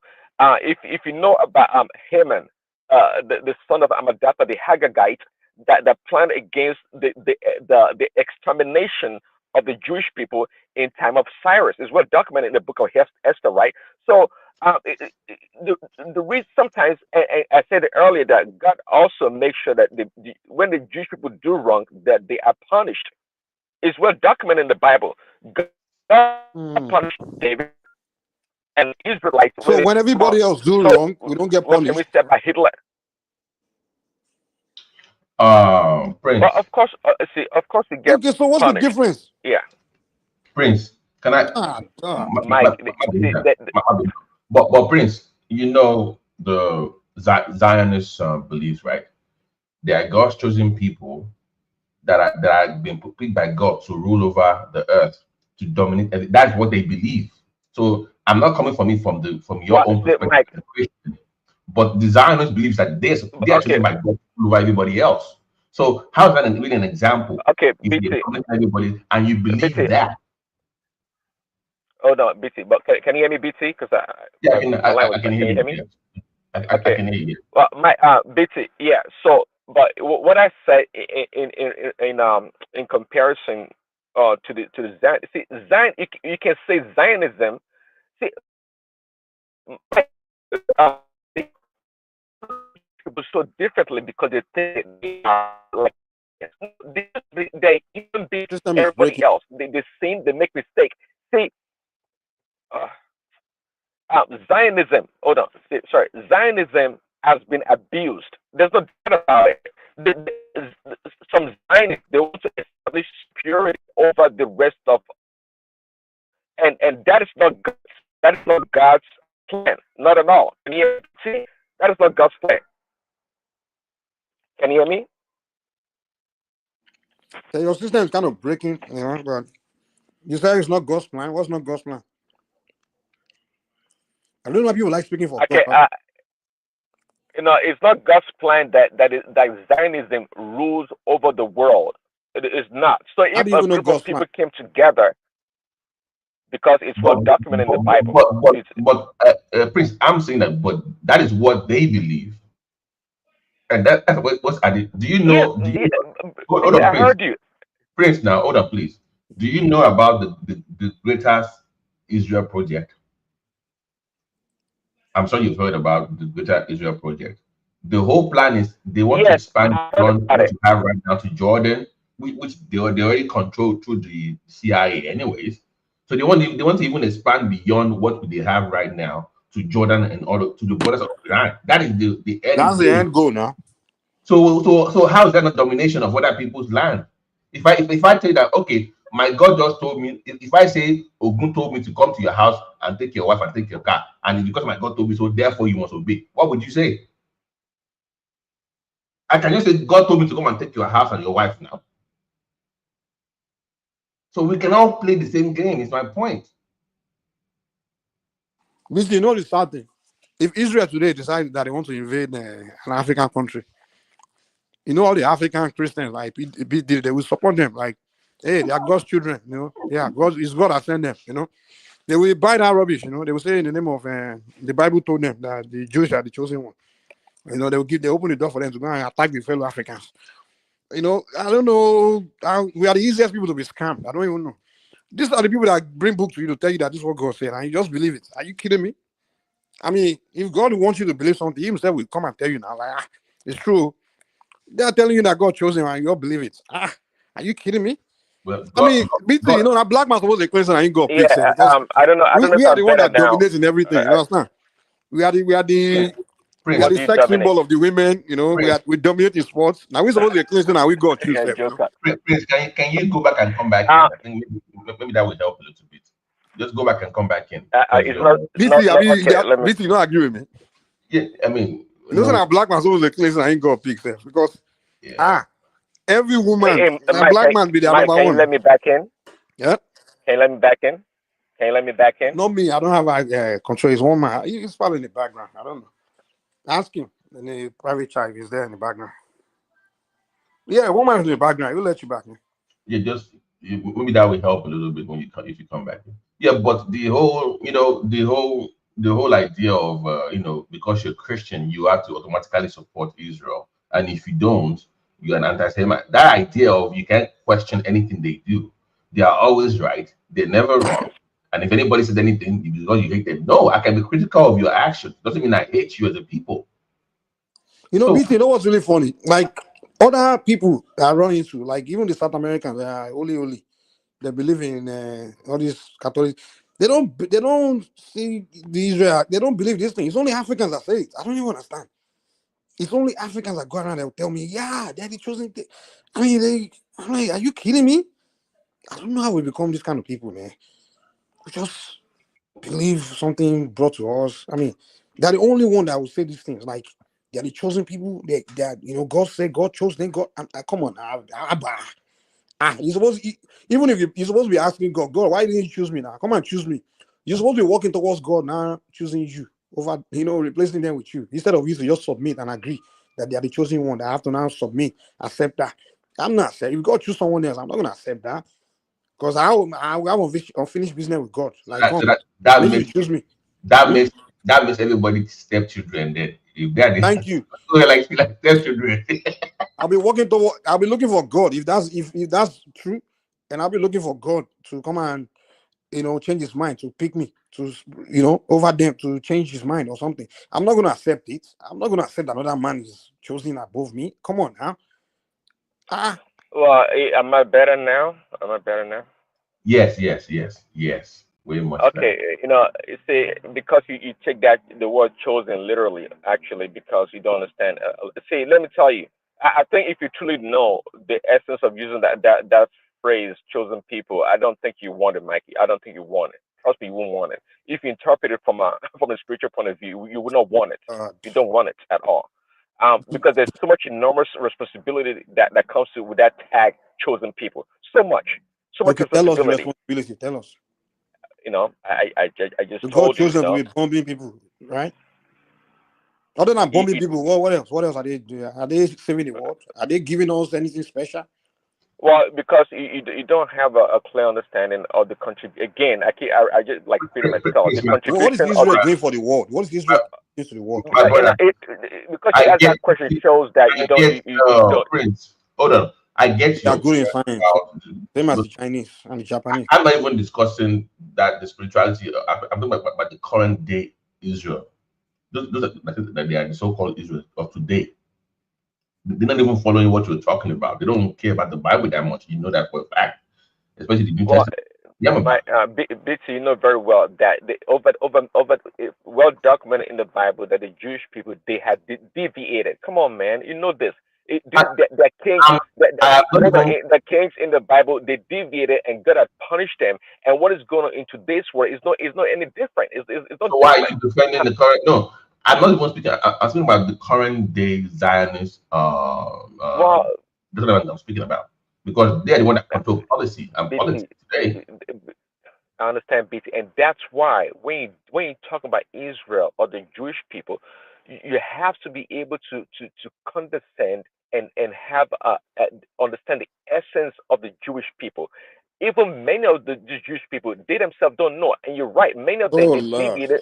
so you know They've more than them. deviated they deviated from their true calling, if you want to call it that. Many people see Zionism, the concept of Zionism is totally different for a lot of people. Okay, some see them just like you see it as you said as a way of world domination and Greater Israel project and all these other things, and that is fine. They're human beings. Why don't you? Why do you think that? Why do you think people, just like black people, Asian people, and the rest of the races can make mistakes? The Jewish people make mistakes all the time. I mean, they are not unique in that regard. They're human beings. Okay, They let's not make ignore their mistakes. mistakes then. How No, about we no, just no, no. We okay, should not. so are you saying We it's shouldn't okay for them ignore to it. make mistakes? Huh? So it's okay for them to make mistakes. I mean, are they not human beings? What's so special about them Okay, so making mistakes? Do you everybody not else make have make mistakes? mistake. Hold on now. So when the Palestinians make mistake, they should all be bombed and finished. And when everybody else make mistake, you should finish them. But there, when they make mistake, we just for ignore it and because they are special. Wow. If Okay, you want to this is a question I want to ask if you you. want to document that persecution from not even the modern times, if you want to document that persecution, would you say that is as a result of their mistakes? That's why they've been punished all the way from the Spanish Inquisition in Spain when they were all thrown out all the time. All it happened in Persia also when they were all kicked out. I mean, they've been persecuted. They're not Well, immune from being persecuted. They've been persecuted. Yeah, everybody get persecuted now. Even black, we the most persecuted. You know, we get thrown out of other people's country today. Like we people put us into slavery. People, I mean, we get more persecuted, but we're not saying it's Black girls that. people, Mike. Black people do not carry the band of slavery. Slavery does not freaking start with black people. So this It's notion, everybody. That's not my argument. Now you're doing everybody strongman talk about, argument. And I never said we have chosen people and we are the only one that face persecution. I didn't say that. I'm just saying everybody face persecution. But you're not going to see him be telling me that when Jewish people face persecution, it's because of God or spiritual or something. Everybody's face persecution. If you cross, I mean, other people are territorial. Everyone is territorial. When people cross your territory, you deal with them. Or if people start irritating you, you deal with them. You understand? People, human beings deal with each other. So don't try to make Jewish people's story as some okay, kind of okay, I understand. So something I think spiritual, and everybody else is their story is unique. No, everything is the same. We're all human okay. beings, man. We are all people. BT, do you buy my argument, or I guess my perspective on the Jewish people in terms of their spiritual No, connection with God? I get okay. Here's my point to you, Prince. I get what you're saying about the covenant that might even be something Well, that's the right word, actually. Yes. What is the covenant? Like Omigbe, that covenant is more like a burden, like a curse. If you don't handle it very well in terms of blood covenant with the people of the Jewish people, I get that. But Emil discussing it for leave that alone. I'm discussing today's history and how they manipulate the media and politics in the West, and they make us do. But BC, they will not. They will always find a way to tie today everything today to that Bible. But yeah, but Understand? They will BT, try to use it to BT, justify. on that point. If you understand my point, they will try to use the Bible to justify everything they do today. That's what it is, man. You understand? That one, I know that one. I mean, They will always find a way to use it. Today, Israel can start bombing Saudi Arabia now, or bombing somebody else now. They will find a way to use the Bible to justify it. You know? Hold on, guy. BT, Israel can even bomb Nigeria now. They will say it's because to the point that some Jewish people they do a lot of bad things in today's world. I'm not questioning that. Again, they are human beings. Yes, 1 second, please. Hold on, Kenny. Yeah, they are human beings like the rest of us that make mistakes. So there's no need to single them out as being a bad contributor. My brother, hold on. My brother, hold on. Let me give you an example before Kenny goes on. If you watched the last, like a month ago, they had a debate. You know, the mayor something is open for New York now, and they asked all the 7 of them on stage. Maybe you've seen that video. If you win, I heard it. I heard about it. If you win this, what would be the first thing that you would do? Go to Israel. How has being the mayor of New York got to do with going to Israel like that? The first thing you will do. They have our politics by the balls. My point. They have you have to understand. Yeah, let Kenny come in now. Kenny wants to say something. Okay, thank you, Mike. Actually, you and BT. Listen, there's this angle that you guys are not understanding what Prince Daddy is saying when he was saying about choosing people. You understand? And I want to ask you a question in regard to that. That when the priest, when the what's it called, the traditional worshipper, when they want to choose their priest, can anybody be a priest if you are not chosen by God or by?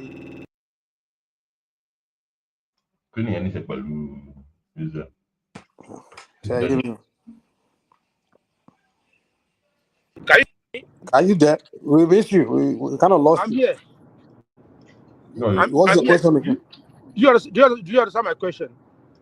Ask it again so I can be clear. Okay, I believe the traditional worship,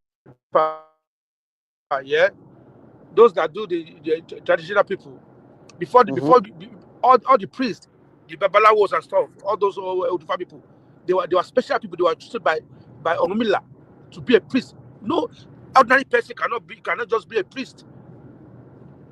You know what I mean? According to that tradition. So, but that's what I'm trying to say. That when Prince Daddy said Jewish people they were chosen by God, he's talking in terms of spirituality, not in terms of their physical being or something like that. They are spiritual. That's what he's saying. But that one, even though it's not related to that one, is more of individuals' attributes or individuals' destiny, right? It's not like a group of people. They're not saying the entire tribe of people are chosen. That one is more like, oh, okay, the divine, and they say this individual and the divinity chose him so that, okay, it's good to be initiated into this deity or that or the other deity, whatever. So that one is more of individuals, you understand, destiny. But what if you want to make argument about individuals have destiny, that's even clear. We don't even need spirituality or book to tell us. All we have to do is look at individual talents. I can say someone like Michael Jordan is destined to be the great basketball player. Someone like Lionel Messi, because we can see your destiny play out in your, your performance and things like that. We can see, but you can't sit there and tell us that an entire tribe of people or race of people or group of people Well, are chosen, Mike, you, and you you can say can't the prove same it. thing about the Jewish people. They are a chosen people. Well, according to your book, well, I can't. This argument will be more of Yeah, because what's the word? according Because you believe in one book, I don't believe in the book. so So, if, for example, even we, some of us here will believe that Yoruba people are the one Olodumare gave. Ọmọ akọrin kan ọmọ ní àwọn Ọlọ́run fún lẹ́yẹ kárí ayé, you understand? Like we are the one Olodumare gave, this thing. I don't know how to translate in English for the whole world, And some of us can go and start claiming that because we can see people they want to run into our tradition, our spirit. But I'm not going to go here and tell people that Yoruba, everyone has Yoruba people are chosen. Nah, no, you understand?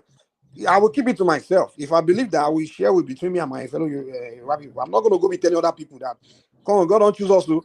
Now, I'll start doing whatever I like and trying to use it to justify it. Your belief is your belief. Keep it to yourself now. It's not like you can't use it to shove it down everybody else. Other people are Muslims. They don't believe God chooses to come and wipe them out. Are they supposed to surrender, allow you to wipe them out? They're going to fight back now. Or now, you can't say because Israel now want to invade Nigeria. You now be saying because Bible says they should come and take over my invaders. I mean, come on, man. Keep your religion to yourself, man. Prince will defend them. Or he say they have the right to take over Lagos. Thank you. Keep your religion to you and your so Mike, are practitioners, you man. saying I'm kidding. You know, I'm You kidding. have to tell Right? everybody. You want to tell the Chinese people to accept that the Jews are chosen people. The Chinese man will just laugh. But it's only African that will be accepted. Can you? Okay, Israel should go and bomb China and say because God chose them. so are you saying that story is not in Bible story? I mean, is that No, no different? see, Mike, say, It's the Bible. Hold on. What's my business? the chosen is not for nefarious reasons. Say, it's not like that. If you keep thinking the way you do, then you're gonna get it wrong.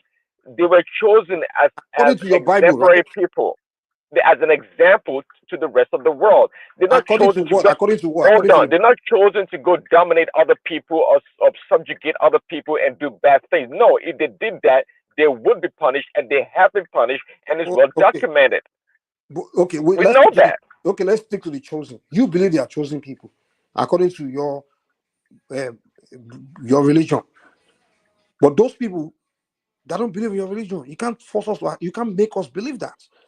Well, Even in the Mike, Bible, okay, hold on. You can't tell us they that didn't that's. believe You in can't tell me religion. that that's true. Mike, Even in do the you know? Bible, they Hold on, didn't believe in one religion. second. Do you know the word Zhongguo, which stands for China? Do you know what it stands for? Zhongguo.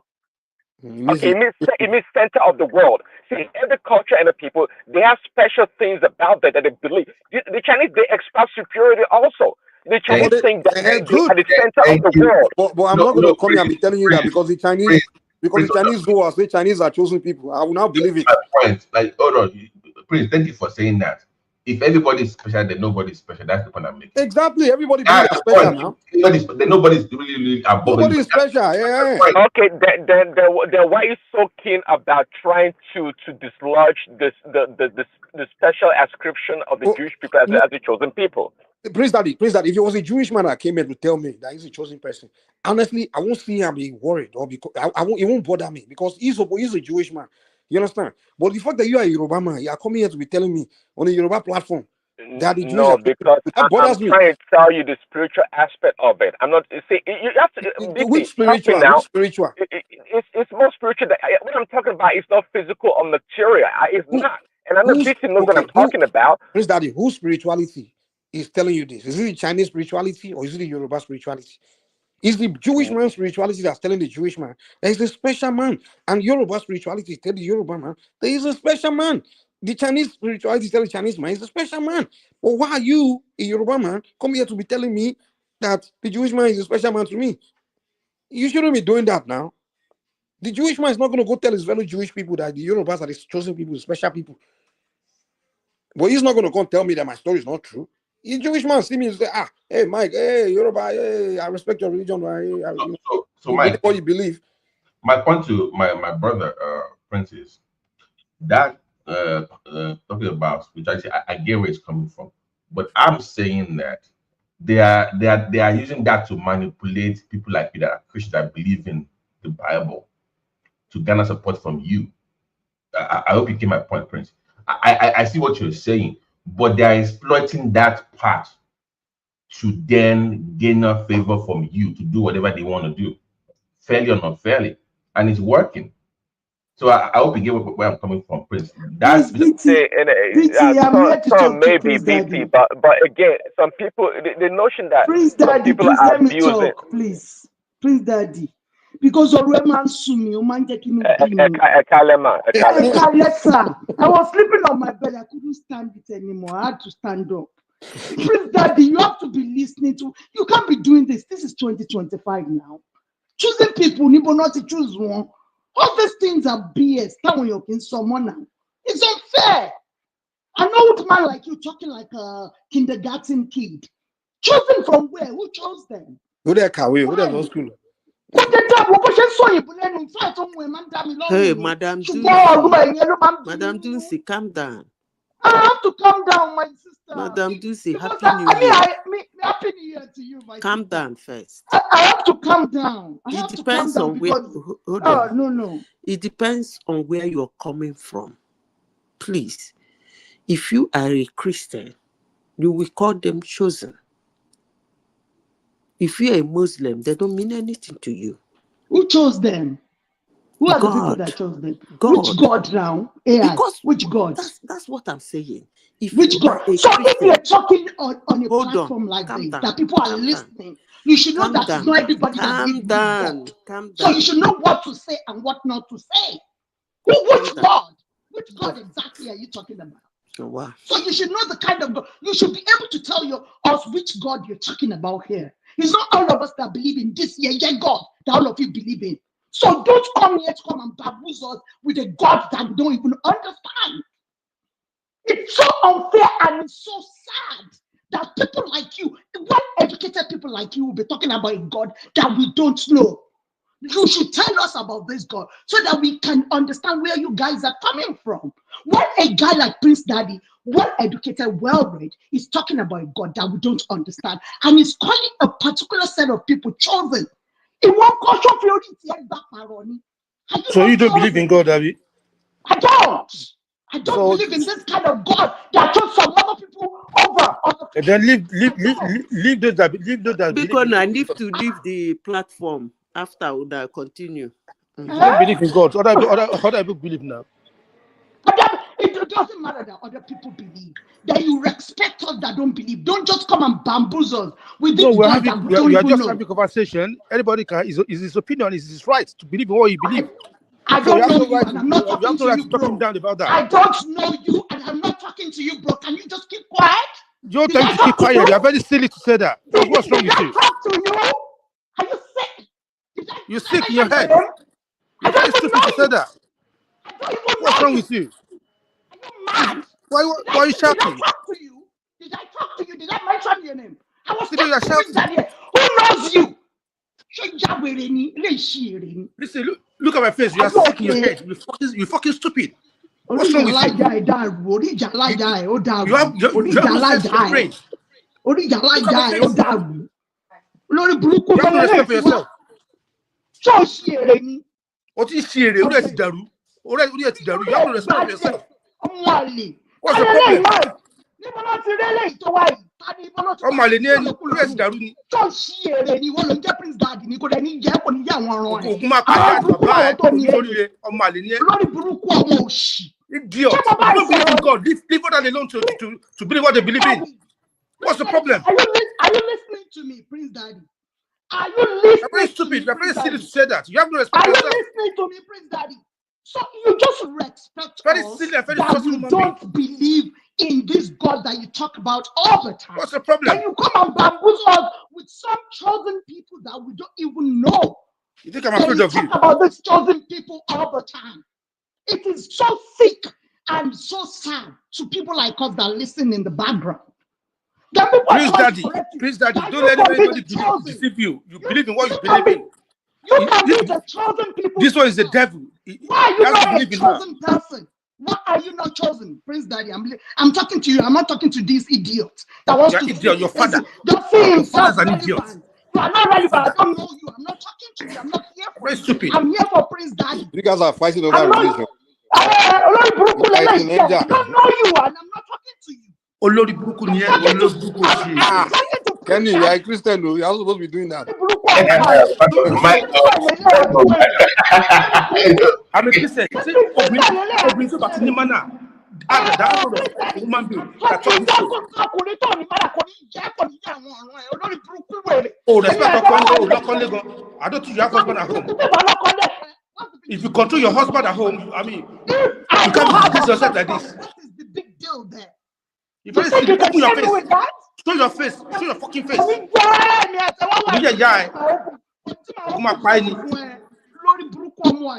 Prince Daddy, so I'm listening to you, Prince Daddy. I came here because of you, not because of this nuisance. Who is this one? I don't even know you. So why are you bragging as Me too, I don't know you. Well, who recognizes you here? Who knows you here? I'm talking to people with good manners here. Who are you?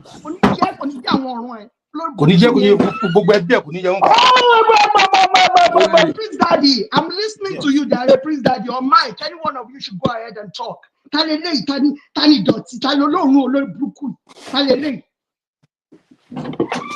Ọkọ ẹni lọ́rùn ọkọ ẹni lé bàbá ẹ̀ àti ìyá ẹ̀ àwọn lọ́rùn.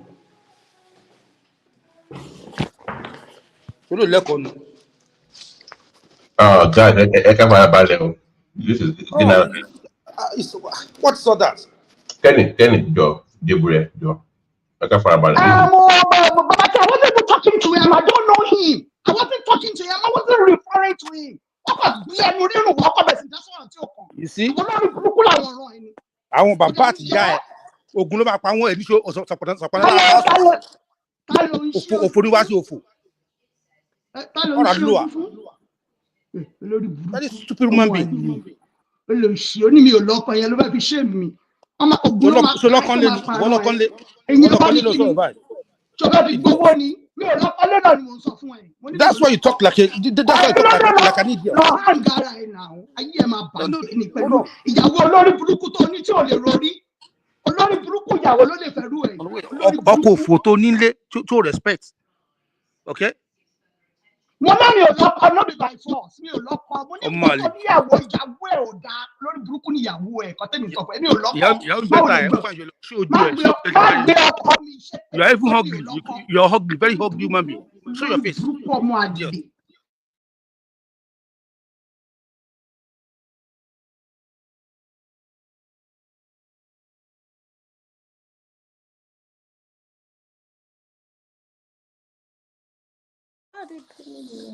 Hi, BT, are you there? I don't know how you went from talking about Israel to they are using Ogun to swear for each other, and two of them are not. They don't. At the end of the day, Nigerians will always resort to tradition. So Kenny here is using Ogun to swear for this. After I don't know. After I don't tell us about Bible finish. Baba, I'm a parallel. I don't say I don't do that. I do. Calm down now. At the end of the day, they always come to tradition. You know, as I know you don't use Bible swear now. Be like this swear. Come on now. Ṣé o morúkọ mi ni Ifá ló sọ bẹ́ẹ̀ Fáwí bẹ́ẹ̀ ló sọ.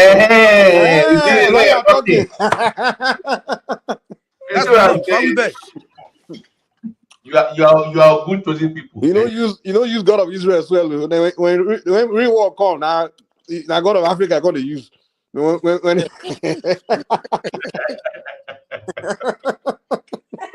now Ganduje. Mikey. Mikey, no. My family originally, we are, but my grandfather is the priest of our village. You So did understand? your grandfather tell you that the Jews are the chosen one? Or? No, me. I'm not saying I believe that Jews are the chosen one. No. So why did you abandon that to go and be doing choosing people like that? No, because my father abandoned it now, and I was born in a Christian home. You understand? But me, I believe in Sheshe, confirm. But yeah, I'm not practice. My practice that, but okay, kilo one so choosing people up and down. Yeah, kilo one so choosing one defend the. No. In Kotumu pay, nobody have right to tell somebody not to believe in who they believe in. You understand? For the father, for the father, no, my boy, for the father, Godfather believe in God, or I believe in God, and you say there's no God somewhere. Believe in what you believe in. Don't bamboozle the other person because of what they believe in. Oh no, that's what I'm saying. No. If you say, hold on, wait, let me. Kenny. Dusi, calm down. Dusi, calm down. Kenny, if she says she doesn't believe in God, she's not telling you not to believe in God. That's our own belief. You understand? So you shouldn't take offense to that she doesn't believe in God. You understand? That's our own. There's no need to fight her. So what I notice about Christians is when somebody don't believe in their belief, they always want to attack that person, and I don't understand that. Yeah, I'm not attacking anybody. If she says she doesn't believe in Ogun or Sheshi, I'm not going to fight her. Mike, I don't go around recruiting people to come and join my religion. Mike, since I be coming here, I've never disrespected anybody in my life. I'm not like that. You understand? Whether I understand English, I don't understand English, I'm still a human being and I still understand. You know, nobody's feeding me. But nobody can you shut up? Let me talk, please. Quiet. Just keep quiet or then only at all. Keep quiet, Joe. And sorrow. Okay, Mike, sorry, Kenny. Let me put it this way. Timbani, I am Ogun's chosen people, or like a group of people. It's just Ogun we are limited. You get the point. But if you say God, we don't all believe in their God. You get my point. So just limit it to people that believe in what you believe in. You can't say God, but everybody on earth subscribes to your belief. That is the issue I think Dupsy has. If you just say God of your people and that's what you believe, that is you. But don't say God for everybody, and therefore we must all subscribe to that what you believe. That's the issue. Babati, me, I'm not subscribing to that. That maybe God chooses anybody. Even myself, I'm choosing one myself. You understand? So me, I don't believe in God chooses God can choose anybody that he believes that he likes. You know, that is power of God for you. Me, I believe in God solely, 100%. Nobody can confuse me. There's no God anywhere. There's God somewhere. There's a being somewhere. So if anybody don't believe that's God, that's your own problem. That's your own. That's how they brought you up. Babati, because only critical mind go lokpolo. That's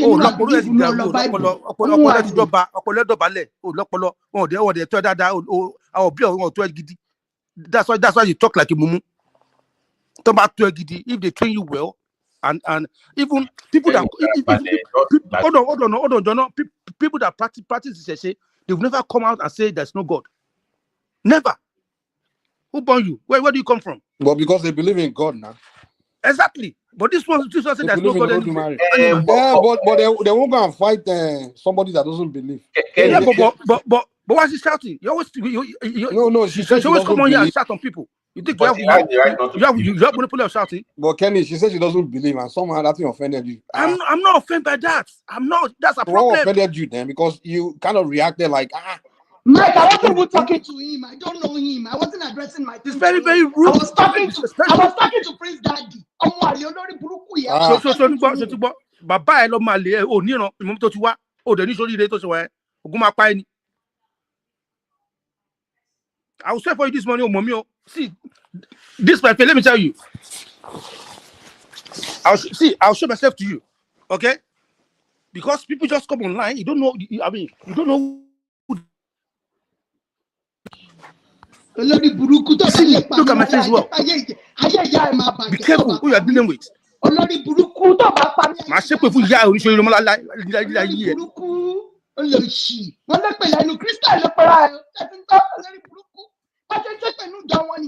o tó ń sọ fún ẹ máa bẹ́gi fún ẹ wọ́lá mo sọ fún ẹ nìyẹn. Ikú ló máa pa gbogbo ẹ̀ lọ́wọ́ ẹ̀ tó bá ti ṣe. Ọmọ àdìyẹ jà tí ó máa bí ní kú ṣe wọ́n sọ̀pọ̀nà lápá ọ̀rá ló wà. Mike, where are you? Lukuluku la gbé ọ lórí. I'm not the host now. sorry, One man is guys, the host. He left. He's not. Oh, one man is not here. He's in the background. Akọ máa jábọ́ bíi pé Yeah. kọ́ ló ń kọ́ tó ń gbọ́ ìwọ ló kọ́ tó Sorry, ń Kenny. Ayé ẹ̀ máa wọ́ dànù lórí burúkú. Guys, Doopsy, me and Doopsy, we've had this debate like many times. But I came in for you. He doesn't know our history. I'm here coming for you. I'm here for you, waiting for you. Idiot. Ayé bàbá ẹ̀ máa bàjẹ́. all right, guys, we can agree to Show your disagree, face. but You are a coward. You are a coward. Show your face. If you're not a coward. If na baba born you, show your face. Ìwọ tó gbọ́ Ìgbò, kí ni mo fẹ́ show face? Yes, Ìgbò, thank you. Baba lolo Ìgbò, ọmọ àlè. Show your face, you ugly dude. You are a coward. So, you can't show your face. You see? And you open your mouth to talk online. Abuse everyone. All right, Show your fucking face. All right, Kenny, thanks. So I think the whole issue went around the chosen people. The chosen people simply means to me is an example. They're just an example of a people. Just like I said earlier, it doesn't mean that they are better than other people. No. So people can choose to ascribe whatever term or name to themselves or their group, but according to the Bible that I believe, the Jewish people, the Israelites, are a chosen people by God as an example to the rest of the world. It's that straightforward. I don't argue or debate people about that. And as a Christian, there's no way you should be espousing superiority over other people's religion or their background. That's not about true Christianity. Just like I told you, Mike, just what you were saying, those people that are using Zionism as a crutch, those people using Zionism as a crutch to say they want to dominate the world or do this and that, they are doing wrong because they're not doing. How many times, even our pastors today, see, even as a Christian, you guys, Doopsy's heard me talk. I'm critical of pastors or Christian leaders too, because they abuse the congregation or their followers. They do that, and it's well documented. Don't do give us chance to come in. Come down. See, one problem I have with a lot of you Christians, you speak from both sides of the mouth. You said you Christians are not trying to push your belief onto others and things like that, but that's exactly what you do when you come to tell people that are not Christians that this is that the Jews are chosen people according to Bible. I'm not a Christian, so are you not forcing me to believe in your stuff? You understand? If that's what you're hold on. Wait. Hold on. The fact that your Bible told you that the Jews are the chosen people, and my own religion doesn't tell me that. So what's the essence of you coming to now tell me categorically that the Jews are the chosen people when you know that what I practice doesn't tell me that Jews are chosen people? So you're forcing your belief on me? No. Mike, hold on. But why you keep saying forcing? Where did that come from? I say force, but I would say you are trying to impose. No. Because I make a statement doesn't mean I'm forcing you. No. Hold on. You okay? Let's say you're preaching. Okay, for example, what? Let me even tell you. Start with the basics. Why do you guys go around trying to tell people that are not Christians, trying to force them to be, trying to tell them that they should come and be Christian? Like you go and approach in Nigeria, for example. Law. What is wrong with that? What is wrong with that? Make it laugh. You people go and be approaching people's children. No. Bring them Mike, you look, you're a fault finder. You're just looking for fault left and right. Even it says in the Bible. Hold on. It says in the Bible. If you go to. But Prince Daddy, I'm not. I'm just telling reality. For example, Christians will go and be knocking on people's door. Okay, wait. They will see people's children, right, and call them and begin to try to convert them to Christianity without even engaging their parents first. They do that a lot, especially in Nigeria and Africa. And why do you're imposing your belief on to other people? If you believe your Bible, you believe in God's chosen people, then believe it to yourself or among your fellow believers. Why do you have to try to convince others to believe it? Mike, I even respect Christians like Prince Daddy. Àwọn olórí burúkú bí eléyìí tó ń sọ̀rọ̀ Ṣàngó. Kí ni ká wá sọ sí? Olórí burúkú ọmọ àlè. It's okay now. I don't do now. How long you guys will swear give each other today? Yeah, you see, Prince. See, one people low. Kenny, see, like I said to you earlier, Prince, I get that spiritual aspect of what you do. I perfectly understand, but I'm not discussing that. If it were that, I would concede to you that I get the spiritual aspect of choosing people. I get that concept, but the modern day, those people, I don't want to put that name. But you know, I'm coming from where they use that name to exploit you, because now they know you're a Christian now, and they don't even believe in Christ like you do. But somewhere they're able to pull your strings, and they're like, okay, regardless of what you believe in, or if you don't believe in the Jewish people, you will still support them because they are God's chosen people. So they are using that to garner support in the West. So look at how they're trying to pull in people to support their war against Iran. They're already talking about the pastors coming in. They will support Israel because they're the God's. Just look online. God's choosing people. You must support them regardless of what they do. We are Christians, support them because they're so they are using that same. That's what the issue I have, Prince. People are exploiting that, and people are paying for it. Prince Daddy, please let me say something. Prince Daddy, please let me. BT and Mike, if you look at the history of this particular religion, I'm always against this particular religion called Christianity. If you look at the history, that's how they've been propagating evil against the people of this world since the beginning, calling some people the chosen, telling you that somebody is the Pope or somebody to be worshipped. And that's the way they enslaved everybody's mind. And they are not letting people's frontal lobe function to the maximum again, because they have actually damaged people's brain through this religion, especially Christianity, telling you that some people are the chosen one. When these people are doing evil things, nobody will be able to correct them. See America now. They want to join in this war that Israel wants to, is starting with Iran again. See how they're doing it. So this is how these people are. I can't stand it. When I see, I cringe in my spirit when I say Christians. They are evil people to the bones. They are not good people. See this one. Only Christian alone. Just watch out.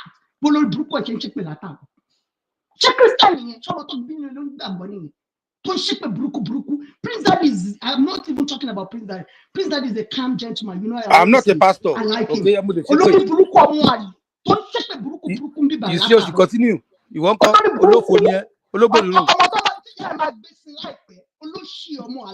oh my, you know it. Oh my, no panic. Mo am bi fún ẹ. Èmi ló pè lè lóṣì. O mẹgbẹ.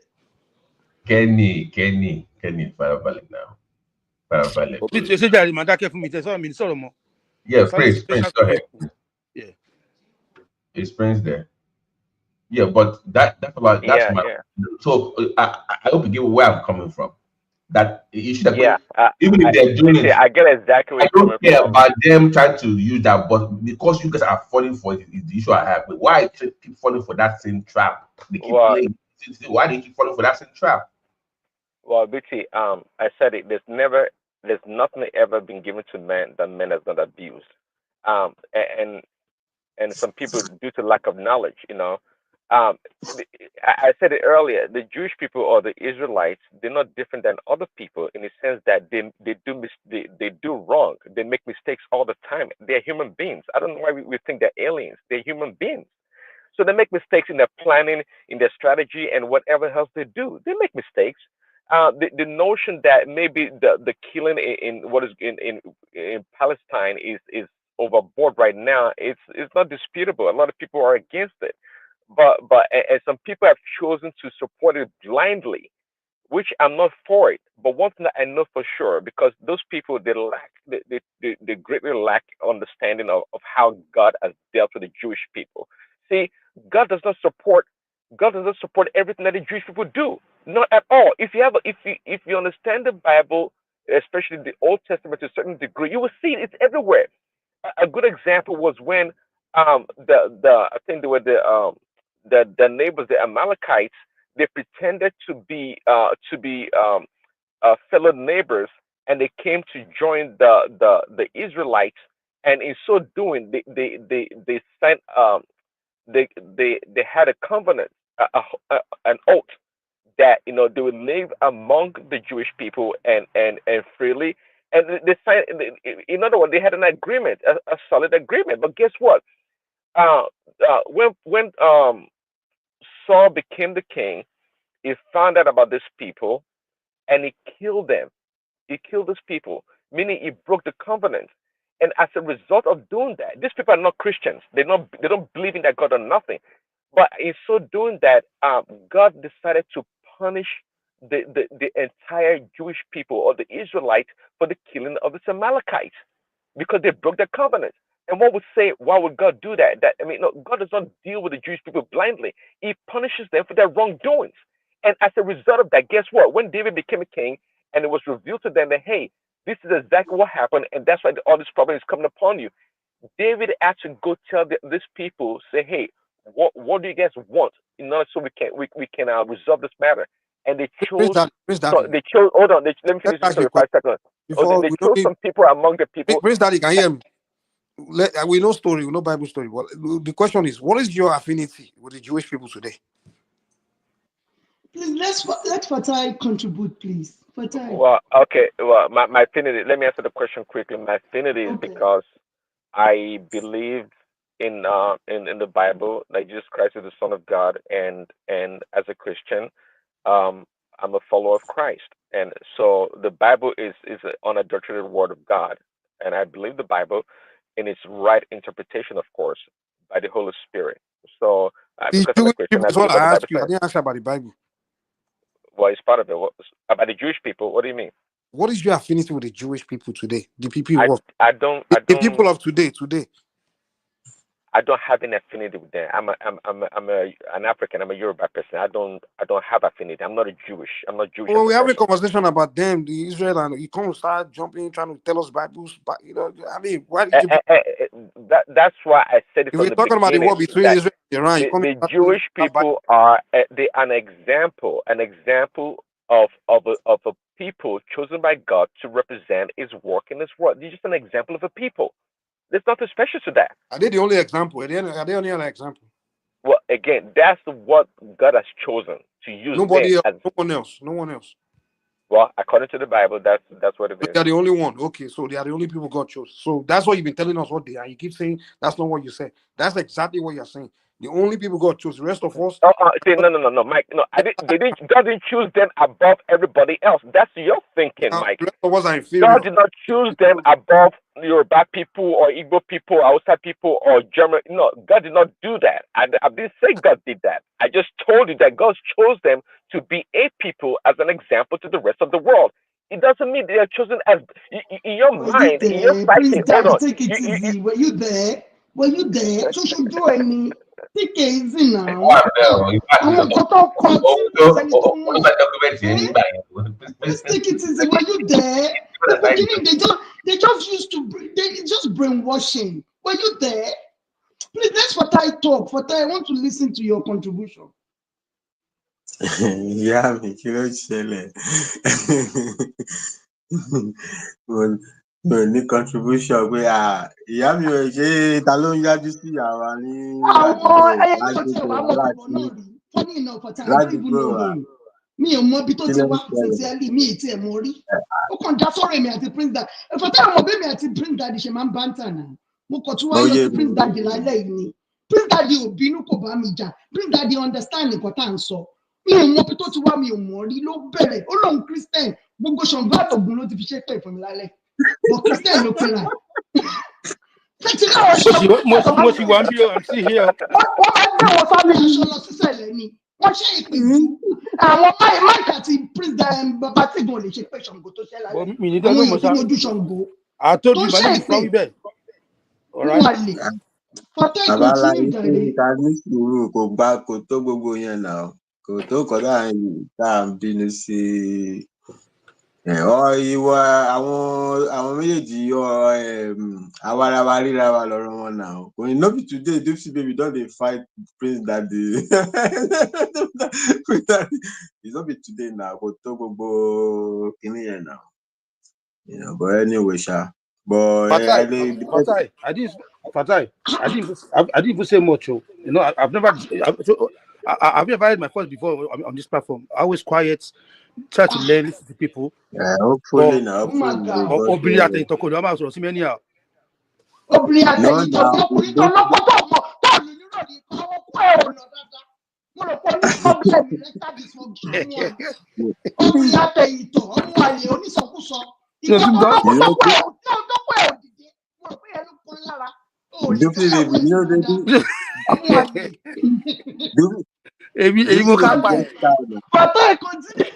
I don't enter you.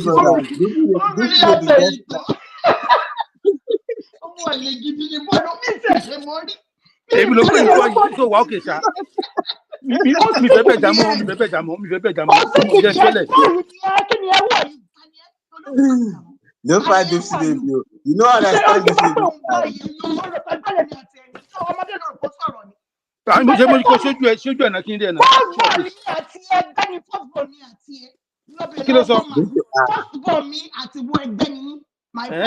Show your face. I will respect you. Apologize to me. No, apologize to one man. Apologize to you how? I'm not. Why should I apologize to you? To you? Don't take my time, brother. We can apologize for you. Leave woman now. Mo ti feel that Olóhùn àtàkọ́ bí oṣù méjì mi ni ọmọ 10 years ló pè mí àbí 20 years ló pè mí àbí 40 ló pè mí. I'm well above 50. You know, you don't understand this baby style. This baby get his style. And people we understand, they enjoy him too much. So then you go little boile now. This is getting your style now. You know, it's just but so about this show when she hosting a show, I was there listening sometimes. You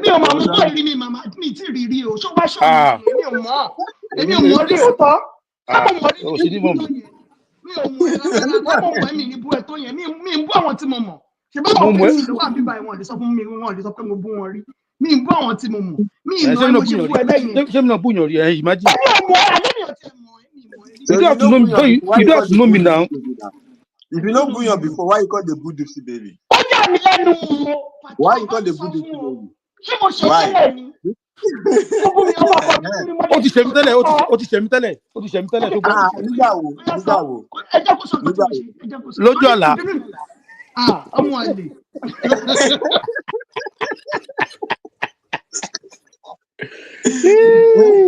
Okay, do to my binu. Apologize.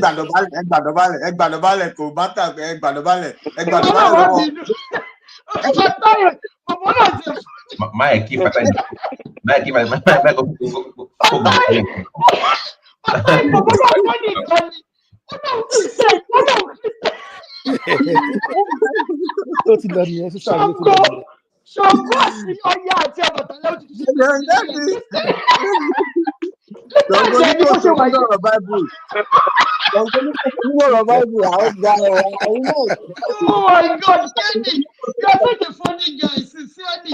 You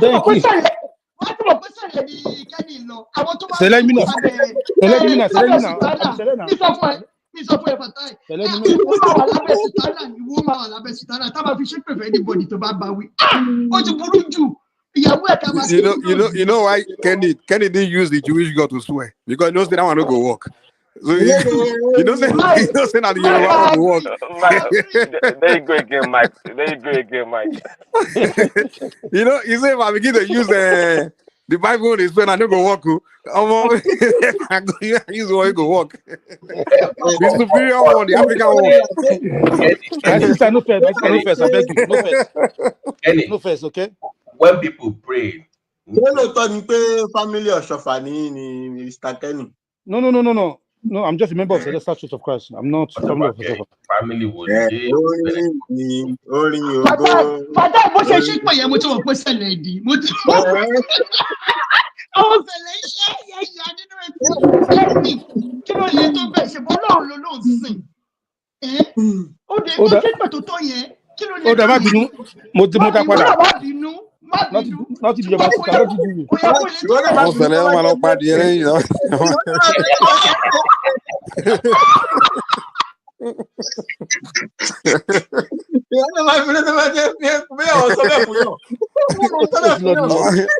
Tọ́ba ti yin ògo Jésù tán níwájú ọmọ alọ́sẹ́yìn kùlé wọn parí ẹ̀. No, Celeste is a good church. They are not like that. This is about individual. It's not about church. Kenny, let's be honest. Even after church prayer, if it doesn't work, where do you go next? We all have a bank for you now. Mo padà sí ìṣẹ̀ṣẹ̀ ni. Ìṣẹ̀ṣẹ̀ làgbà ṣó mọ̀ ni. Àwọn ibi ìyá ní orúkọ tó máa ń kọ wọn ni pé tó bá bú ẹni tó bá lé ẹni gbàgbọ́ o wá, tó bá lé ẹni màlé o bọ̀, tó bá lé ẹni gbàgbọ́ o wá, kájọ máa ṣẹ̀sìn bílẹ̀. àwọn tí. Fatai, gbogbo ìtíkẹ́ni ṣe ìgbójú ni ẹ̀sìn ìbílẹ̀ gangan ló ń ṣe rọ́ ló ń pa. Ó kàn sọ gbogbo tó sọ ẹ̀. Ẹ̀sìn ìbílẹ̀ gangan ni kẹ́ ó ṣe ju báyìí àti bàbá ṣe tán. Ó sọ̀rọ̀ ẹ̀ ó gangan ó ṣe awo jù wọ́n lọ. Ló sì rádà wá ní Ọlọ́run mo fẹ́ wọ kí náà ti bí èké lọ sí pé gan báyìí. Sutana wọ́n tó bá ṣe fún mi. Sutana kí ló fẹ́ wọ̀? No, mo fẹ́ wọ Sutana. Mo fẹ́ wọ Sutana yẹn. Ṣé o rí bẹ́ẹ̀ yẹn? Ó ti náà máa ṣépè fún mi lálẹ́ tí mo máa rìn lọ tẹ́lẹ̀ yẹn. Ó tún ti change mind. Oh my God. Àmúkọ̀rẹ́ ń gbàrú Tupsi baby pé kí ló ń ṣẹlẹ̀ ta ló fẹ́ a máa wọlé wá a máa fọ́gùn mọ́lẹ̀ o ta ló fẹ́ bá dúdú a máa fọ́gùn mọ́lẹ̀ o. Kí ni òun báwo tèmi pọ̀ ni? Kò yé ni báwo tèmi pọ̀ wọ́n yẹ pa. Kò yé kẹ́ni ni. Kò yé kẹ́ni ni bàbá tí àti ibà ìjẹ́ ìjọ láti mú wálé irọ́ ni kò gbà. Ó yarí kan ní ìrírú ẹ̀ ní. Ọ̀gbẹ́ni ìṣàní mímú lágídí gan. Ibo ni ìlú ẹ̀ ibo. Ìjẹ̀ṣà lèmi. Abájọ. Ọmọ Oǹdó lèmi, èmi náà lágídí ju ẹ̀ lọ Oǹdó lèmi. Nǹkan náà jọ rí. Ìjẹ̀ṣà Iléṣà. Ilé Abájọ agídí ẹ̀ pọ̀ Òṣó máa lọ. Ẹ̀yin ò gbọ́dọ̀ jẹ́ lówó bó ṣe wà yẹn, ó máa ṣiṣẹ́ náà ìléṣe síbẹ̀ ni. Agbowó yẹn lọ́wọ́ ẹni. Owó yẹn mo tẹ́wọ̀n yẹn bẹ̀rẹ̀ pé ṣìjàbùjìjà wọ́n máa ń pa wọ́n máa ń rí èbú kan tó máa ń bú. Ìjẹ̀bú Òṣùn Ìjẹ̀ṣà Òṣùn àbí Ìjẹ̀bú Ọ̀dà. Wọ́n ní pé Ìjẹ̀bú Ìjẹ̀ṣà ni wọ́n. Ìjẹ̀ṣà dà we are the best. Ẹ̀bọ̀ láwọn Ìjẹ̀ṣà láwọn. Àwọn Ìjẹ̀ṣà láwọn aláwọ̀. Níbo Ìjẹ̀ṣà Òṣó máa lọ ní Ìjẹ̀ṣà ẹ̀ láwọn dákú. Agídí dẹ̀ pọ̀. Ẹ wo orú agídí tó dà lẹ̀ lórí platform ìlàlẹ̀. Ẹ wò pé kí ló dé. Àwọn èèyàn gan ti sún wọn. Prince Daddy tí ò ní jọ̀gbọ́n ti rọra mute ara ẹ̀. Pé kí ni gbogbo wàhálà yìí? My sister, wait, make I ask you one question. Yeah. Why are you not seeing your shoe anymore? I've been busy. I will start it again. Please, because we do enjoy that show all the time. Are you serious? Yeah. I've never noticed Kenny on my show, sincerely. Many times. I've been there many times now. Yeah. Torí pé ẹ̀kí sọ̀rọ̀ àgbàdo ń bẹ̀ ló fà. Nǹkan tó ṣẹlẹ̀ ni. You're right. You call me there, you're right. But máa ń wá bẹ̀ ṣá. Nǹkan tó ṣẹlẹ̀ ni wọ́n láì gbọ́ Fatai ló jẹ́ ká parí ìjà ìlàlẹ̀ yìí. Ọlọ́run ìgbìyà yóò bàbá wá orúkọ ẹ̀ kiri bàbá máa ta kí ẹ̀rọ mi ò. Oníjọ̀gbọ̀n ni mí lọ́bẹ̀rẹ̀ àwọn tí mo máa ń bájà lórí platform mi fi wọ́n lọ́rùn lé. Mi kò tiẹ̀ gbọ̀ mí rò pé mi tiẹ̀ ṣúọ̀ bóyá màmá fọ́gò mọ́lẹ́ ni o bóyá màmá mi ta kí lè. Bàbá wá orúkọ ẹ̀ kiri bàbá àtàkì ẹ̀ ní. Àti parí ẹ̀ sí ó ti dọ̀rẹ́ mi. Literally because mo ti kọ́ pé ẹ̀ ti bọ̀ bọ́yì àti dìkọ̀ náà yé ni ìjà bẹ̀rẹ̀ ó ti lọ wọ́ orúkọ ẹ̀ dáadáa.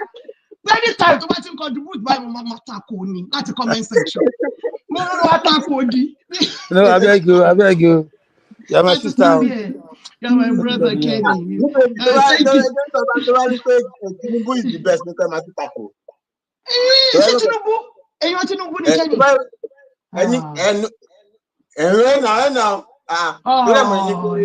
Èèyàn wa ni o. Èèyàn wa ni Kenny. Èèyàn Tinubu 100% Tinubu 100%. Èèyàn wa ni Kenny. Abájọ tún fàtà ìtètè wá. Òun ní fàtà ìṣe wọlé kíákíá pé ìkan náà ni wàá pàlè jà. That's why they follow you now all the time. Mi ò mọ̀. Even I've been asking one myself. Mo ti bí wọn máa lè pé where's Dupsy? Where's Dupsy? Are you serious? I'm so sorry, Kenny. Ask one man. Kí n pẹ́ bára mi jẹ́ oníjọ̀gbọ̀n ni mí. Tí wọ́n máa bá ń gbọ́ àti rẹ́rìn para ẹ̀, wọ́n máa ti máa rẹ́rìn pé Dupsy ti dé. Kenny is a peaceful man now. That's how I was. Are you serious? Kenny knows Moses. Kenny is a peaceful man, you know. Oh, I didn't realize you that. You know, say now if it doesn't want troublemaker the fight, you know, I go back you. I know. So there's no way I go tackle Kenny like that. Kenny na peaceful. You know, me and the program. I was like shocked. That's why I just keep quiet. Kenny na peaceful man. You know, Thank you, Jerry, my brother. Tell about attack God one man was so agitated, and it's not necessary. If I don't ring, it's not Kenny, necessary. you banish on Kenny. Hey, I walk back. Confirm. I walk back the Kenny Boshiwaye. But I thank you. To the mic, the jacket, more quickly to Mike, or shake the minute in being promotion about Mike. The mic, my jacket come and boom me. But what do I hear me pay? You're too gentle, Kenny. What expect Kenny or jacket? But because thank you, everyone. Thank you. I really appreciate my sister. I'm very sorry. I'm very sorry to my brother. For the outburst. So my next show now, I have to invite you specially. No problem. Anytime. Thank you so much. All thank right, you for time. You know I'm going to thank you. Love for you now. Connection. I don't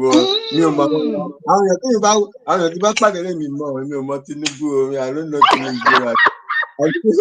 I know the baby. I don't know Tinubu. But you want Tinubu for time. Magic can call you Tinubu 2027. Support Tinubu. And you want to support Tinubu 2027. Baba Shilo law. 100%.